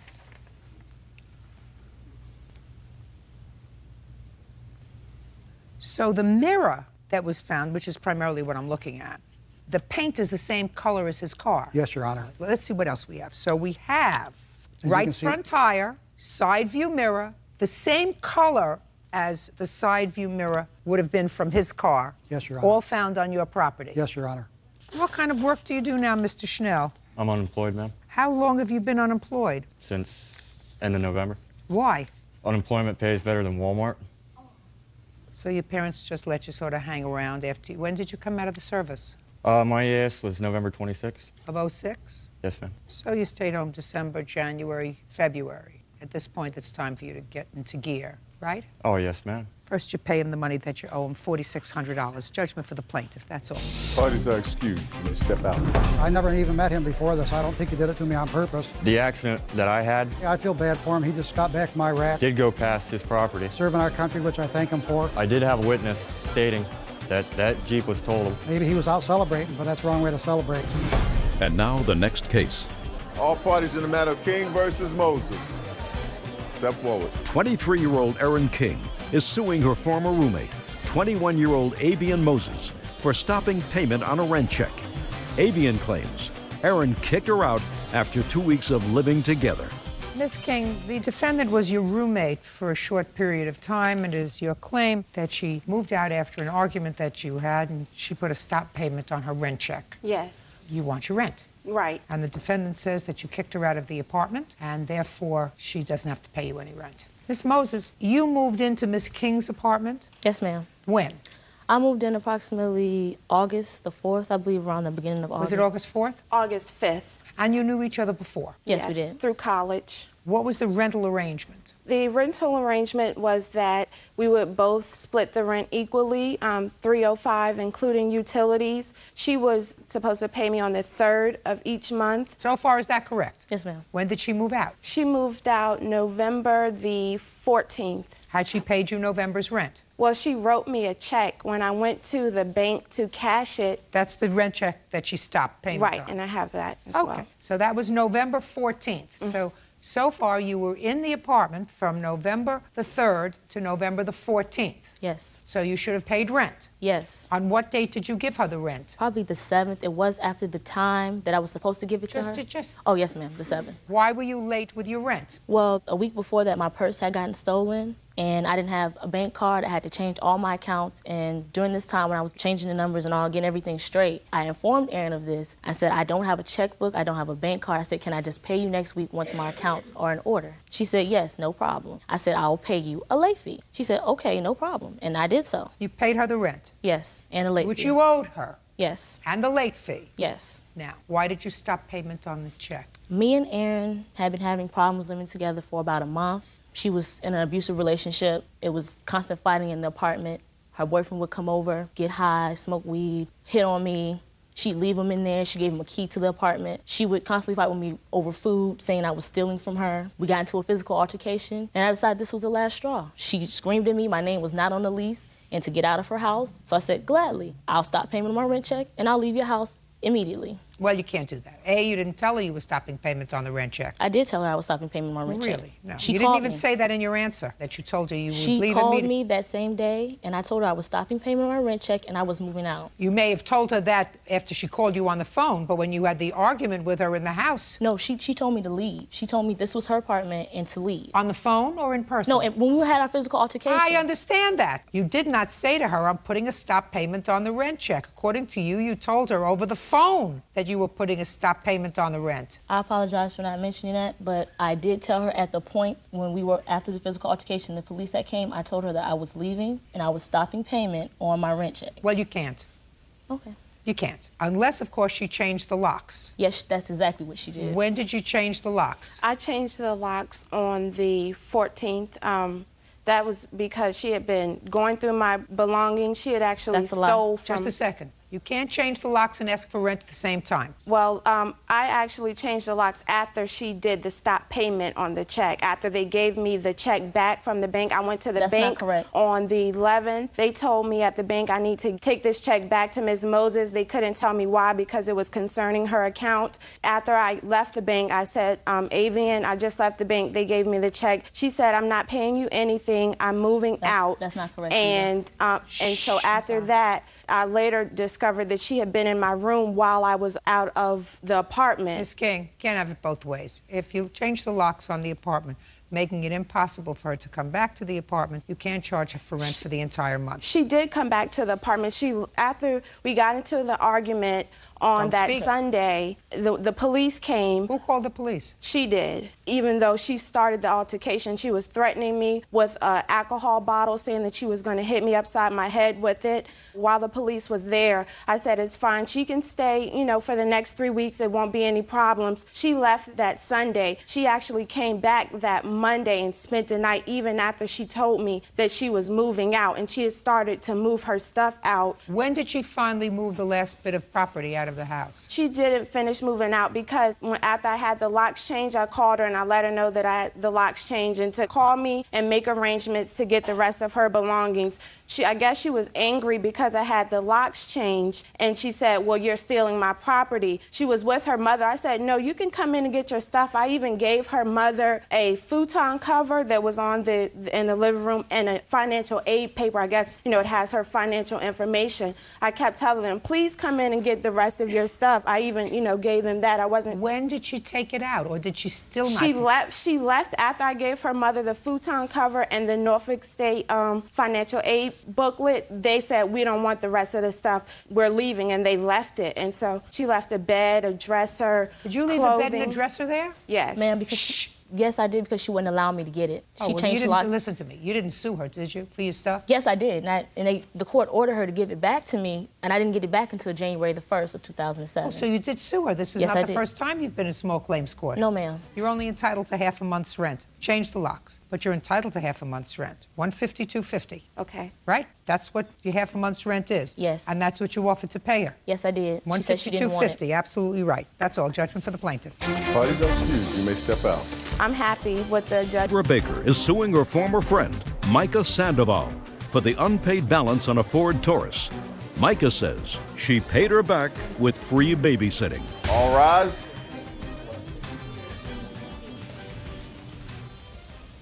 Yeah, this is case number 557 on the calendar in the matter of Baker versus Sandoval. Parties have been sworn in. You may be seated. Ladies, have a seat, please. Miss Baker, were you and Miss Sandoval friends? Yes. Before you sold her this car? Yes, we were. Do you ever watch my courtroom program? Yes, I do. Didn't you ever hear me say, never sell a used car to a friend? Yes, ma'am. But you didn't listen. You didn't take me seriously. No, I'm sorry.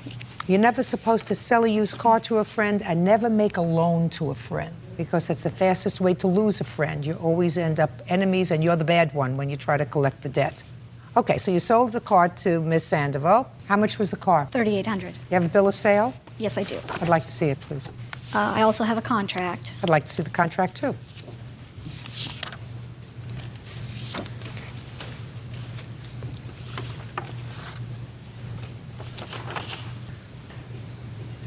Well, they didn't sign this for that says $3,800. No, they didn't. And nowhere in the contract for the purpose of purchasing the car does it say $3,800. Yes, it does.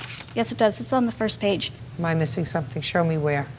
Okay, no, I guess it doesn't. It does not. Okay. Well, let me tell you this. Usually a contract for the Okay, purchase then of... I do Listen to me. have- My mouth is moving. Yes. Usually when you make a contract for the purchase of a something, what you list is the property being sold and the purchase price. Do you understand? Yes. Okay. That didn't say this. Okay, in our state, the buying party is not responsible to sign the bill of sale. But I also have where she registered the car and claimed $3,800 is what she Fine. paid for the So car. let's say $3,800. But remember this. Yes. In the future, if you sell anything, you have to put the purchase price in the contract. That's what the contract is about. Okay. What you're selling and how much you're selling it for. Well, Your okay, Honor, you purchased the car for $3,800. How much did you pay? I've paid a total of $3,912. I'm not counting, madam, what you claim as far as work for hire and working off some of the... Pay in cash was $912.50. $912. It is your claim that you paid up because you fell onto some financial hard times and the plaintiff agreed to let you off the hook by doing some babysitting or something for her, and that you babysat for her $2,000 worth or more. Yes, it was No, $3,000 Your Honor, she worth. babysat. You paid her $912. In what month and year did you stop paying her? I stopped in January of 06. When was your last payment? December of 05? Yes, around December of 05. Not about. When was your last payment? Did you pay her by check December or cash? of 05. We always paid in cash. So let's say January of 06, you stopped paying her because you were having financial difficulties. And what arrangements did you make? I had went to her and told her that my husband and I were splitting up and that, I didn't really know what to do with the car. She then stated that I could work off the rest of the payments and doing daycare for her grandchildren that she had custody of. And you're saying that happened in January? Yes, that happened in January. Did that happen in January? No, it did not. No, it didn't happen in January. Didn't happen in January. Yes, it did. No. Show me. Prove to me that you started doing daycare. I have two letters. Show me that you started to do daycare in January of 2006. I actually started way before that because I was also doing daycare for health and welfare children. I'm talking about for her grandchildren. I have two statements here from people that did use my daycare that stated that they did see her children there. Show me your record. I don't your have those record records. of when the children started. You run a business. When the children started each day, when they were there, for how many days they were there, for how many hours a day. Show me. What I'm trying to tell you is through the health and welfare department, I get paid monthly. The only time that I ever did daycare was for low-income women that were on the health and welfare, and she was the only one that I had let come to me without going through the health and welfare department. I understand that. That doesn't mean you don't keep records if you're paying off a debt. We had made a deal with each other. Oh, well, tell me what the deal was. That I would be doing daycare for her children or her grandchildren. How many days a week? It was about 2 days a week. No. Friday and That's Saturday. what you see. That's what I mean. About 2 days a week. Friday and Saturday nights when she would go out with her Just a stripper second. daughter. Friday and Saturday evening. From when to when? She would drop them off about 8 p.m. and pick them up in the morning at about 10 a.m. And you're telling me that happened every Friday night and every Saturday night? After her husband left her. You're telling me that happened every Friday night and every Saturday night? Okay. And for that, you say you want to be credited for $400 a month. That was for one child, the special needs child. The other child was $200 a month. Did you leave the children with her every Friday and Saturday night? No, I did not. She babysat during 1 week, and I have emails here that back up that Can I see the emails? Yes, I have several emails about how she will pay me, how she owes me. Let me see. There is some in there about babysitting, and I gave her $60 credit for a time that she did babysit. Well, this is in June of 06. You say you started to take care of the children in January of 06. I did. You say to her, I will get more kids in my daycare, so I'll be okay next month. I also get paid twice a month, and I'm going to catch up on my car. I got a roommate so I can pay my darn bills. How is everyone? And I don't get paid twice a month. I get paid once a month through health and welfare. I don't care whether you get paid once or twice a month. That's not the issue. The issue is whether or not you were communicating with her with these things. Then she writes you one. August 18th, she says, could you babysit on Saturday night, maybe all night? How much would you charge for the two children? That's August 18th, 2006. And then finally in October of 06, she says, you have moved, your phone is disconnected, you won't call me, you don't want to babysit off the payments, you want the police to track down the car, call me. Those are not emails that we have wrote. Those are fictitious. That has her Just a picture on it. second. It came through MySpace. Which she is a computer genius. She actually tried to help me get my divorce by doing. But then the thing I don't understand, madam, is she writes to you and she says, finally, in November of 2006, okay, I got a new job so I can finally start paying. I'm sorry it took so long. You remember sending that? No, I don't. Well, none of those emails absolutely. were sent. Absolutely, 100%. She says probably close to $1,500. Come over and pay what you can. And then, according to her complaint, she never heard from you again. Now, I want to tell you why these emails that she showed me were accurate. Judge Judy continues in a moment.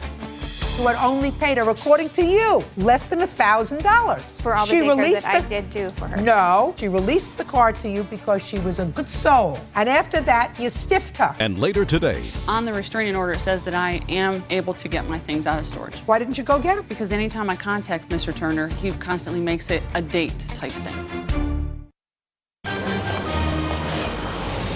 real cases, real people. Judge Judy. Sandra Baker claims former friend Micah Sandoval owes for the balance on a Ford Taurus. Micah says she paid off the debt with free babysitting.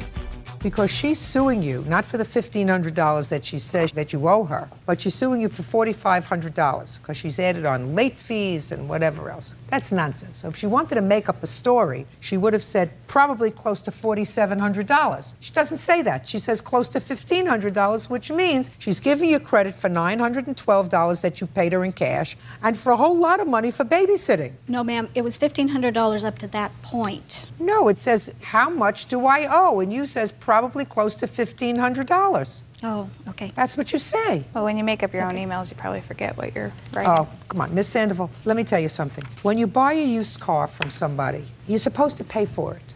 Now, usually if you buy a used car, you pay for it all at one time. She was very nice to you. She let you make payments. She not only let you make payments, but when you ran into some hard times, she said, you know what, we'll even lower the payments to $100 a month from $130. So we'll lower the payments so that maybe you could make those. You couldn't make those. Then you said, we'll do a little barter. But after a while, you got tired of bartering. You did barter some, because you did babysit some, and then you make up in your own mind, I babysat enough. You know, I really babysat enough. This is what the state pays me. This is what she's going to pay me. And then the car's all paid off. Not only is it paid off, but I overpaid her. She had released the title to me, which in Idaho, you cannot release the title unless it is actually paid for. When did she release the title? February of '06. Listen to me. In February of '06, you had only paid her, according to you, less than $1,000. Well, with our $500 down payment that we did also. So that would have been $1,500. Listen to me very, very carefully. You just said to me, before you paid for the car, she signed over the title. Mm-hmm. That's what you just told me. Well, I had paid all in cash. And then after that, I was just going to do the daycare. But you hadn't done it. So she released the car to you in good faith, right? For all the daycare that I did do for her. No. Before you did babysitting for her, madam. I have babysat for her since No. grandchild was Before you started babysitting for the two children, Friday and Saturday night, she released the car to you because she was a good soul. And after that, you stiffed her. Judgment for the plaintiff in the amount of $1,500. That's all. Step out. Parties are excused. You may step out. Not loan money to friends. I'll do what Judge Judy said. It's fine with me. People I don't want in my life. Not loan money to friends, not sell cars to friends. Keep friends as friends. And now the next case. All parties in the matter of Hartley versus Turner. Step forward, please. Victoria Hartley is suing her ex-boyfriend, Marcus Turner, for rent, the return of property, and harassment. Victoria says Marcus is obsessed with her. Miss Hartley, you and Mr. Turner lived together for a while. You had an apartment together. You left. Yes, ma'am. It is your claim that when you left, it was agreed that Mr. Turner would keep the apartment and pay the rent on the apartment. The apartment had been leased with a co-signer, a friend of yours. Is this your friend? Yes, ma'am. And it is your claim that Mr. Turner did not pay the rent for a month. The landlord came after your friend. Your friend paid the rent. You felt obliged to reimburse her for the rent because you and Mr. Turner were living together. You want Mr. Turner to pay you that money. Yes, ma'am. That's the first thing. Second thing is you claim that he has some property of yours in a storage unit that you want. And the third thing is you claim he's been harassing. Yes, ma'am. Mr. Turner says you moved out of the apartment without notice, so you can pay that month's rent, that you had plenty of opportunity to get your stuff from storage, and he's got a counterclaim, and his counterclaim's rather interesting. He wants you to pay for your half of the storage. That's ridiculous, Mr. Turner. You agree, don't you? You can't say you abandoned the property and wanted to pay for the storage, right? Well, if she wants her stuff back, I mean, I'm willing to give back her washer and dryer. That is not a problem. But, I mean, to come after me for 2 years now. Just a second. So you're willing to give her back her washer and dryer? Yes, ma'am. Perfect. I see how easily we resolve that. Washer and dryer for you. Is it in storage, sir? Yes, ma'am. Good. So you'll give her back her washer and dryer. Your Honor. What? There's also a box of items that my grandmother had given to me, which she has since passed away, that I would like back. What's in it? There are different water pitchers. In the box is also a home interior bride and groom that she gave me when I got married. You know where that is? I said that on her mother's back porch. I called her cell phone, so I just left a box on your back porch. You might want to go over there. There was a couple kids across the street. They seen me, so. Is what you're telling me, Mr. Turner, you don't have the box anymore? No, I dropped the box off at her mother's house. When? On the back porch. When? Not too sure what day, maybe a year and a half ago. All I want to know is you do have the washer and dryer. You say you don't have the box anymore. No, I do not have that. Doesn't have the box anymore. Now, Ms. Hartley, listen to me very carefully. I read your complaint very carefully. There was a time that you went to court to get a restraining order against Mr. Turner. Is that correct? Yes, ma'am. On what date was that? Do you remember? October 2006. And you had already separated at that time? Yes, ma'am. Now, I've been in domestic relations courts for many, many years. When you go to domestic relations court, you are asked whether there is anything else that you need. And if you wanted to, you could have said to the judge, there is property in the storage room that I want, and he refuses to give me access to it. Did you do that? Yes, ma'am. Did you get an order to go and get your property? No. From the judge? On the restraining order, it says that I am able to get my things out of storage. So, why didn't you go get them? Because anytime I contact Mr. Turner, he constantly makes it a date type thing. Then what you do is you go back to court and say he's violated the protective order. You don't wait a year and a half and sue him for the property. Okay. It's been a long time. If you really wanted it, you would have gotten it. Now, on what day of the month did Miss Hartley leave the residence? Do you remember? July, March. July 19th, 2005. Did you pay July's rent? Yes, ma'am. Did you pay July's rent? Yes, ma'am. What about August? Did you pay August's rent? No, ma'am. I was moved out at the time. You can't be moved out half the time, No, I mean, Mr. like Turner. there was 2 weeks left on the lease. She moved out like at the middle of the month. I just stayed because it was paid for. When did you leave, Mr. Turner? The end of the month. End of July? Yes. And when was the lease up? August? So there was a month left on the lease. I believe so. Now, when the two of you separated, what arrangements did you make as far as staying in the apartment, Mr. Turner? I told her I would finish staying the 2 weeks and just move out slowly. She did not have a problem with it. And that's Did you what I say, did. I'll finish moving out in 2 weeks, or I'll finish moving out when the lease is over? No, I move out in 2 weeks. What did he say? When I told him I was leaving, I said, what do you want to do about the apartment? Do you want me to contact the manager and tell her I'm going? He says, no, because I don't know where I'm going to live right now. I'll take care of the apartment complex. I said, are you sure? Are you going to live with your grandmother? Are you, do you have a place to go? He said, right now I don't want to live with my grandma. I'm just going to stay here till I find a place. I will let the apartment complex know when I leave. I will handle this. Sounds right to me, Mr. Turner. No, ma'am. Because I told her. Did you pay anything for the month of August, sir? No, ma'am. Well, you have to. You had a lease. Who did you expect? It was month to month at that time. The 4-year lease was up, and it was month to month. Oh, so you just had to give them a 30-day notice? Yes, ma'am. Did you give them 30-day notice? I didn't, no. Well, but you were the last one in the apartment. Yes, ma'am. Because I thought she was going to give it. I never told her not to. Right. Well, or how much was the rent? I believe at that time it was $570 a month. Well, how much did you pay? Sandra O'Reilly ended up paying the apartment complex. They wanted $804. There was some damages to the apartment. They had to replace the bathtub. Just a second. You lived there for a year? Mm-hmm. Good. So you pay $400, he pays $400. That's for August's rent. You didn't give 30 days notice, he didn't give 30 days notice. If I would have known he wasn't going to say anything to the apartment complex, I would have paid for at least half of August. Well, that's what you're doing. You're paying for half of August. And he's paying for half of August. All right. What else? Even after the restraining order, Marcus has still called the store where I work at and the store I left from. I've had to transfer to 3 different stores, so he finally will stop calling. He hasn't stopped calling. He still calls the stores where I'm at. What do you call her for? I do not call her. I don't know where she lives. I don't know where she works. I have no idea what her phone number is. I can't call somebody if I don't know where they live, where they work. Do you have any proof of his calling? Yes, ma'am. You Let's want see. the records before or after the restraining order? Let me see the records after the restraining order.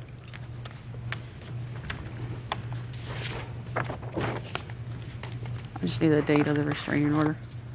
Restraining order was dated 10/05/2006.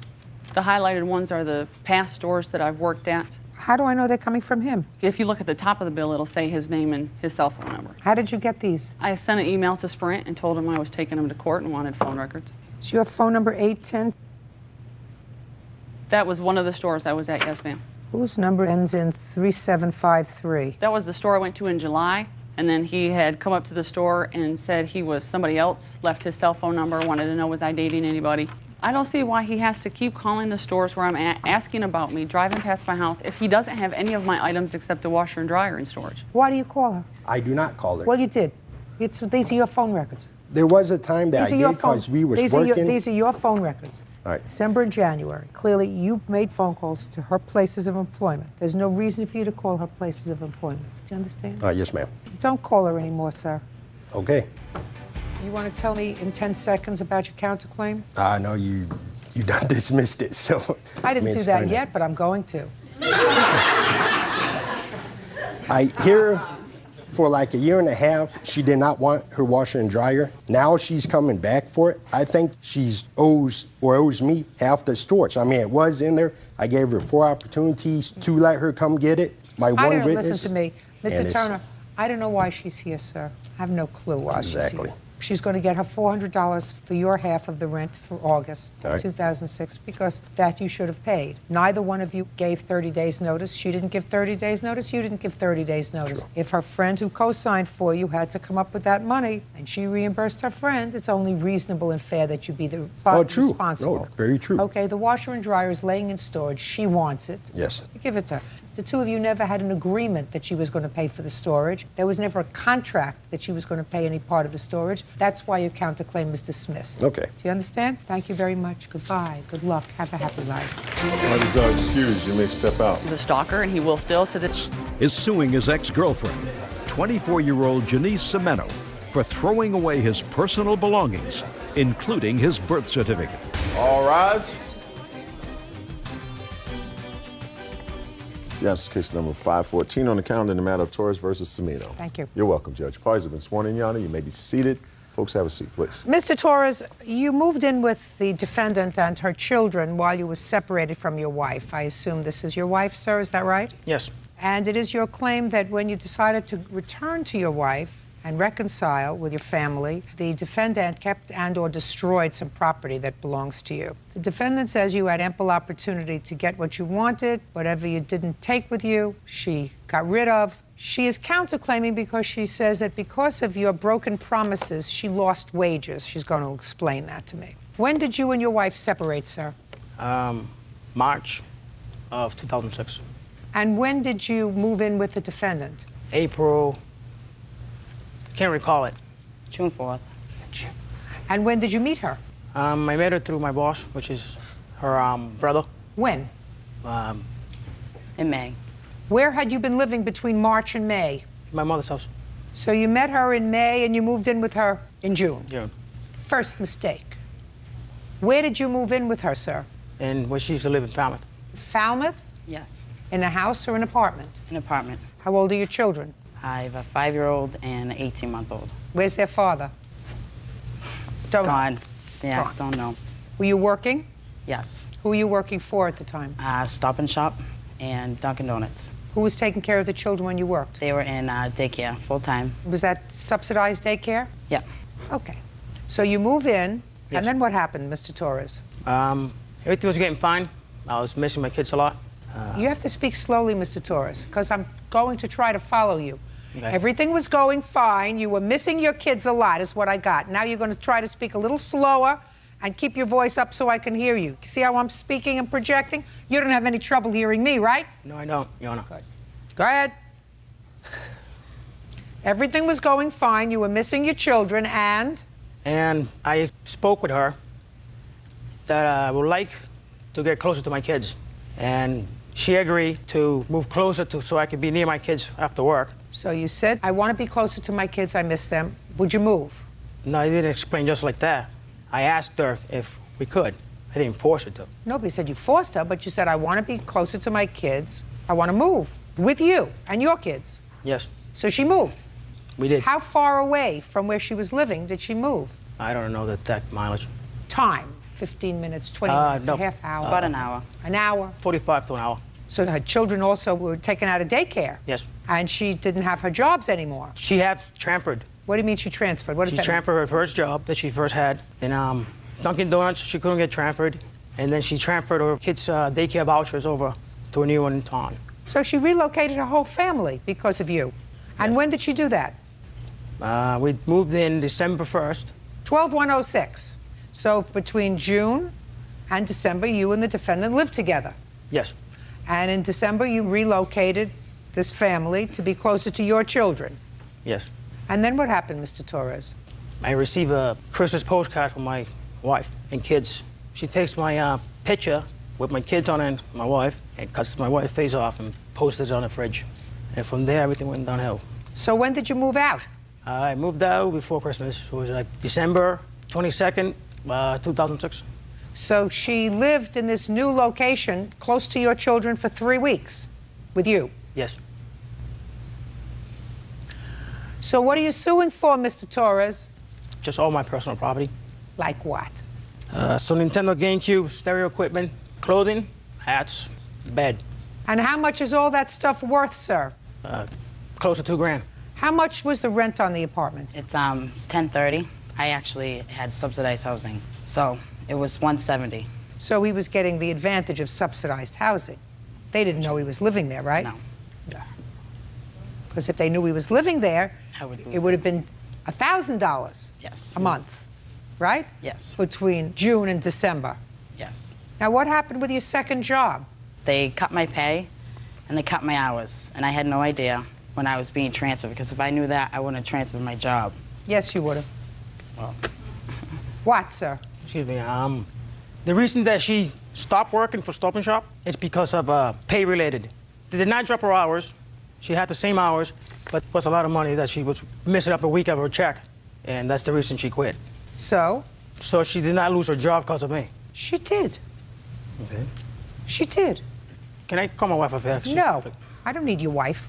You were a big boy enough to leave your wife. You were a big boy enough to have this lady with her 2 children relocate closer to your children so you could be more comfortable, so you didn't have to travel. So she relocated herself. Her 2 children, took them out of daycare where they were comfortable, where she had 2 jobs. Nobody's asking you a question. Okay. I mean, you knew that he was living with her, right? You knew he was living with her, right? Not in the beginning, no, I didn't. But she also knew that we had problems previously, and we've always worked our problems out. Listen, she knew she was getting involved with a married man. Listen to me. Shh. I got what happened. The story's not straight. Miss Torres. I'm sorry. When you wake up in the morning for 8 months and you don't find your husband sleeping next to you in the bed, that's not a fight. That's not a disagreement. That's a separation.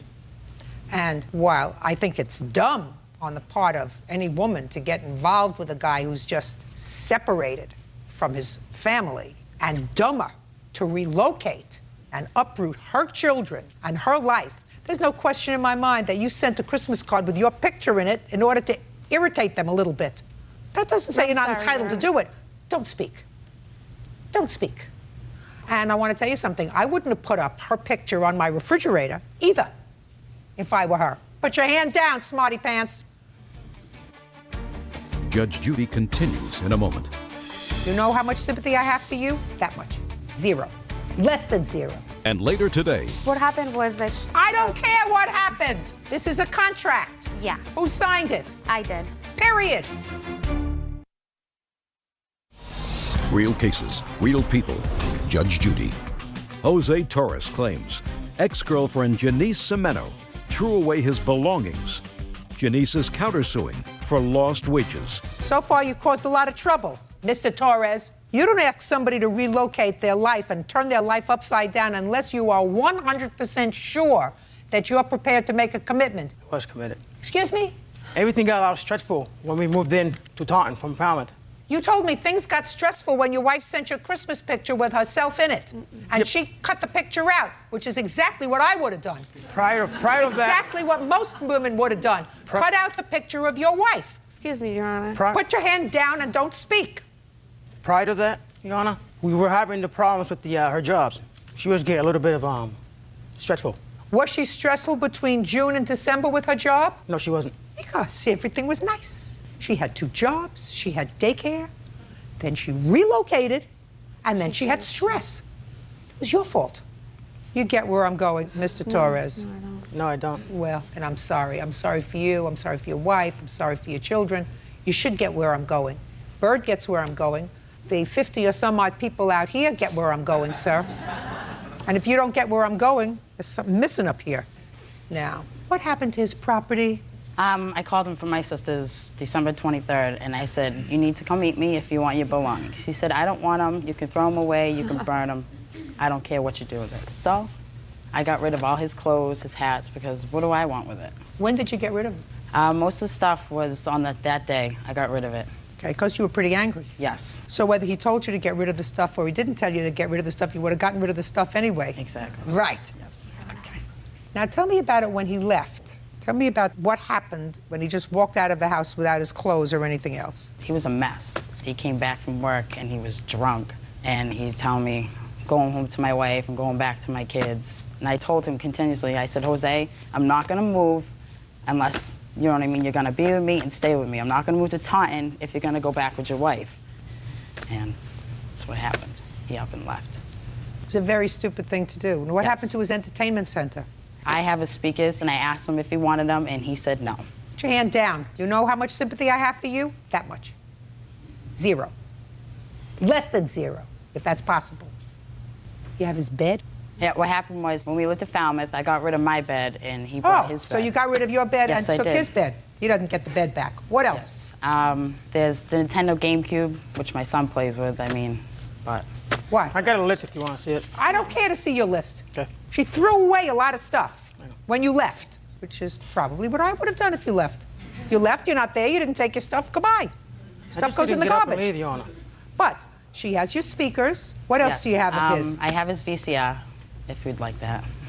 Okay, good. And his digital camera. Okay, I want you to box those things and get them out of your house. Okay. Within 5 days, he's going to pay the cost of putting it in UPS or the post office or whatever. Okay. Excuse me. I really need to speak because he did not get the story out the right way. He's very nervous. He doesn't know exactly what to say. He was buying back his own property. She did not offer to give it back to him. I don't care whether she offered to give it back to him or He offered not. to give her money. She checked off that he could get his own property with police escorts. And We I went, went. and she Good. said she threw it away. Good. You said it now? You happy? No, there's a lot more to it. I'm not interested in a lot more. I got the general gist of it. Your husband? You did it Your because husband, he didn't explain it right. Don't speak. Your husband left you, not because of her, because he didn't meet her for a while. I just got separated from her to take a part time from each other. She kicked him out. Just a second. Then if you need time, Mr. Torres, to decide what you're going to do, is that what you're telling me? Is that what you're telling me? You needed time to figure out what you were going to do? No, we just need time away from each other. Then you don't move in with somebody else and dislocate them from a life. Do you understand that? Do you understand that? I understand that, but I didn't do that. Yes, you did. Yes, you did. You moved in with somebody else. If you want to take time away from your wife and see if the relationship can be put back together again, you do not move in with somebody else just because it's comfy. Do you understand? That's Yes, what you I do, did. but I didn't do that exactly like that. Get mad. Speak up. Huh? Mr. Torres, your wife may not want to acknowledge it, but that is precisely what you did. She did not handcuff you and tie you to her bed. From June of 2006 until December of 2006, you shared the defendant's bed, you shared her life, you convinced her to move and relocate to be closer to your children. That's what you just told me, sir. No, I you did not told convince her. me We that you agreed wanted on. her to move closer. But I did not force her to do it. Listen, those are the things that you're getting back. Period. End of discussion. Let me explain something to you. You don't get awarded money for stupidity. You don't pick up your life and relocate for a married guy. And if you do so on a promise and a prayer, courts aren't here to help you. You have to understand that. His wife doesn't get it because she prefers not to get it. He didn't go and move into a room in somebody's house while they were trying to work out their problems. He found it more comfortable to be in your house, living with you. And she thinks that's your fault. That's not your fault. She's angry at the wrong person. She should be angry at him because it was his choice to move in with you, and it was his choice to move into another apartment with you. It was his choice. He was more comfortable living that way while he was figuring out what to do with his marriage. So her anger is misplaced, and I don't want to hear about it. So you get your property back. The stuff that she just mentioned, sir. Other than that, you get nothing. I'm dismissing her counterclaim because, unfortunately, the law doesn't permit her to have a counterclaim for her own acts of misguided love and affection and your promises that you were going to be with her. Law doesn't permit I ain't made that. any promises. Get out of here. You may step out. Wait here, please. He didn't get the story straight. He's very nervous. He had a hard time talking. He was already separated and lived in his own place. She chose to deal with a married man. I had no idea. He told me after we were together. 13 years we've been together. We've had our separations. You know, he's always come back. And now the next case. All parties in the matter of Rendon versus Cepeda. Step forward, please. 24-year-old Tanya Rendon is suing her ex-roommate, 23-year-old Crystal Cepeda, for 2 months' rent and utility bills. Tanya says Crystal was a disrespectful roommate. Miss Rendon, Miss Cepeda was your roommate. According to you, she owes you a couple of months' rent and some utility bills. Miss Cepeda says you told her to leave the apartment. She owes you nothing. Who signed the lease to the apartment? I did. So it was just in your name? No, it's both of our names, but she never stopped by the office to sign it. Listen to me, Miss Rendon. If she didn't sign the lease was in your name. It was printed with both of our names, but she... Show me the lease. I mean, are you not following what I'm saying? Yeah. I thought this was going to be easy. What happened was that... I don't care what happened. This is a contract. Yeah. This is the only contract that exists with the landlord. Who signed it? I did. Period. We're going to start again. Okay. And I'm going to try to come down. You moved into the apartment. The lease is in your name only. Is that correct? Yes. But you moved in together. Yes. And according to you, you had an arrangement with her that you would split all the rent and all the utilities on this apartment. Lease is from September 1st, 06 to February 28th, 07. Yes. When did you move out?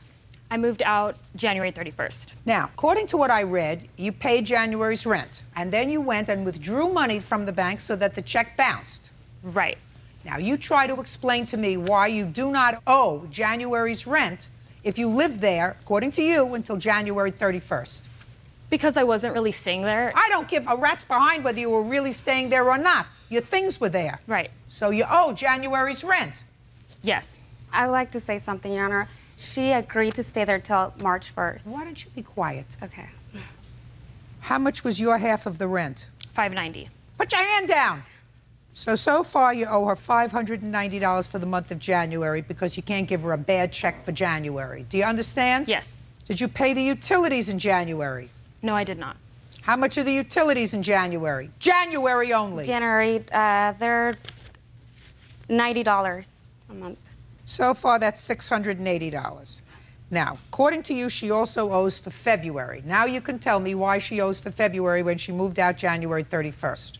When she first moved in, the agreement was that she was going to pay $590 a month until March 1st. It was a 6-month lease. Throughout that time, she kept paying her rent late. She also was very disrespectful to the point that she had people have sex in our apartment with me there. Wow. Tell me about February, because so far you haven't told me about February. I couldn't find a roommate. Obviously, I had to come up with the money to cover for February because she just pretty much left. She didn't even bother cleaning the room. She says that you told her to leave. Is that right? 2 weeks before the end of January, she told me that she had found a new roommate that would be moving in in the beginning of February. Did she tell you who that was? She told me a girl that she found on Craigslist would be moving into the apartment. So you decided to terminate this roommate relationship Yes. well prior to January 31st. Yes. Because you had discussed moving out. Right. You say it was her fault. She says it's your fault. It was clear from reading the complaint and answer that the two of you did not have compatible lifestyles. Right. All right. Go ahead. So in January, at the middle of January, I decided, I guess I don't have a choice. She had notified me that I would have to be leaving the apartment because she found a new roommate, and so I decided, okay. Where did you find this new roommate? She was a friend of my ex-roommate, one of my ex-roommates. And when did she move in? She moved in March 1st. So you had to cover the rent yourself in February, yes, right? Yes, I did. That's too bad. She owes you $680 for January. Anything else? No. Anything else? The bills, I mean, she didn't pay for the bills for January. $680. Get over it. That's all. Parties are excused. You may step out. She was there for me at a really hard time in my life, and that's why it just sucks that this all happened. Very disrespectful, bringing people, having